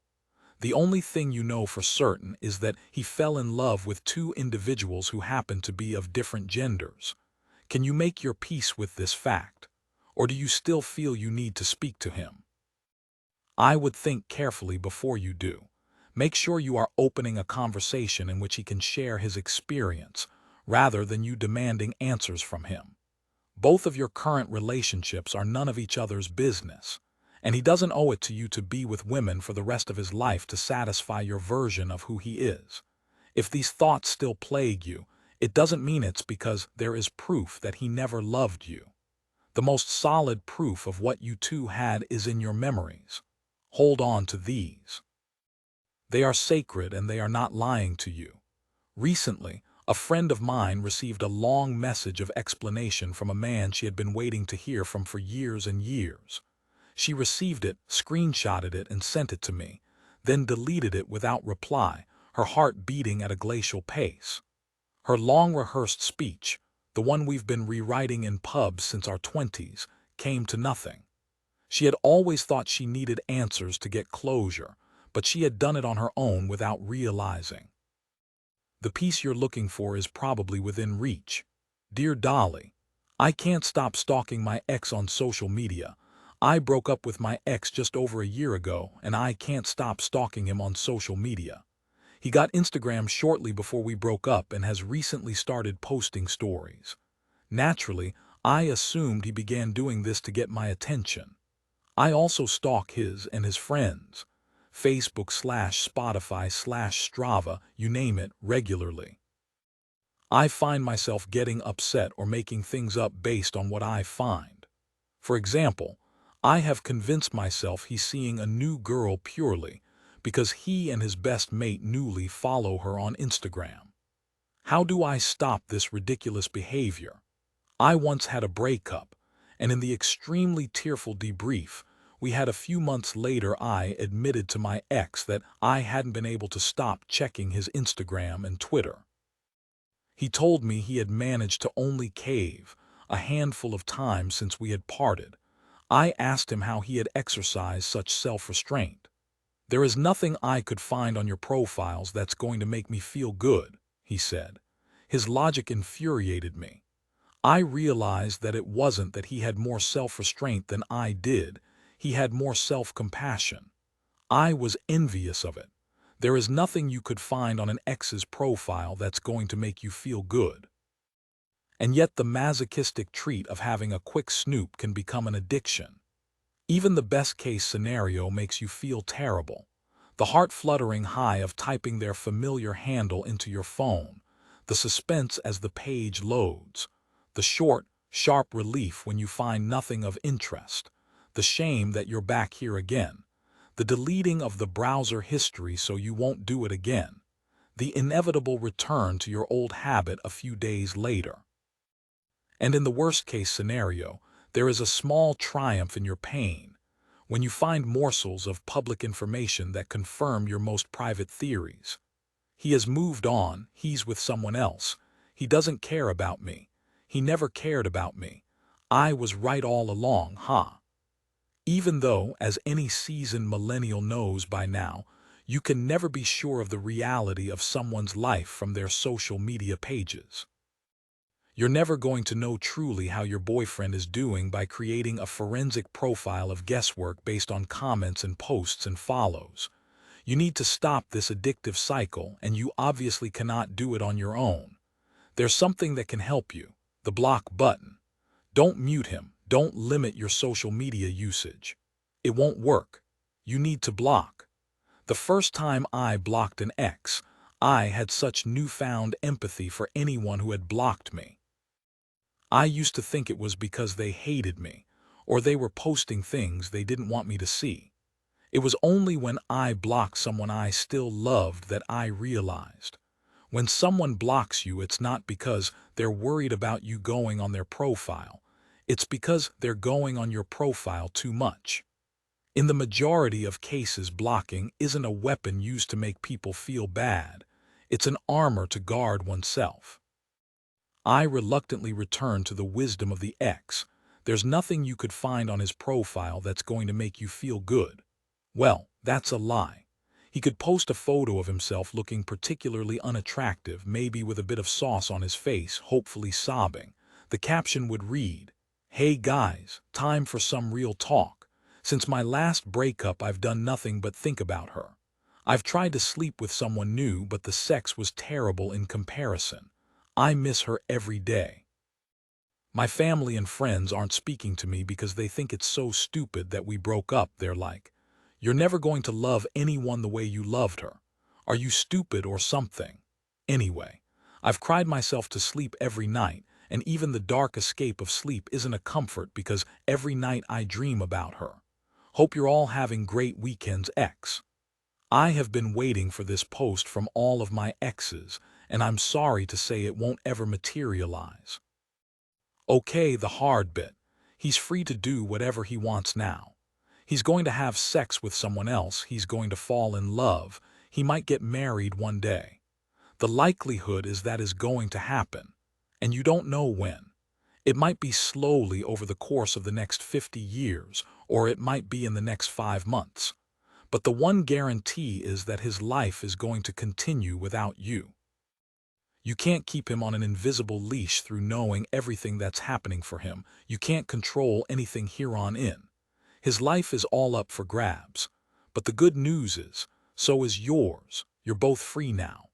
Block him, break the habit of stalking, then by the time all his news gets back to you, you will have moved on. It won't feel like news at all.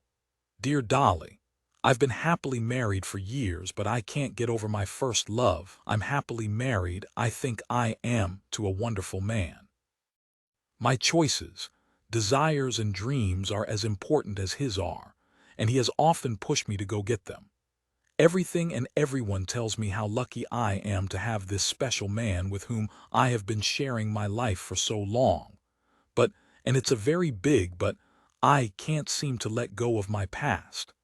Many years ago, I obsessed over a man who was my first proper love at first sight, but who clearly wasn't keen on me.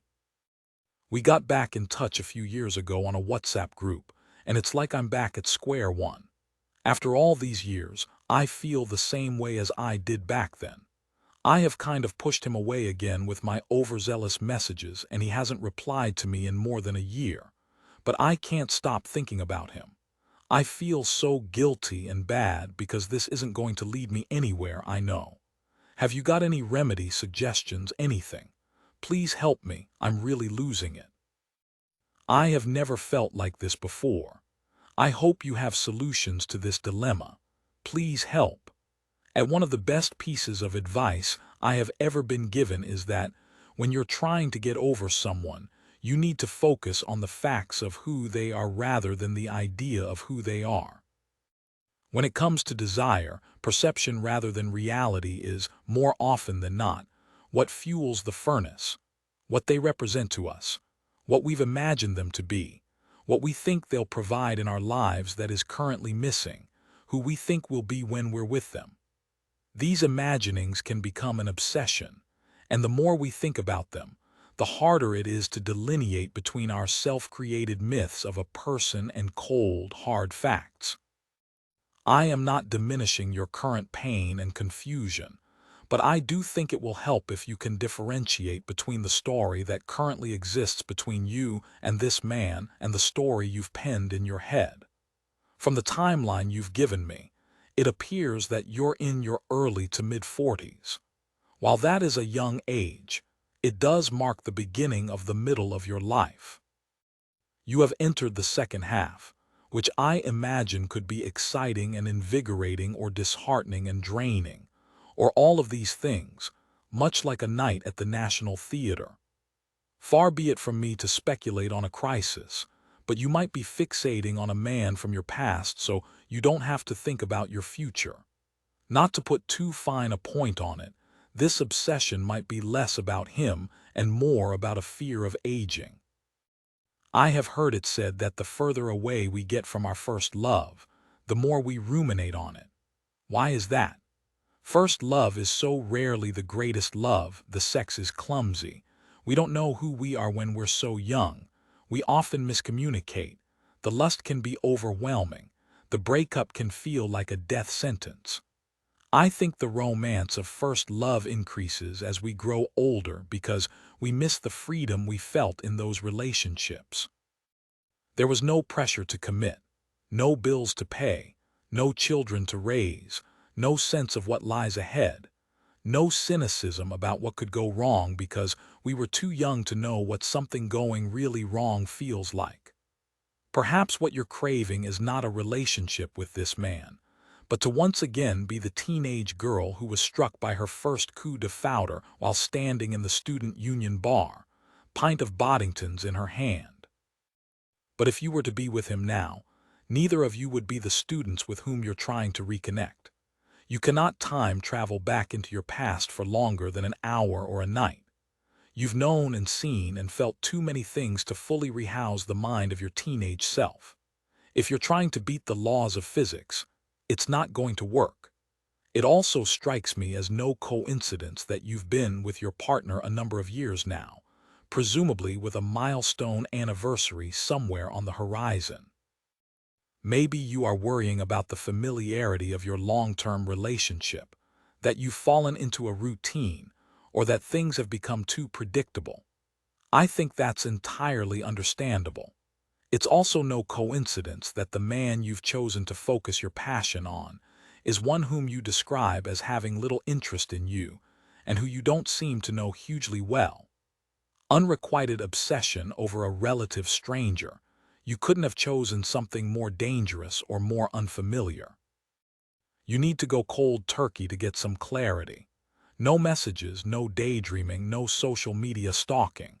Warning, it will feel like drug withdrawal. That doesn't mean he is your one true love, it is chemicals leaving your body. But you need to give yourself some space and time to think about what you're really looking for every time you turn to this fantasy. What gives you relief or escapism? Is it a sense of excitement, romance, promise of new adventures ahead? because these are all things that can be achieved in other ways than walking out of a functioning, happy relationship in which you share a rich history and certain future. It is hard to do, perhaps the biggest challenge of loving someone across a lifetime, but it isn't impossible. A final word of advice: whatever you do, do not watch the TV program Normal People on BBC iPlayer. Dear Dolly, I'm worried that the sex I had with my ex is the best I'll ever have. I love sex. I love having sex. I love talking about sex.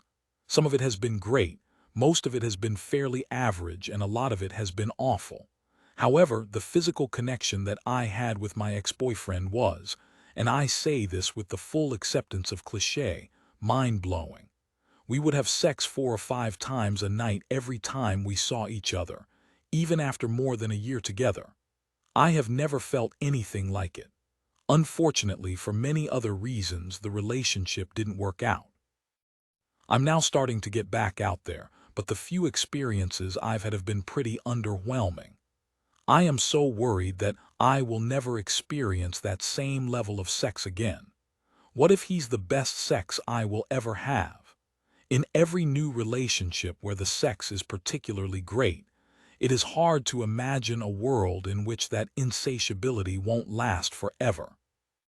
Every couple in the thrall of a particularly horny honeymoon phase, which I think can last for anything up to 2 years, secretly thinks they've hacked the rule of long-term monogamy that tells us that sexual energy will, at some point, wane. We have images of ourselves, decades in, still staying up until dawn 4 times a week on account of a shagathon, becoming parents together, and having a giggly quickie in the public loo at Legoland, being randy pensioners stealthily going at it in a golf buggy.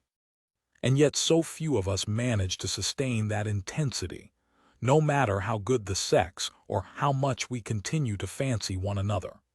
For most people, that urgency for sex, that sense that you might die unless you cut your night out short and get in an Uber to their front door right now, diminishes and something else replaces it.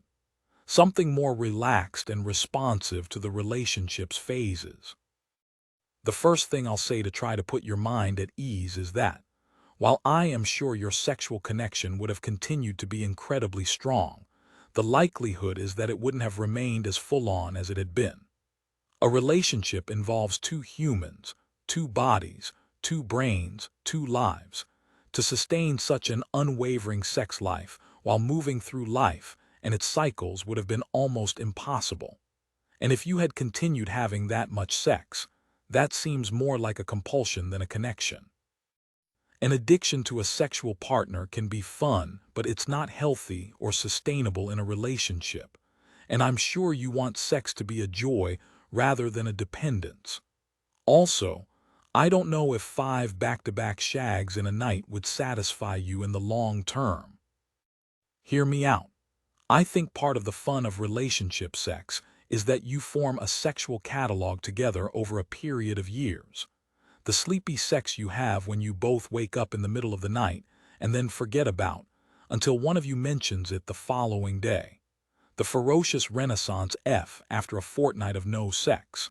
The sudden sex on the sofa that surprises you both while you're watching The Crown.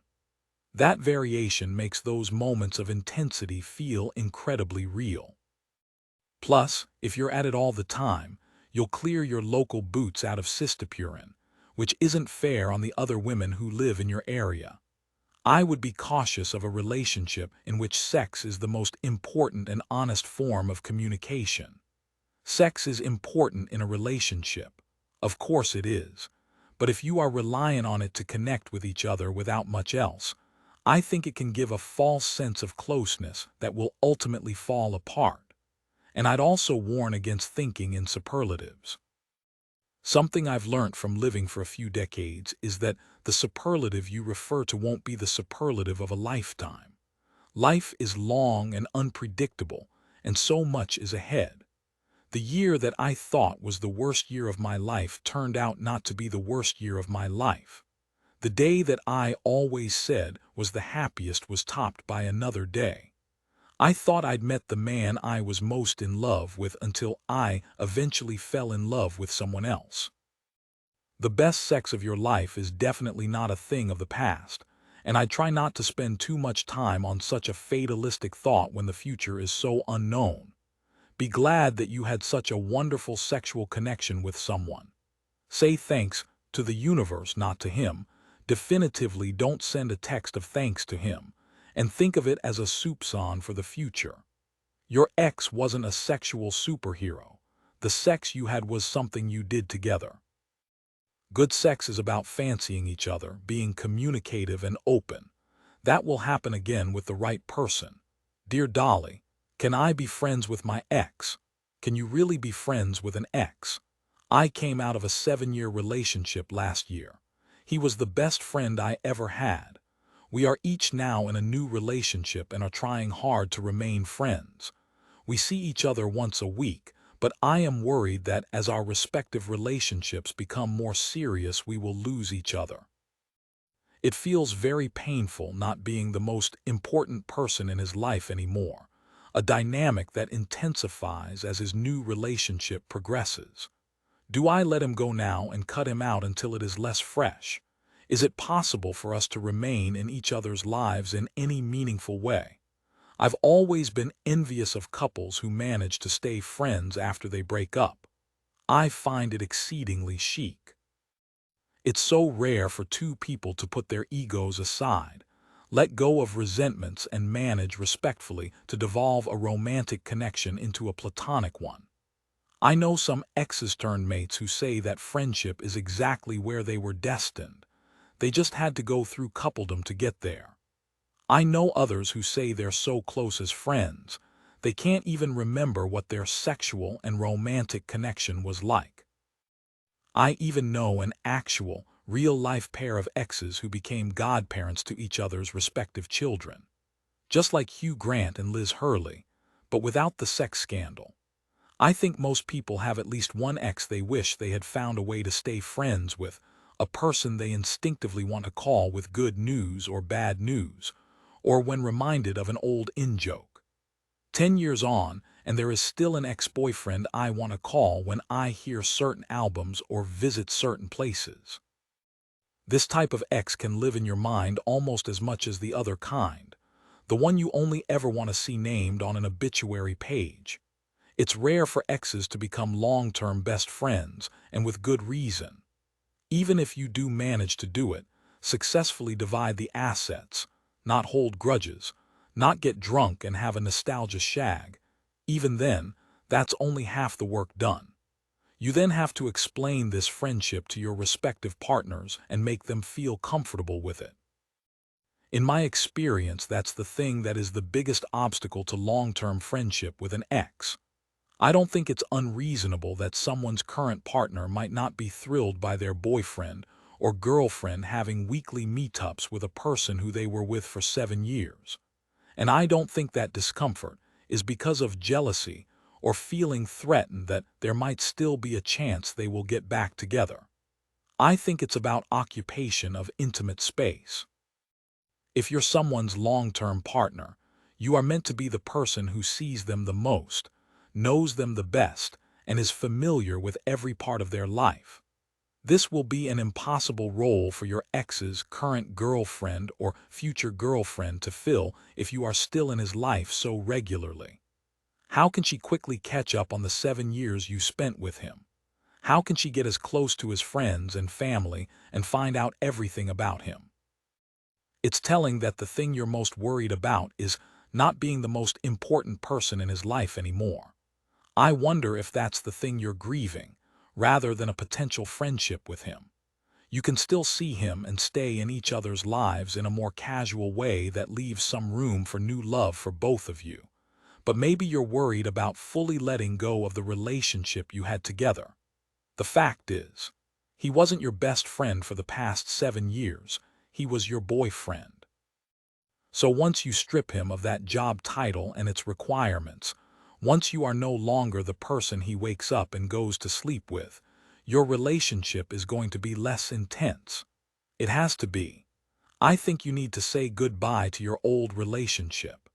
This could be with an honest conversation with your ex in which you work out the new boundaries and a looser schedule of your friendship. Or it might be work you have to do on your own. This might be with the help of a therapist, talking with mates, a lot of thinking, or even with a witchy ritual in which you cut romantic ties with him. I'll see you in the crystal shop by the sage sticks. It will be hard initially. You could feel the full force of delayed grief for a relationship you never mourned because you've been on a watered-down version of it while you both wean off each other. But you haven't lost him. And you will be the most important person in someone's life again. You'll be each other's ally, teammate, and other half. But you're not going to be able to experience or commit to it if your ex is still the most important person in your life. Dear Dolly, I've gone through a breakup that feels like I have had my heart ripped out. The pain is too much to bear. I've gone through a breakup that feels like I have had my heart and all other organs ripped out of me and stuffed back in. I'm 22 and this is my third heartbreak, but my biggest for sure. I know that heartbreak depends on the length of the relationship and the amount it meant to you, but does it get easier? Do you have any wisdom to impart? This is the first time I have felt pain that is too much to bear. When I was studying journalism, I was taught by a woman called Marcelle Dargy Smith. She was editor of Cosmopolitan in the 1980s and is a sage on love and relationships. In our first lecture, she told us of when she once visited a friend who had just been diagnosed with a terminal illness. "How do you feel?" she asked. "It's not as bad as heartbreak," her friend replied. "The most devastating thing I've learnt in my 30s so far is that heartbreak doesn't get easier. I'm sorry not to be able to deliver more hopeful news. I can't believe it either, but it turns out it doesn't matter how much therapy you've done. It doesn't matter how many friends you've watched make mistakes or how many agony advice columns you've read, waste of time. Our capacity to be humiliated and humbled by love is evergreen, and there's something wild and extraordinary about that. It is a part of us that never ages and it corresponds through every stage of life. The teenager who was dumped, the woman signing her divorce papers. Recently, I saw a friend who turned 50 this year, a single mother with 3 grown-up daughters. Every time we speak, she has another story of a hot night with one of many interchangeable lovers. Whenever I ask if these nights could lead to something more, she always laughs and tells me that period of her life is over. She has learned to have fun with men without getting attached. This time, however, she told me she had just promised a man she had met a month ago that they were boyfriend and girlfriend. "You're not going to believe it," she said. "I'm madly in love." It is a beautiful, terrifying fact. Just as our vulnerability to heartbreak never changes, neither does our vulnerability to fall in love. The only thing that gets easier is that you know heartbreak ends eventually. The more it happens, the more certain you are that you'll be fine. You can't put an exact time frame on it, and it's never like the films. You won't find yourself in a getting over it montage in which you become a new woman while an Alanis Morissette song plays. But one day you'll wake up and your ex won't be the first thing you think about. You'll have a dreamless sleep in which their face is absent. You'll notice early morning light spilling in from your bedroom blind, and you'll remember the fun that came before them. Fun that is sure to come again. Heartbreak is like internal gridlock. For a while there's nowhere to move in a traffic jam of thoughts. Then a tiny bit of space frees up without you realizing, and you can finally feel something else. Until then, you need to distract yourself as much as possible. And when distraction won't do its job, when you're crying on the tube as you listen to that bloody Lana Del Rey album, know that you're processing something. You might feel like you're wasting weeks of your life in meaningless pain, but you're not. You're moving through it. You're getting closer to the other side. I once had my heart broken, a proper sledgehammer job, and I went for a drink with a friend who is happily married in her 40s with a child. My tears collected in a wine glass and I told her that I wanted to sleep until it was over. She held me by the shoulders and said, "One day you'll look back on this and you will think, I was never more alive. I don't want to romanticize your pain, but I now understand exactly what she meant. Grief is an electric shock that tells us we are fully alive. It means we're connecting and creating and caring. We're participating. We're making the most of this short go. We're opening up and taking risks. We're tangling ourselves in other lives. Next time you feel one of those further cracks of heartbreak, think of it as a strange sort of privilege. The magnitude of your loss reflects the magnitude of your love.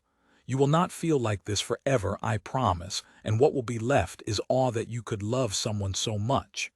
You're experiencing something that will soften and harden you, give you strength and allow you to be weak. You loved someone and it changed you. Aren't we the lucky ones? Body and soul 1 \, dating 2 \, friendship 3 \, relationships 4 \, family 5 \, sex 6 \, breakups and exes 7 \. Body and soul. Dear Dolly, I am 19 years old and have no confidence when it comes to my appearance. I am 19 years old and have no confidence when it comes to my physical appearance. I am extremely outgoing. I am good at making friends and I am happy with my life at university. But I just can't shake the feeling that I often feel like the ugliest girl in the room. I think the worst part is knowing that it's mostly in my head but still being unable to feel any different. I can't bear to be in photographs, and I can't leave the house without makeup on. I also have never had a boyfriend, and although I know you will say there is an abundance of time for that in the future, I sometimes look at my beautiful best friend, who is about to go into her third serious-ish relationship, and wonder if things would be different for me if I felt validated romantically. Can you offer me some wisdom on how to care less about looking beautiful? First things first, being concerned about your appearance shouldn't make you feel ashamed. I hear you, it's frustrating and grim. There's not one woman alive, currently doing her Sunday morning chin pluck or barefooted weigh-in, who doesn't wish she didn't care. But of course we care. We exist in a society that has told us, from the day we were born, that how we look is our most valuable commodity. It's hard enough to process this without scolding ourselves for being shallow or anti-feminist because we don't jump out of bed, grab our tummies and dance around merrily as though we're in a Special K advert. The definition of beauty is never as prescriptive as when you're a teenager. When I was 19, the word beautiful was a synonym for Sienna Miller. We did everything we could to look like her, and many of us still have the fringed moccasin boots to prove it. One of the many perks of getting older is that we develop individual style as we understand our own faces and bodies better. In turn, we all start getting horny for people who look nothing like our teenage crushes. It is, and I can't stress this enough, an absolute joy. Hotness quickly diversifies as you enter adulthood. Body hair, graying hair, baldness, scarred skin, piercings, freckles. These are just some of the things that you will find yourself fancying as part of the whole package of a fit human. A series of relationships does not prove attractiveness. But please know that there are lots of people who you've never met, who you can't even imagine, who are going to be very attracted to you. There are antidotes to low self-esteem, and changing the way you look is the least effective of all of them. Anyone who has hated themselves and tried to fix it with an extreme diet or an expensive dress will tell you the same thing. The thoughts remain. They might quieten for a while, but they return. Editing the surface only acts as a short-term fix. The true transformation of self-esteem, the you won't believe the before and after makeover, does not come from perfecting appearance. It comes from forming character. You can do this by being a loving and thoughtful friend, or being really funny. Becoming obsessed with something, losing yourself in it passionately and knowing everything about your chosen subject. Being helpful to strangers when no one is there to see. Leaving relationships when they no longer make you happy. Campaigning for a cause you care about. Being being able to laugh at yourself, developing a work ethic that you can be proud of, keeping yourself safe and healthy, ambition, curiosity, knowing what you like in sex, knowing how to change a light bulb, fuse, or tire, saving spiders instead of swatting them. Any of these things will help. These very small, very unexciting steps are what build a sense of integrity and self-respect. They help make the mirror reflection feel a little less important. And the best part is, character is far more robust than appearance. Many variables can affect how we look. It's so much harder to be robbed of your character. You will one day wish you could take back the time that self-hatred is currently occupying. Of all the people who have mistreated me over the years, who have said the cruelest, most inhibiting things, the one I most wish I could speak to is my younger self. I wish 19-year-old me could have somehow received a letter from me now. So, imagine that you in 10 years' time is sending you a message. Imagine her telegramming it through me, because I know what she wants to say. She wants me to tell you that you'll never be as young as you are right now, that there are so many potential ways for you to leave an impression on the world. She wants you to realize all of them. She says you should enjoy the vitality and freedom of being 19. She's looking at a photo of you now, and I promise she thinks you look perfect. Dear Dolly, my girlfriend has given up drinking and now judges me whenever I have a beer. I love my girlfriend, but I feel like we see fun in different ways. My social groups are quite centered around alcohol, not over the top, but we certainly enjoy multiple drinks at the weekend. My girlfriend used to drink, but has stopped over the past few months, which is obviously fine by me. But I feel like she has begun to judge my alcohol habits by starting fights if I come back a little half-cut or commenting if I have a beer to relax. I really don't want to see her as boring or not enjoy her company because of her change of habits, but it's starting to bother me. What do I do? Okay, so before I launch into my response, let it be known that I am broadly on your side. I think a lot of people can have alcohol in their life in a functional way, for relaxation, celebration, and escape. And that doesn't necessarily mean always being moderate. I think that healthy alcohol use can allow for excess. Sometimes the sensation of excess is the very point of drinking. As long as everyone is happy, as long as the nights of excess don't happen excessively, I think it's cool. I am responding to your letter in good faith and believing you when you say that your drinking is recreational and harmless, rather than destructive or something you're powerless to resist. And in which case, yes, this is an overreaction from your girlfriend. But there are loads of possibilities for why she's responding like this that go beyond her being annoying or trying to spoil your fun. Increasingly, I am realizing that the function of an agony aunt, other than being woefully sanctimonious towards strangers, is to empathize with the person the agonizer is writing about and imagine their point of view. So that's what I'm going to do. You speak of the irritation you feel about her new sobriety and perceived piousness, but say little about her journey to sobriety. Why did your girlfriend stop drinking? Have you talked to her about it? Is it that drinking has a detrimental effect on her mental or physical health? Is it that she didn't like how she behaved when she drank? Is she worried about her lack of control when it comes to drinking? Is she close with someone who has addiction problems? While none of these is a valid reason to judge your drinking habits or demand you stop drinking, they are important for the context of her seemingly reproachful comments. Perhaps you are focusing on her sobriety as a judgment on you, rather than taking an interest in why she has made this choice. Home is the place where we are meant to feel safest and most comfortable. Maybe being in the presence of alcohol or anything associated with it makes her feel anxious. If that's the case, I don't think it's unreasonable that you be sensitive to that. While she's still adjusting to sobriety, you could do your boozing outside the home and with people other than her. There is, however, a possibility that this isn't a short-term adjustment phase, and that she now wants an entirely alcohol-free life and partner. I don't think there is anything wrong with that, but I also don't think that should be required of you if alcohol is something that brings you great pleasure. It sounds like it's an important part of your social life and how you unwind. I don't think you should feel ashamed about that. The only thing I worry about is your implication that you now find her boring. Is that because you think she is being judgmental? Judgmental people are very boring. Or is it because you find her sobriety boring?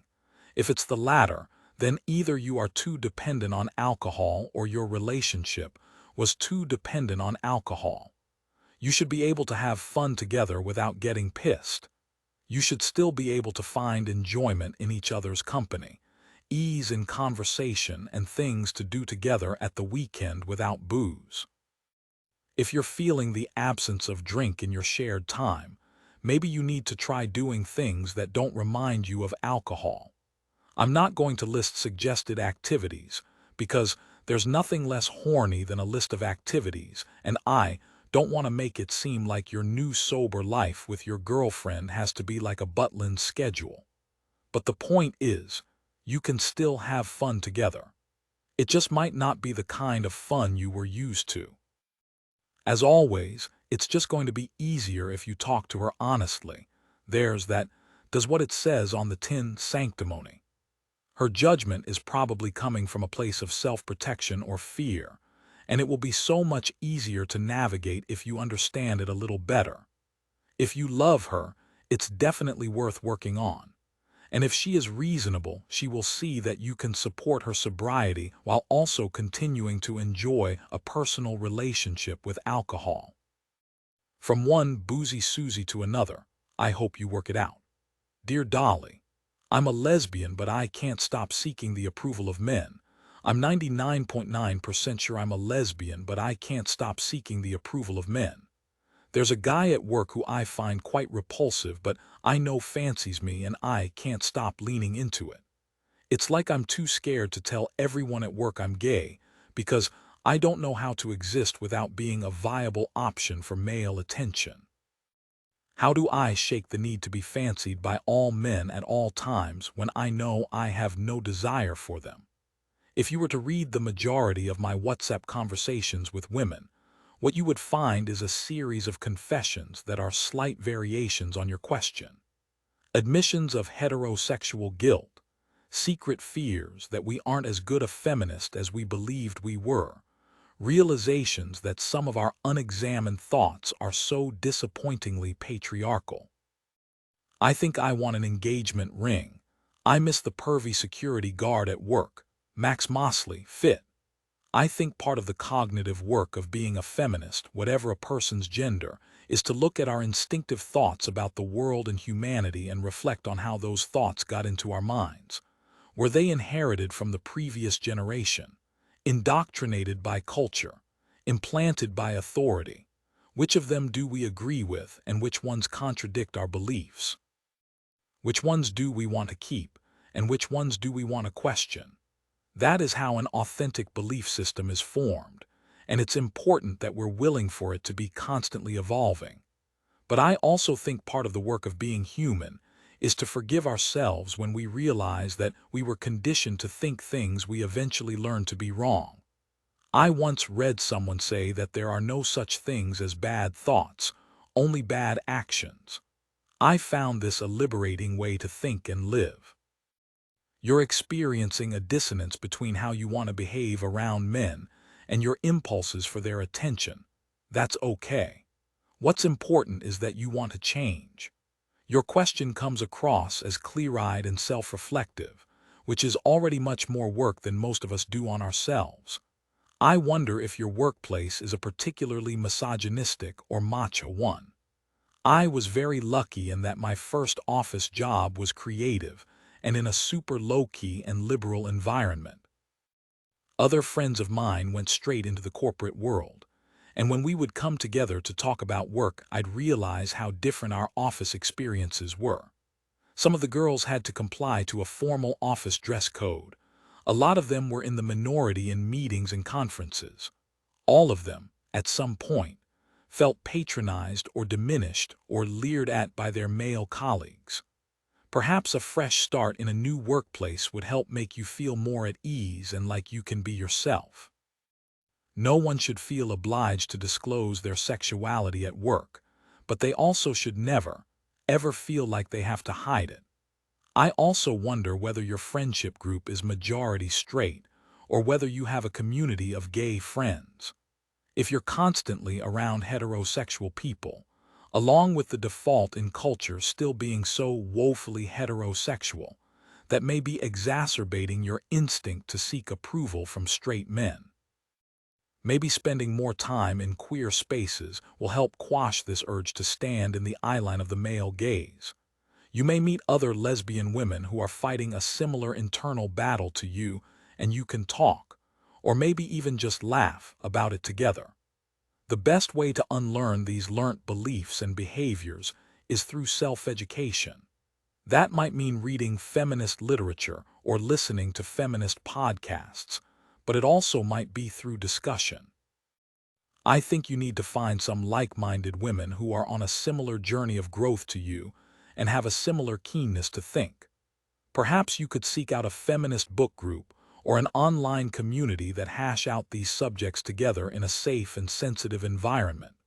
Learning that other women have worked through similar self-contradictions, which, I swear to you, they have, might act as a huge relief. And crucially, it could help you change the direction of those long-held thoughts. I also think you should take it easy on yourself. Humans are full of inconsistencies or even hypocrisies, and examining it all is a lifetime's work. And while it is so admirable that you are aware of the discrepancies in your own identity, you also mustn't feel a pressure to politicize every thought that you have and chastise yourself for it. I am sure there are days when even the most well-read, clued-up, right-on woman enjoys a wink from a cheeky bus driver or a compliment from a male colleague. There's enough shame loaded on women from birth without us loading even more on ourselves for not being a good enough feminist.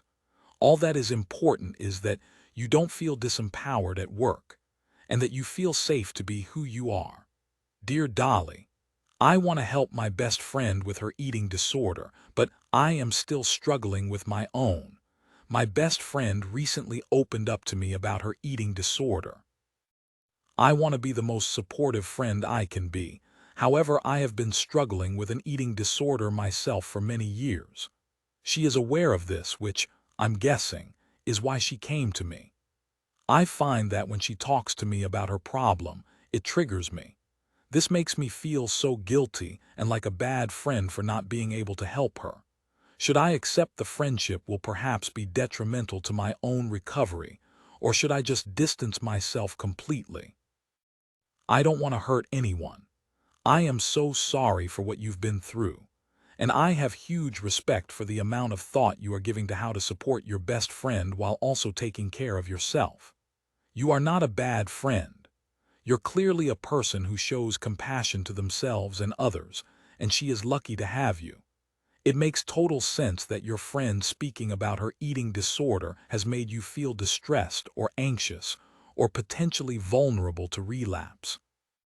You have been through something traumatic and are in the process of recovery, which is a delicate and deeply personal experience.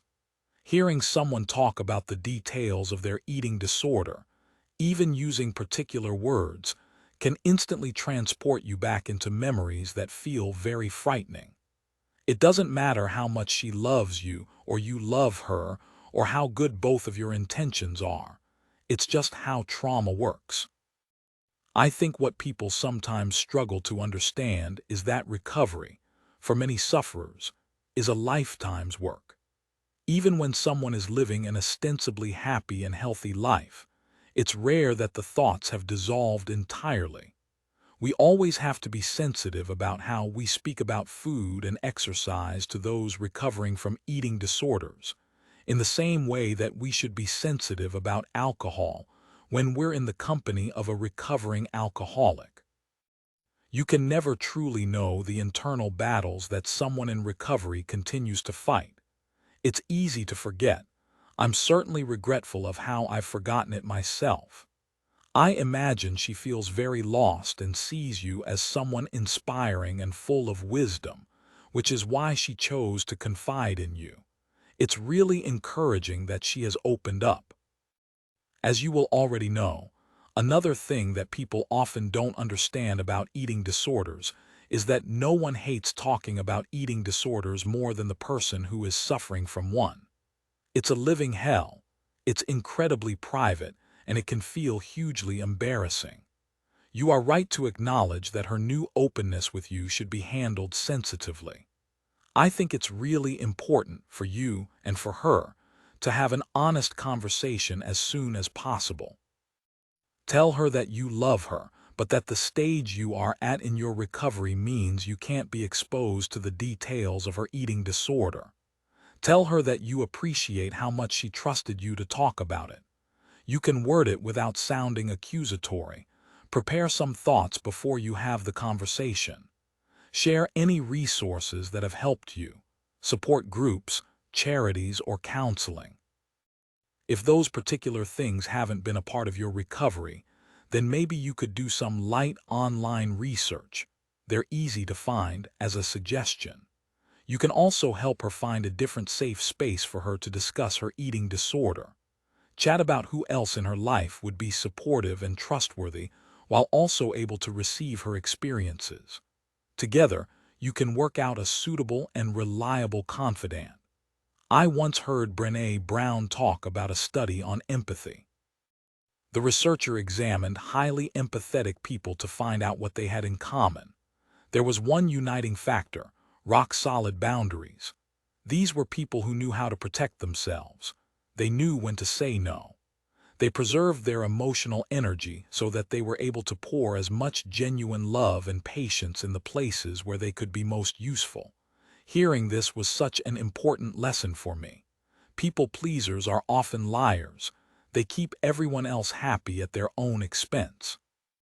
They can end up resenting those they try to serve and thieve themselves of their own compassion reserves. Boundaries is one of those self-help words that is often misused or overused. Having boundaries doesn't mean being self-absorbed. It means being truthful about what you can comfortably give. It means self-preservation and self-respect. It means deep intimacy with the people you love because you're being honest with each other. In order to be the best friend you can be, you have to keep yourself safe. You can support her and make her feel loved without entering into discussions about her eating disorder. You must never, ever feel guilty about making your recovery the #1 priority. I hope you're doing okay. I'm sending all my love to you. Dear Dolly, I get biblically slaughtered every time I get drunk. As a member of the unfortunate graduating class of 2020, I have decided to forego the job search in favor of moving to Paris for a year. I'll be working as an au pair, trying to improve my French, and hopefully meeting the cynical, Breton-striped Gallic provocateur I've always dreamt of. The thing is, my friends have long joked that my life goal is to be French, but I have a long history of getting biblically slaughtered every time I get drunk. I never mean to, but I have a terrible tolerance. From what I understand, the French are very dismissive of British drinking culture, obviously also the British in general. So how do I manage to enjoy a glass of wine at a streetside cafe without inevitably making a tit of myself? Any help with faking French sophistication much appreciated. I think it was Marcel Proust who wrote, "It is rarer to meet a man with 3 bollocks than a 20-something English woman who doesn't describe herself as a Francophile."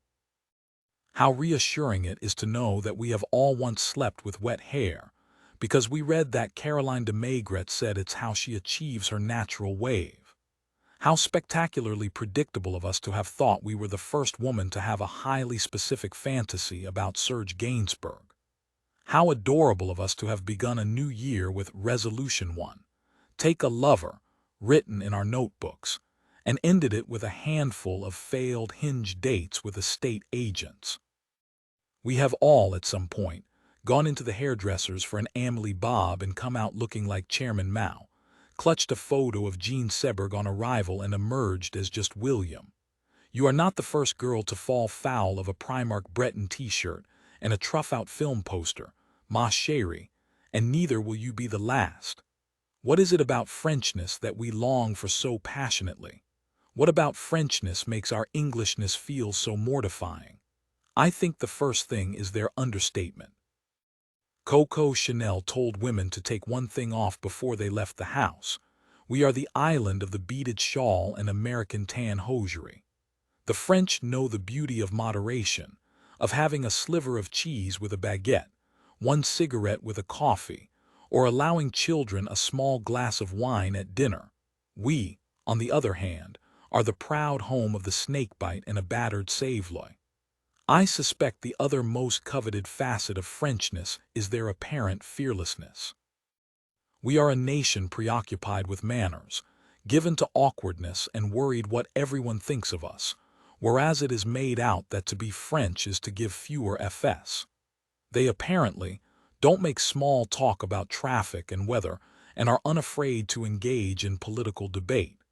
They shrug instead of grin. They sleep with whomever they like. They eat dinner after 9 p.m. and have an enviably cavalier attitude to indigestion. All that being said, I really don't think the French disapprove of us nearly as much as we think they do. That's a very old-fashioned way of looking at the dialogue between our cultures. And it's probably a suspicion inherited from our parents, who learn about France from watching Allo, Allo, and reading A Year in Provence. I am sure you don't need me to tell you that the sophisticate ratio of the French population is probably about the same as ours. To generalize an entire country's temperament is to close yourself off to experiences and encounters before you've even got there. I can think of few things more embarrassing than an English person in Paris over-identifying as French. So, before you board the Eurostar, it might be useful to break down exactly what it is you are looking for from the next year. Think about your Parisian idealization and figure out the specific qualities to which you aspire. The answer won't be simply being French, but something else that exposes your self-doubts. I wouldn't worry about the drinking. I've always been a great champion and defender of drunkenness. Being consistently measured has become such a virtue, and I'm not sure if it's for our own happiness or our own megalomania. Some people thrive on moderation, but it doesn't work for everyone.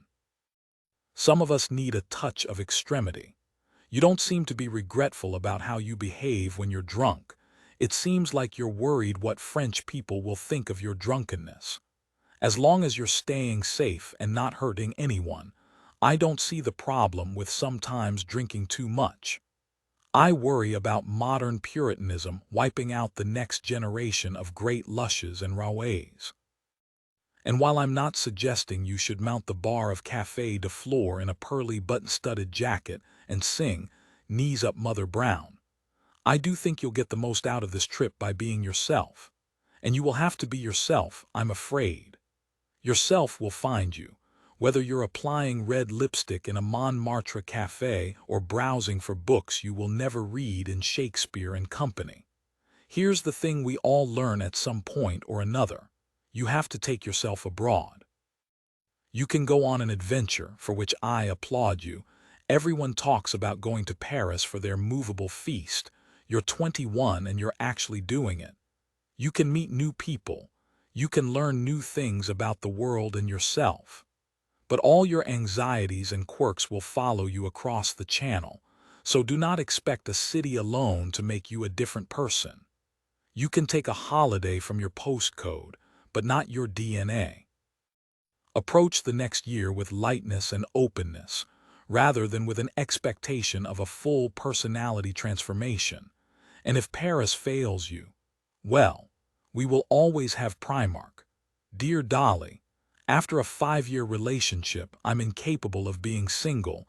I am a 23-year-old woman who 6 months ago came out of a 5-year relationship.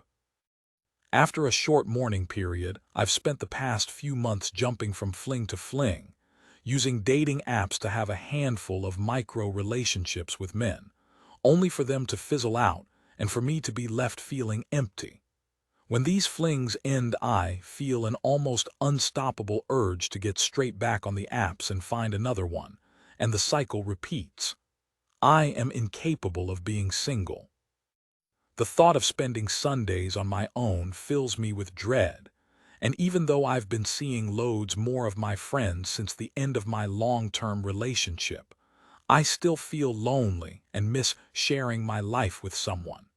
You're not incapable of being single. I haven't had the experience of exiting a 5-year relationship, but I have lots of friends who have, and all of them have followed this exact pattern. They cry for a week, then they join a dating app for the first time and feel like they've come out of a coma, like they briefly touched death and have been resurrected. They start obsessively chatting to a handful of people, and when you see them, they order an excess of tequila-based cocktails and say things like, "I want to be single forever." They go on their first date, they get on well, have okay sex, then immediately try to make that person their partner. It doesn't work, they cry again. They go on another date and the same thing happens. This goes on for about a year until one of their dates relents and goes out with them, or they decide to commit to single life. It makes sense that you're craving a romantic partner. It is all your mind and body has known for your entire adult life. But wanting something because it's familiar doesn't necessarily mean it's right for us. There's a phrase my therapist says to me that I will pass on in this column free of charge. Because what is therapy if not a way of repurposing another person's clinical training as your own wisdom? What got you here won't get you there. In other words, being in a long-term relationship was right for you until 6 months ago. But now it feels like you want a different experience for this next phase of your life. Now I've got to be careful here because I know I can get a bit eat, pray, love why on the subject of spending time alone. And I don't want to unduly romanticize long-term singledom because it's not for everyone and it does have its challenges. It's not all solo holidays and people watching in cafes, and perhaps I have overstated this in my writing in the past. A woman once said to me that her friend was inspired by my memoir to live on her own, surrounded by books and plants. "She doesn't even read," she muttered. But what I will say is this. In my late 20s, I decided to learn how to be on my own. I'd been a lifelong commitment dodger, and I decided to finally commit to myself. It was the best decision I ever made. I used to be obsessed with romantic love and, like you, couldn't imagine how life would be stimulating without it. I have since gone not months but whole years without dating. In the years that I haven't spent with a boyfriend, inheriting his habits and taste, I have fully come to understand my own. I know exactly how I like to spend my weekend: Friday party, Saturday dinner, Sunday cinema. What I always need in my cupboard: cornichons, Tabasco, French mustard. And what time I like to go to bed: 11:45 p.m., with a 10-minute allowance to browse my saved searches on the eBay app. There are so many parts of myself that fill me with doubt and loathing: my intellect, my appearance, my knowledge of any history. Why do they name centuries weirdly? But my independence brings me an enormous sense of pride. To feel like you can be with yourself, that you can keep yourself safe and be at peace in your own company, I now believe is the greatest and quietest confidence a human can know. Allow me a little whimsical bullshit to finish. The key is to externalize your spirit. Think of her as a friend or a twin sister, a girl you've known your whole life who is going to be with you until your last day on earth. You do share your life with someone. She is your company forever. Listen to her, nourish her, challenge her. Learn together. Be in conversation with her always. Remove her from situations when she is unhappy and lean into pleasure when that is what she wants. You will fall in love again and experience romantic partnership. And then maybe again. Then maybe again and again. And those relationships will be so much better when you know you are choosing rather than need to be in them. Learn to be with yourself now. Your future self will thank you.